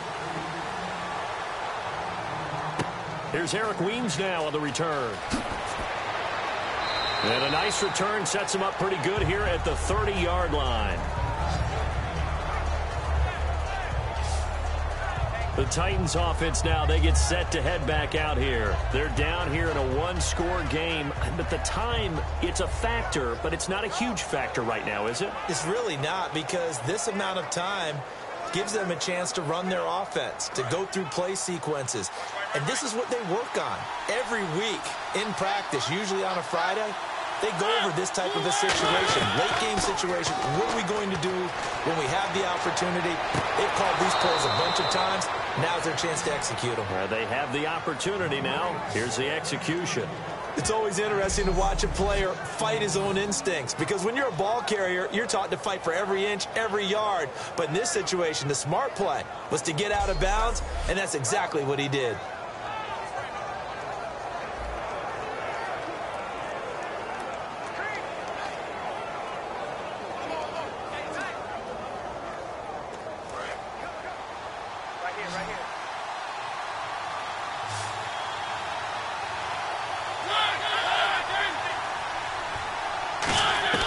Back to throw. He's got time in the pocket, and he can't get a throw away. He's taken down. Cameron Hayward in there to drop him as the clock continues to roll.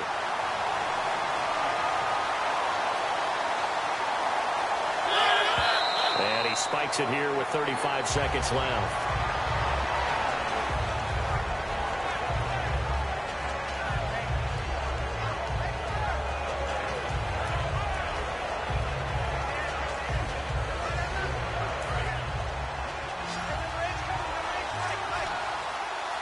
So 3rd and 15 and an extra defensive back in the game now. Flooding the passing lanes. He's back to throw.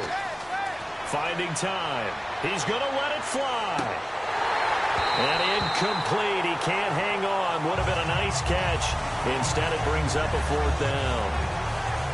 And when all else fails as a defender, when you're not there in the coverage, your best friend is exactly what we saw there. A big play shot taken by the offense. Unfortunately, it ended in a big drop.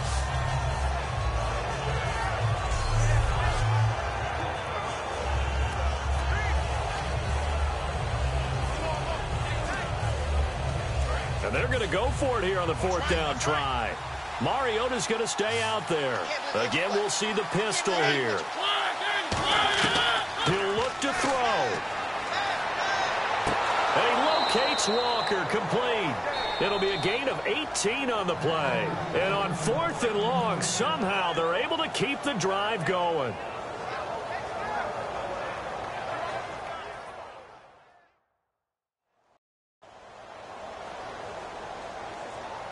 And we're back. The offense had a chance to talk things over. We'll see what they come up with here on this next play.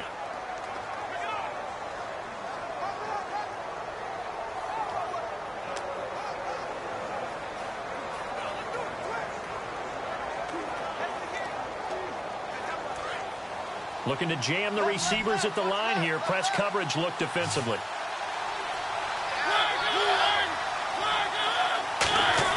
They'll look to throw. And that is incomplete.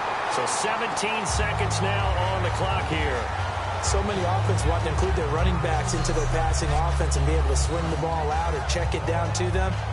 But sometimes those guys are just not as comfortable catching the ball as they are running it.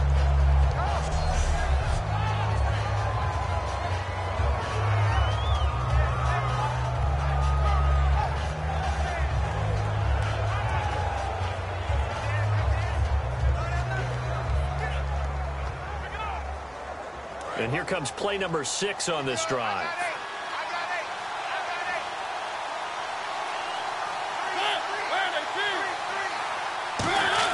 Back to throw. And Walker with it over the middle. 4 yards on the completion, and it sets up a 3rd down. 7th play of the drive upcoming here on 3rd and 6. And they're going to hurry back to the line now. And they're able to stop it here on the spike with 3 seconds remaining.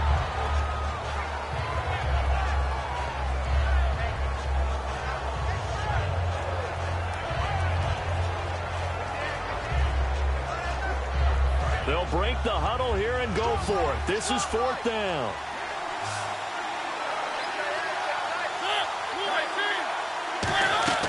One last shot now for Mariota. And it's incomplete. So their final drive comes up.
Hello, everybody.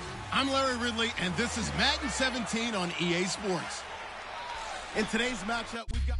We welcome all of you to Nissan Stadium on the banks of the Cumberland River in downtown Nashville, Tennessee. Tonight, we've got a great Sunday night matchup between the Cincinnati Bengals and the Tennessee Titans. Ryan Suckup, the man tasked with getting this one started. And off we go from Nashville. And he'll take it up past the 25 to the 26-yard line. And now we see Andy Dalton bring Cincinnati out there. And Cincinnati, gosh, first time under Andy Dalton, they haven't been to the playoffs. His first 5 years, they made it. This year, 6-9-1. He threw for 4,200 yards, second best total of his career. But again, that's a quarterback who would trade those numbers to be back in the playoffs. Yeah, hollow numbers for Andy Dalton. And let's face it, it started last offseason. Lost Marvin Jones, Mohamed Sanu. Tyler Eifert got hurt in the Pro Bowl last year, missed the beginning of the season. And then A.J. Green got hurt late in the season. So all of his weapons gone from him, and it made it tough for him to generate the offense he wanted to in Cincinnati. Hoping to have a bounce-back year in 2017. 5 yards on the carry. Good pickup on first down. In the backfield out of the starting group, you have to look out for Giovanni Bernard. And you have to make sure you're ready to hit the spin button with this guy. Awfully exciting in the open field.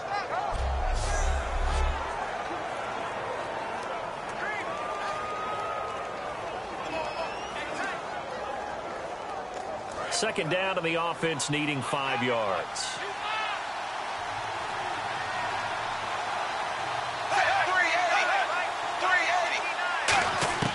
second down. Dalton.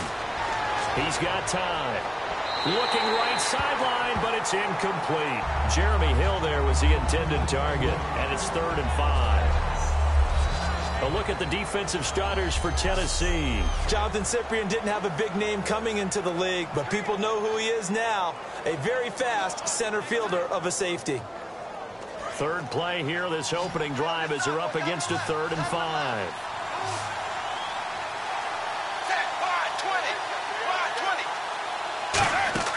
Third down from the gun. Dalton. He's got his man here. It's Green. A gain of 11 and a first down. There's nothing like getting out of the gate and finding your favorite target. Andy Dalton just did that with A.J. Green. And some people call that a nice fantasy football connection as well. Yeah, they're piling up the points that way, and they want to see that continue. Offense comes to the line now, 1st and 10.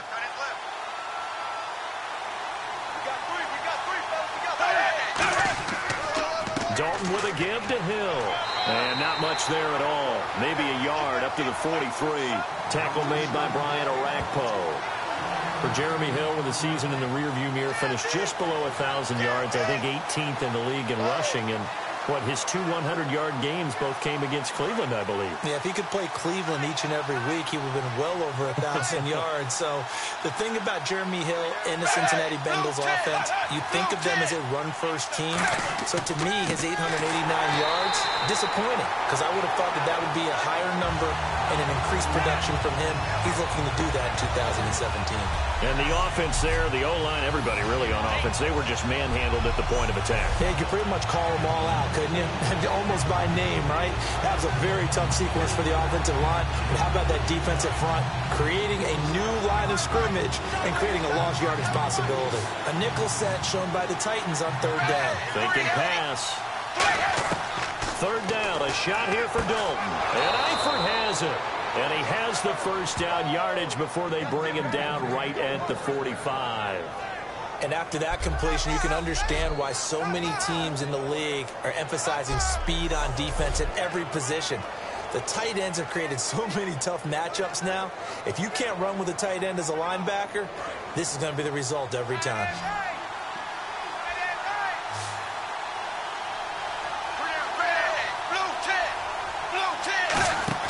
Now a play fake here on 1st down. Surveying the field. Green's got it over the middle. And he gets this one all the way down inside the 20-yard line. Partner, I was working the Buffalo game when A.J. Green got hurt on, I believe, the 2nd snap and never came back. A hamstring injury, couldn't finish the season, fell just short of 1,000 yards, which is something he does each and every year. And that broke his streak of 5 straight 1,000-yard seasons. So you're right, he does do it every year. That was Week 11 against Buffalo, wasn't it? Week 11, unable to make it back, but still voted to the Pro Bowl.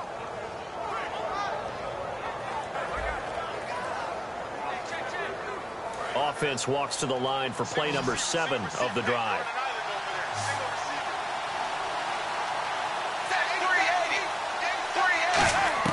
Dalton operating in the red zone now. That's going to be caught at the 10-yard line. Give him 9 there on the first down completion. And the pocket's been protected pretty good here so far on the opening drive. We always talk about confidence in runners and catchers and quarterbacks. How about the protection detail? They're not allowing anyone near the guy throwing the football.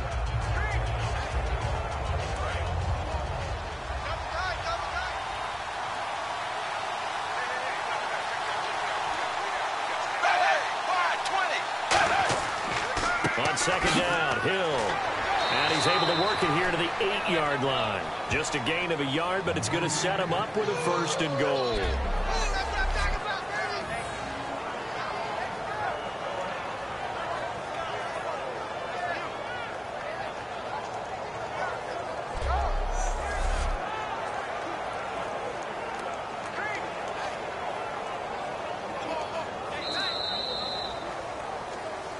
So an even first quarter on the scoreboard, but the threat of points on the horizon. 0-0 our score. We're back to Nashville right after this. This presentation of the NFL on EA Sports is brought to you by Snickers. You're off your game when you're hungry. Snickers satisfies. Alongside Charles Davis, Brandon Gaudin, and it's the Bengals with the football to begin quarter number 2, and they've got it here with a first down.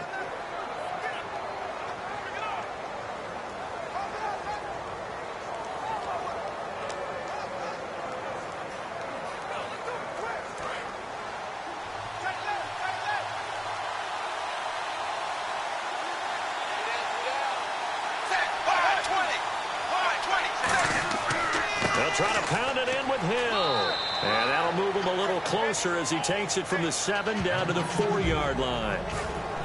So that run gets him about halfway home. Yes, now 2nd and goal. The end zone beckons. It looms. They can do whatever they want. Full playbook. Run it again, or they can go play action and try and put it in that way.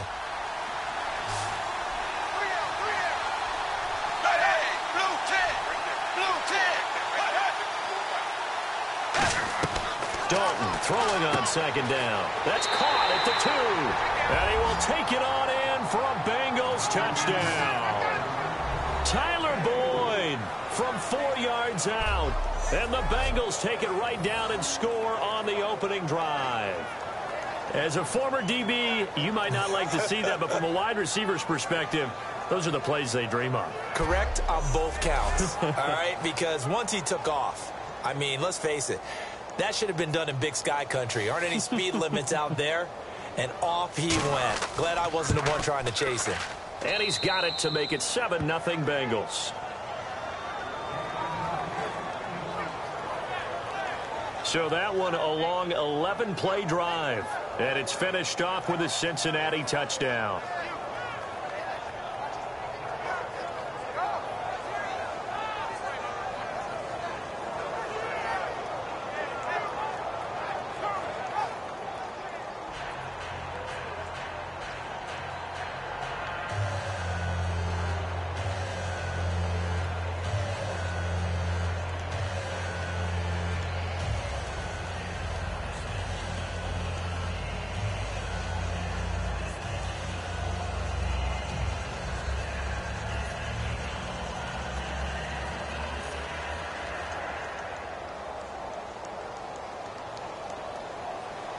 The kicking team out now for the Bengals as they'll send this one away. This will be fielded at the 6. And he will be marked down right there at the 20-yard line.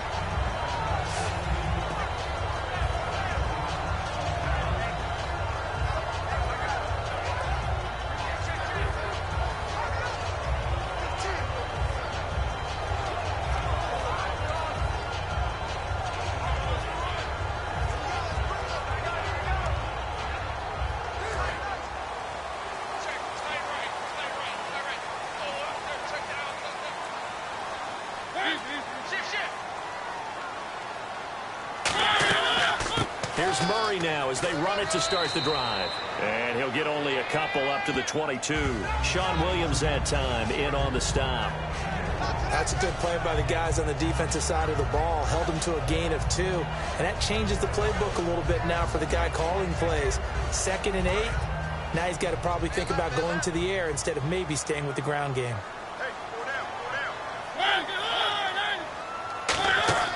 A play fake to Murray. Now Mariota. And he's just going to get rid of this thing. To no one here. He throws it away.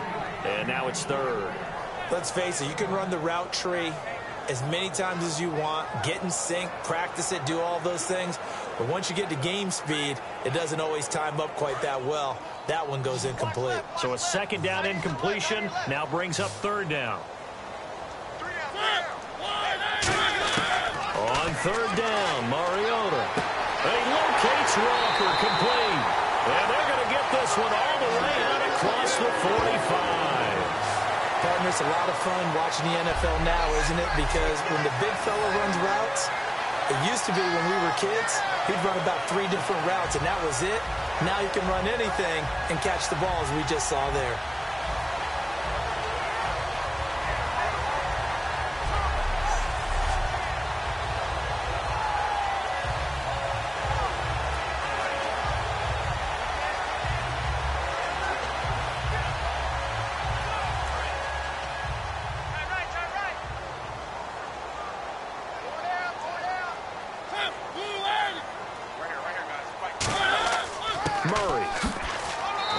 works his way forward for about 4 up to the midfield stripe. Time to step aside. Back to Tennessee after this.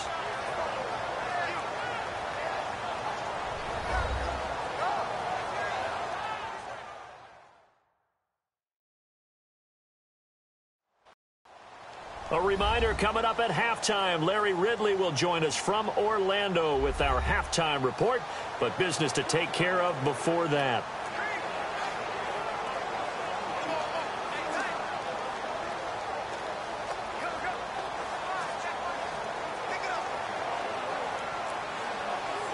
And after the play on the ground, that brings up second down here.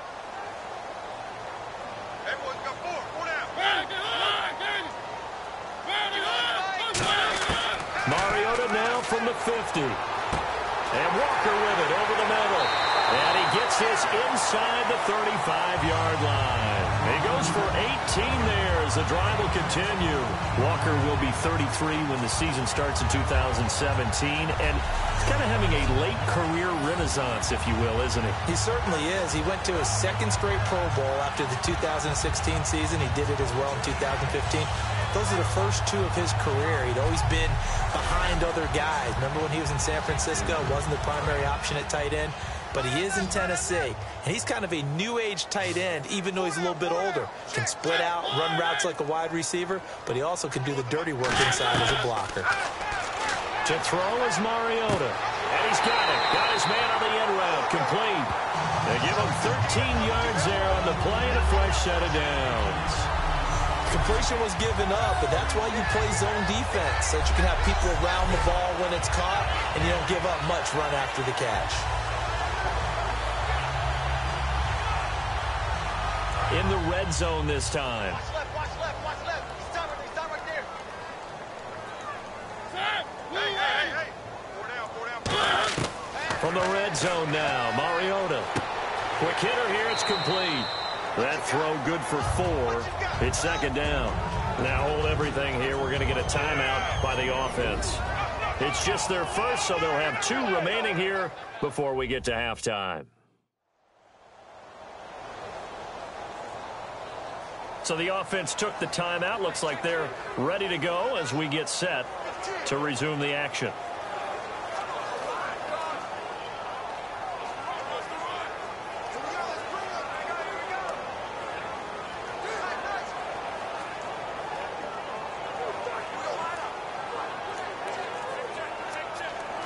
Second down now after the pass completion.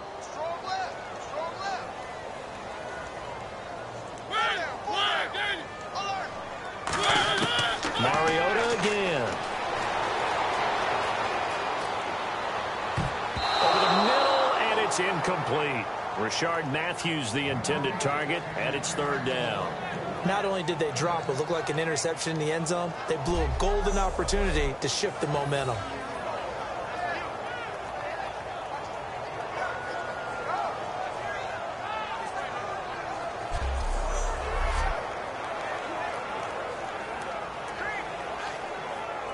So it's 3rd and 6, and this will be the 8th play of the drive.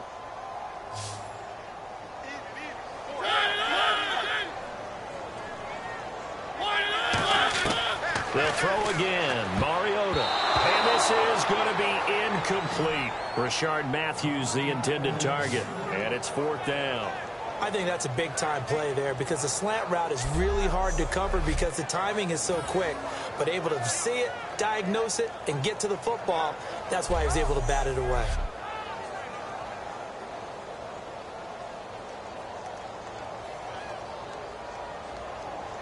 So now the Titans are going to call upon their field goal unit here.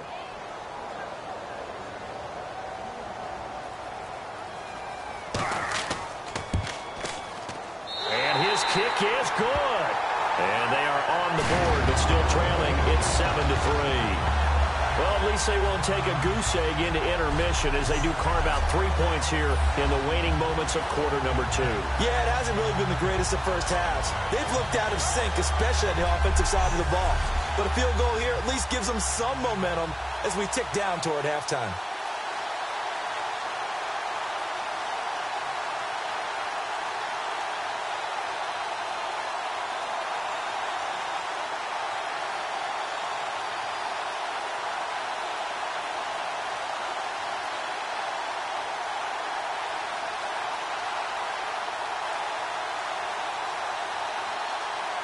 Succop now set to kick it off following the made field goal. This fielded at the 2. And he'll get it up across the 20 to the 21-yard line. The Bengals getting set to go. And we'll see how this is played. Offensively, they've got the lead. Not a whole lot of time left. What do you think, Charles? Well, it's tempting to try and add to your lead, but a mistake there, that could change things in a big way. I say go ahead, take the knee, get on out for the half.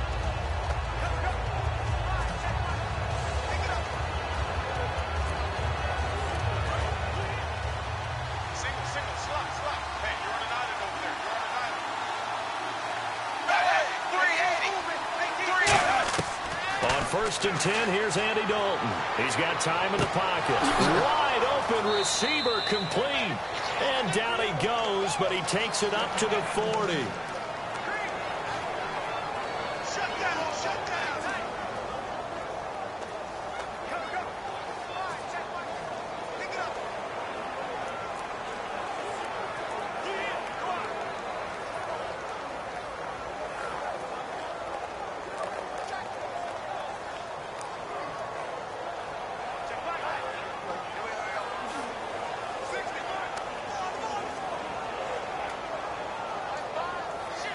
So here we go, first and 10 now. They come out 5 wide, 3 of them to the right side. Dalton, first and 10. And he's got the hook up to Brandon LaFell. And he'll go down right around the 47 this time.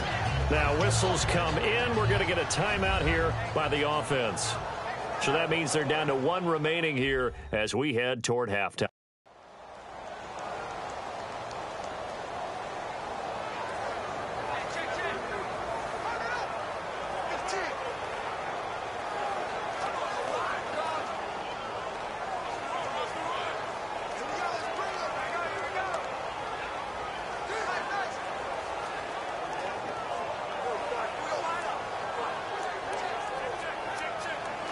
So they complete the pass, and now they face a second down.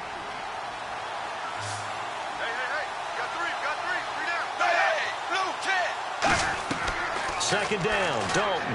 And his throw is incomplete. Jeremy Hill was the one he was trying to hit there, and it's 3rd and short.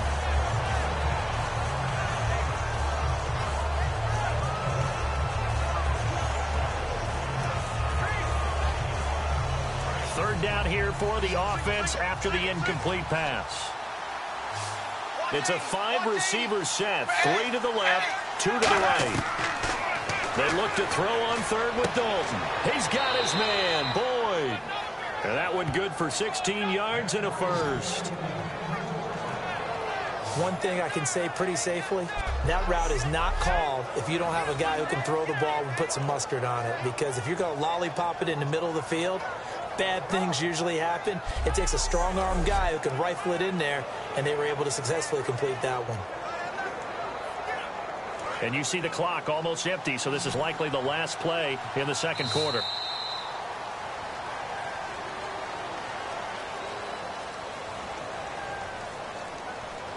So we've reached halftime here in a 4-point game as we send you down to our EA Sports Studios in Orlando, where we find our man Larry Ridley with our halftime report. Thanks, Brandon, and welcome to the EA Halftime Report. I'm Larry Ridley.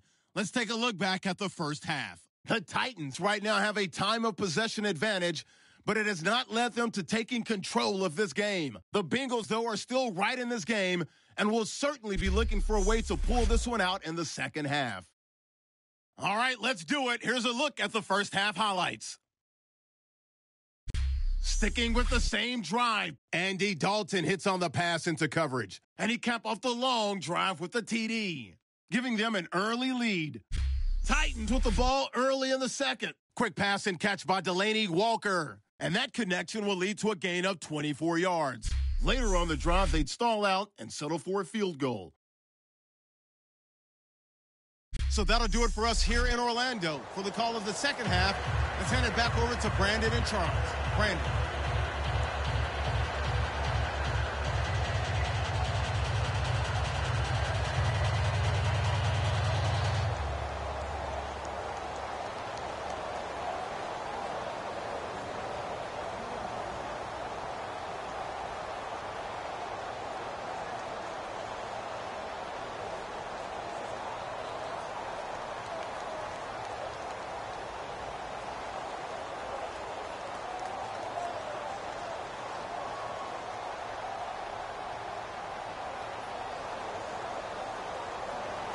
Both teams appear ready for the fight ahead, and we resume action here in quarter number 3.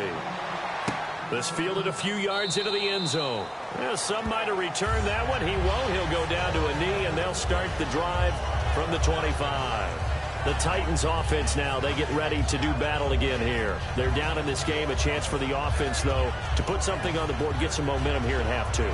Try and get things kick-started for them. And you know at the half, they discussed how they were going to get that done. This is where scripting comes into play a lot of the time. How many plays do you script coming out of the second? Most of the time in the first half, you're scripting 12 to 16. I think in the second half, you're really scripting more like 8 to 10. Kind of a starter or an opener, whatever terminology they use. Just something to get you off to a quick start. They'll try and get the running game going here with Murray. And just a short gain that time as they're able to get him down. It's a pickup of 4, and it'll bring up second down. We always like to talk about defense in terms of levels. First level defensive line, second level linebackers, third level defensive backs. On that run, that was what we call a first level run, and it was stopped by a second level player. They'll come out in the pistol. Now we've got movement up front. I think this is going to be on the Titans. False start, offense.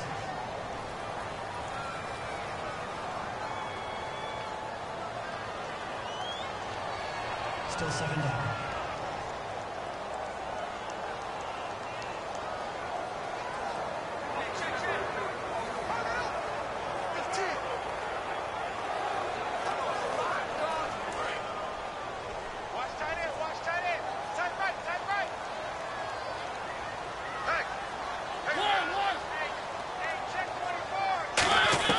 Now a second down throw from Mariota.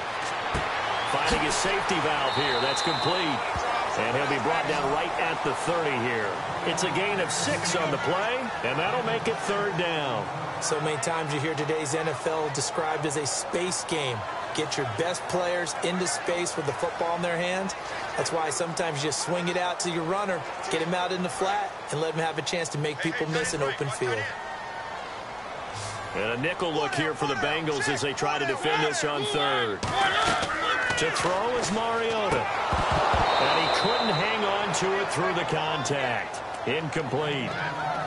When you hear screen, screen, screen on defense, that's a little bit scary because you know a big play might result. He was so ready to get to part 2 of the screen, he forgot part 1, couldn't get the ball. Here's Brett Kern now as he's on to punt for the first time tonight.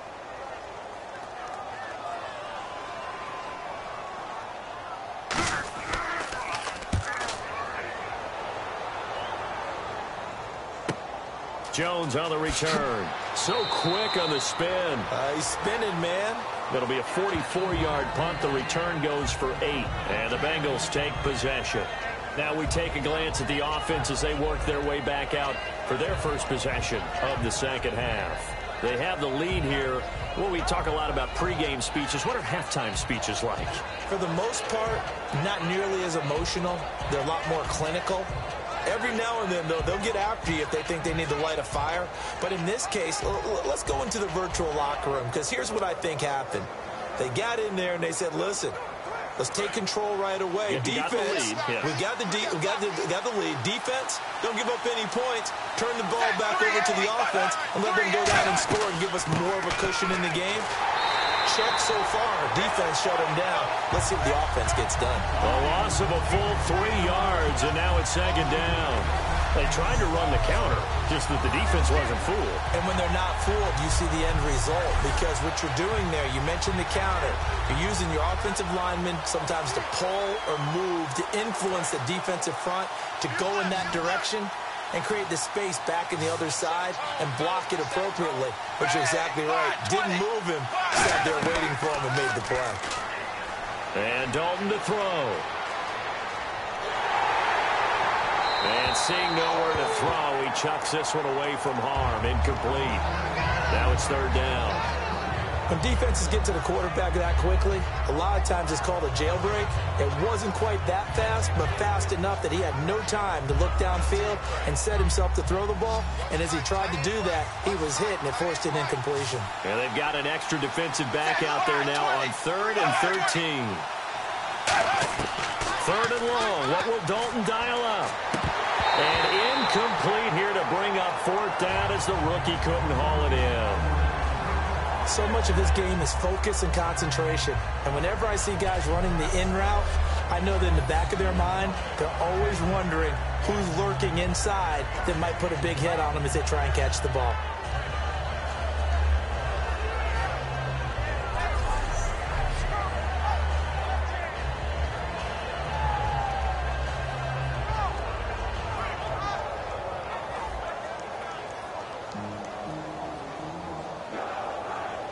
Here's Kevin Huber now as he's on to punt for Cincinnati.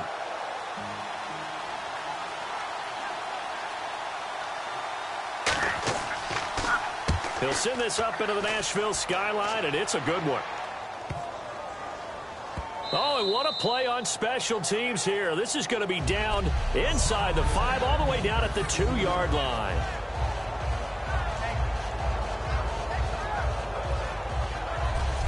And the Titans getting set to go. And they're coming off a 3-and-out, my friend. I think they've got to look at that play sheet and go to a spot that they haven't gone before. Time to shake things up a little bit to try and get this offense moving. Okay, so how do you do that? How do you shake things up? You look at what you've called before, realize it hasn't worked Go to so something well, else. and maybe you try and find one of those special plays from one of your better players, and maybe try and hit something big and get things going in the excitement area.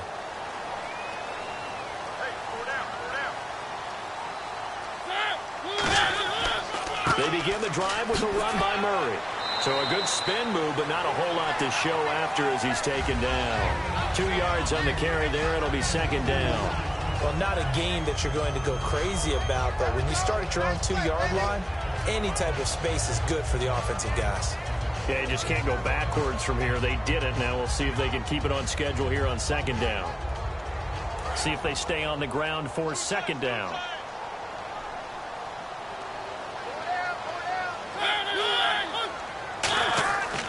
They go with Murray again. And he's going to be hemmed in and brought down right at the line of scrimmage. No gain on the play, and it's going to bring up a third down. One thing I do know about DeMarco Murray, he loves to pile up carries. You know, a lot of backs are concerned about how many they have. Not him. He wants the ball all the time.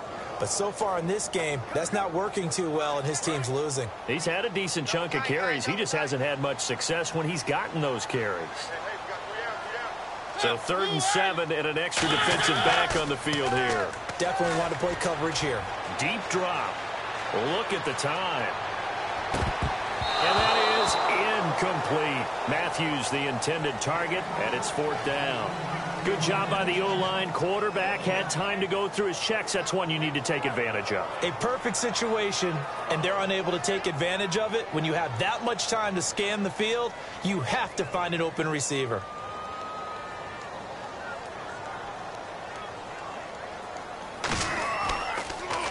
So a short drop, but he's able to get it out, and this is a good kick. Here's Jones. Whoosh.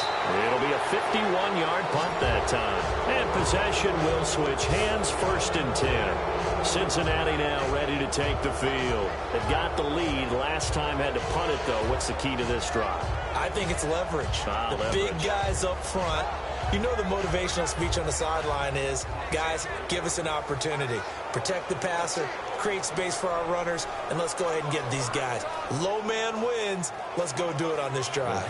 We'll watch that leverage on this drive.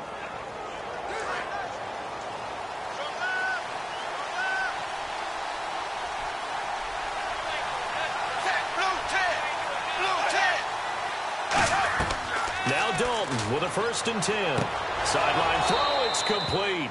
And a nice job there of keeping the toes in bounds.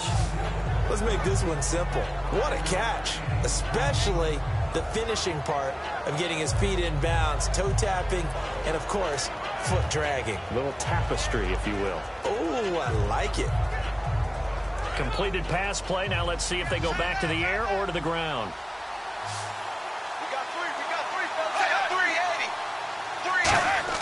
Dalton throwing on 2nd down. And his throw's going to be incomplete. The H-back, Ryan Hewitt, the intended receiver. And now it's 3rd down.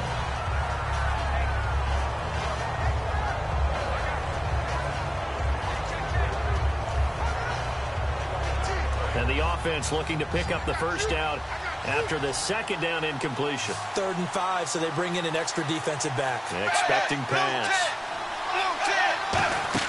Here's Dalton. On the screen, Bernard. Room here to run. And he's got the first down yardage before he's brought down at the 42. It's a 9-yard gain, and it keeps the drive moving.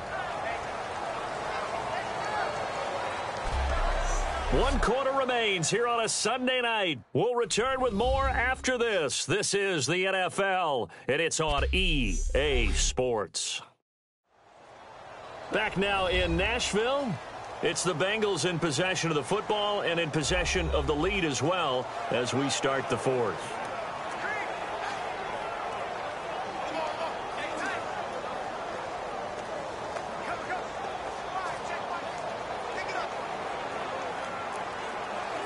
Fresh set of downs here. They come out 5 wide, 3 of them to the right side. 1st and 10 for Dalton. His throw incomplete. He was looking for his favorite target, A.J. Green, that time. That'll bring up 2nd down.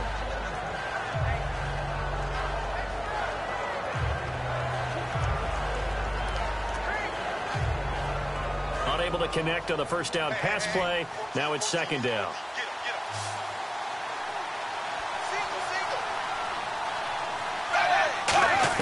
Second and 10. Dalton once more. Underneath here to Hill.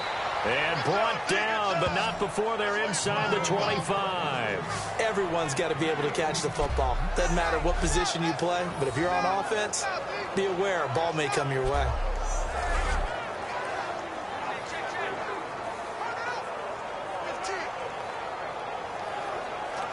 So the offense has it 1st and 10.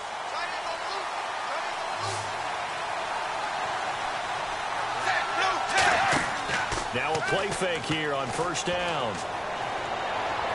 And this is going to be caught. No, they say it's incomplete.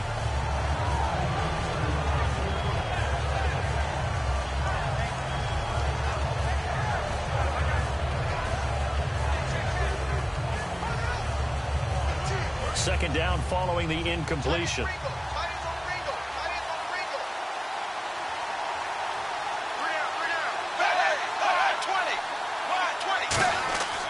And Dalton hands to Hill. And he'll be taken down near the 20 at the 21. He only got a couple on that one, so not a ton of help. They'll have a 3rd and 8 forthcoming. And in this situation with a lead 4th quarter, they're liking keeping the ball on the ground, I'm sure. That's just smart football, but you know the defense has to know it as well. They've got to stop them here. So now we're going to see that loading the box in a big way. 6, 7, 8, 9, whatever it's going to take, puts a little bit more pressure on your big offensive line. And this is caught at the 8. That one goes for 16 yards. It sets them up 1st and goal. And that pickup of a 1st down, that's going to leave a mark because they really needed to stop them there, didn't they? So frustrating. Defensively, you're a play away from getting that football back here down late. Tough. Now they've got to find a way to create a turnover or takeaway. Otherwise, this one will probably get away from them. Time for a break. We'll come back for the electrifying conclusion after this.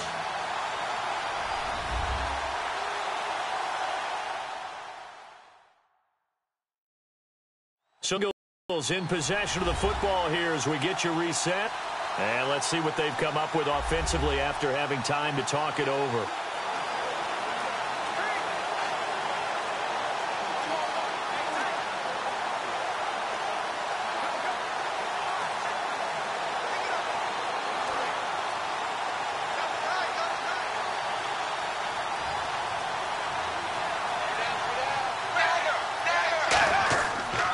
Now a 1st down carry. It's Hill. And he goes. And the Titans going to signal for a timeout defensively. It's just their first. They've got 2 more to use here in the final stages.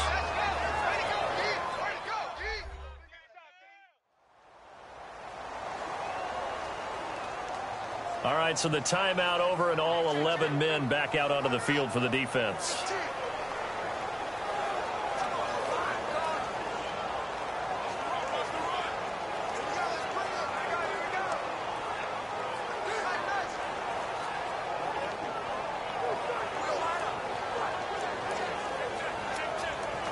Now this will be the 9th play on this drive.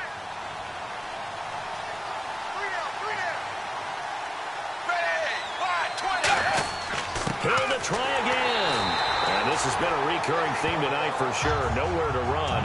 Back to the line of scrimmage, that's all.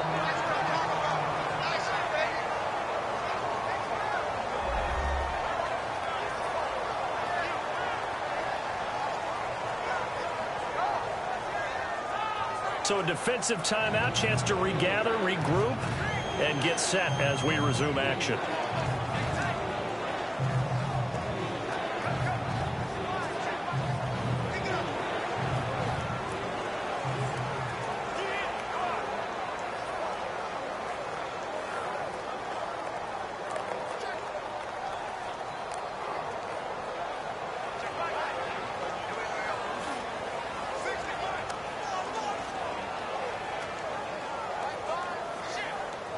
So they're back at the 7 now for 3rd and goal.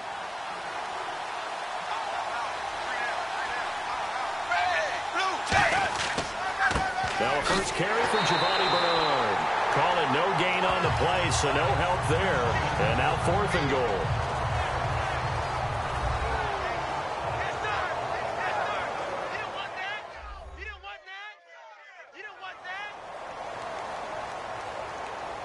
The defense, they got a little bit of a breather. Now they're back and set as we resume play.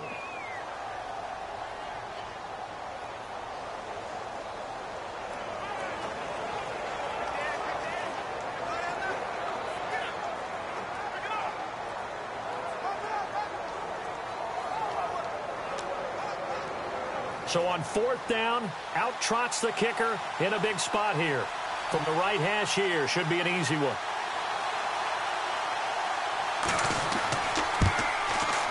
And his kick is right there. It's good.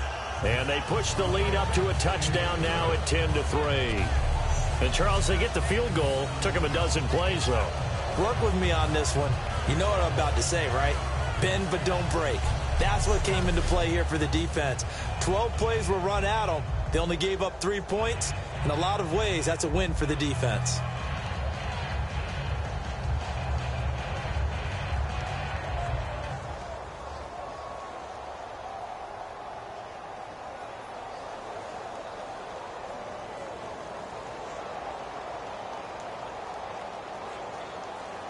Set now to kick this one away, and off it goes. This fielded at the 2. And he'll take it back to about the 19-yard line.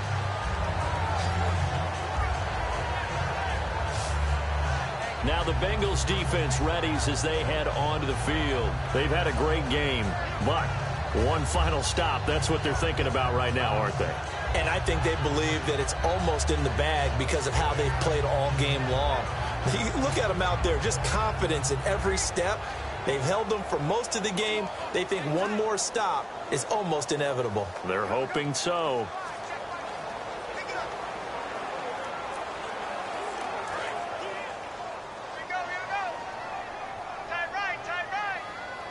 Again, we'll see the pistol here. They'll look to throw. Backing up. Rashard Matthews here on the catch. And he's eventually brought down, but not before he reaches the 39, just shy of the 40. And now they're in the hurry-up. He's back to throw. Finding time. And Matthews over the middle with the ground. And he's taken down, but not before he gets this into enemy territory across the 40. Back to throw. He's going to flip one out here to his running back. And he'll work it inside the 30 to the 29-yard line. Give him 9 on the play, and that'll make it 2nd and short. Looking to speed things up here, going with some tempo. Back to throw. Throwing for his running back, and he's got him complete.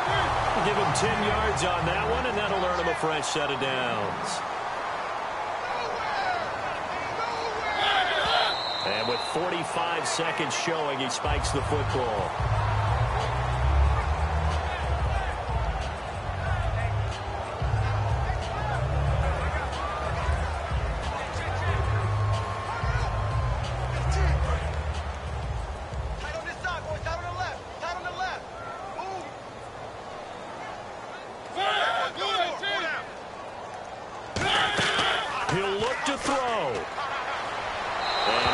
chucked that one out of bounds, out of everyone's reach. Maybe a wise call not to take a sack in this part of the field. It brings up third down. Well, any caused incompletion is good for a defense. But when you add to it that you get a little hit on the quarterback, knock him to the ground, make him think a little bit, hopefully knock him off his game, especially in a game of this magnitude, this tight in the fourth quarter, got to feel pretty good as a defense. Mariota. He finds Douglas complete. They get 7 there, but it brings up fourth. The offense is not leaving the field. They're going to stay out and go for it on 4th and 3. Desperation time. Mariota. Oh, no, he lost the football. And he will at least be able to fall on it himself. But it was 4th down, and the possession changes. Well, that was a big oops right there. But how about his ability to correct it? Loses the football, able to get it back himself. Yeah, pounced right back on it, keeps possession.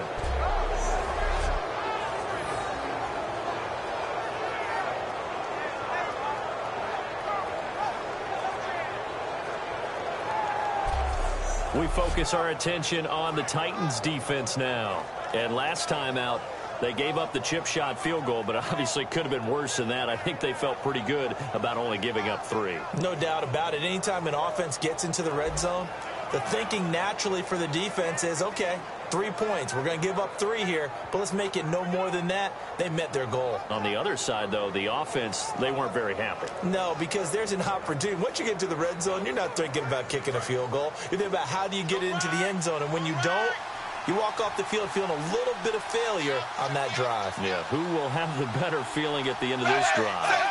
Dalton down to a knee, and that'll be all she wrote.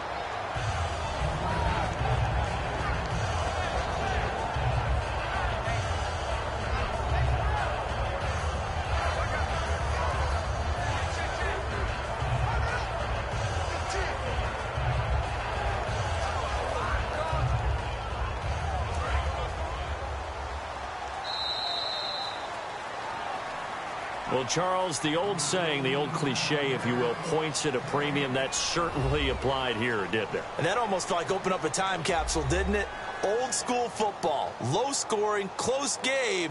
What a way to finish it up. You loved it, didn't you? You loved the defenses. I certainly did. Brought back the images of the game of old.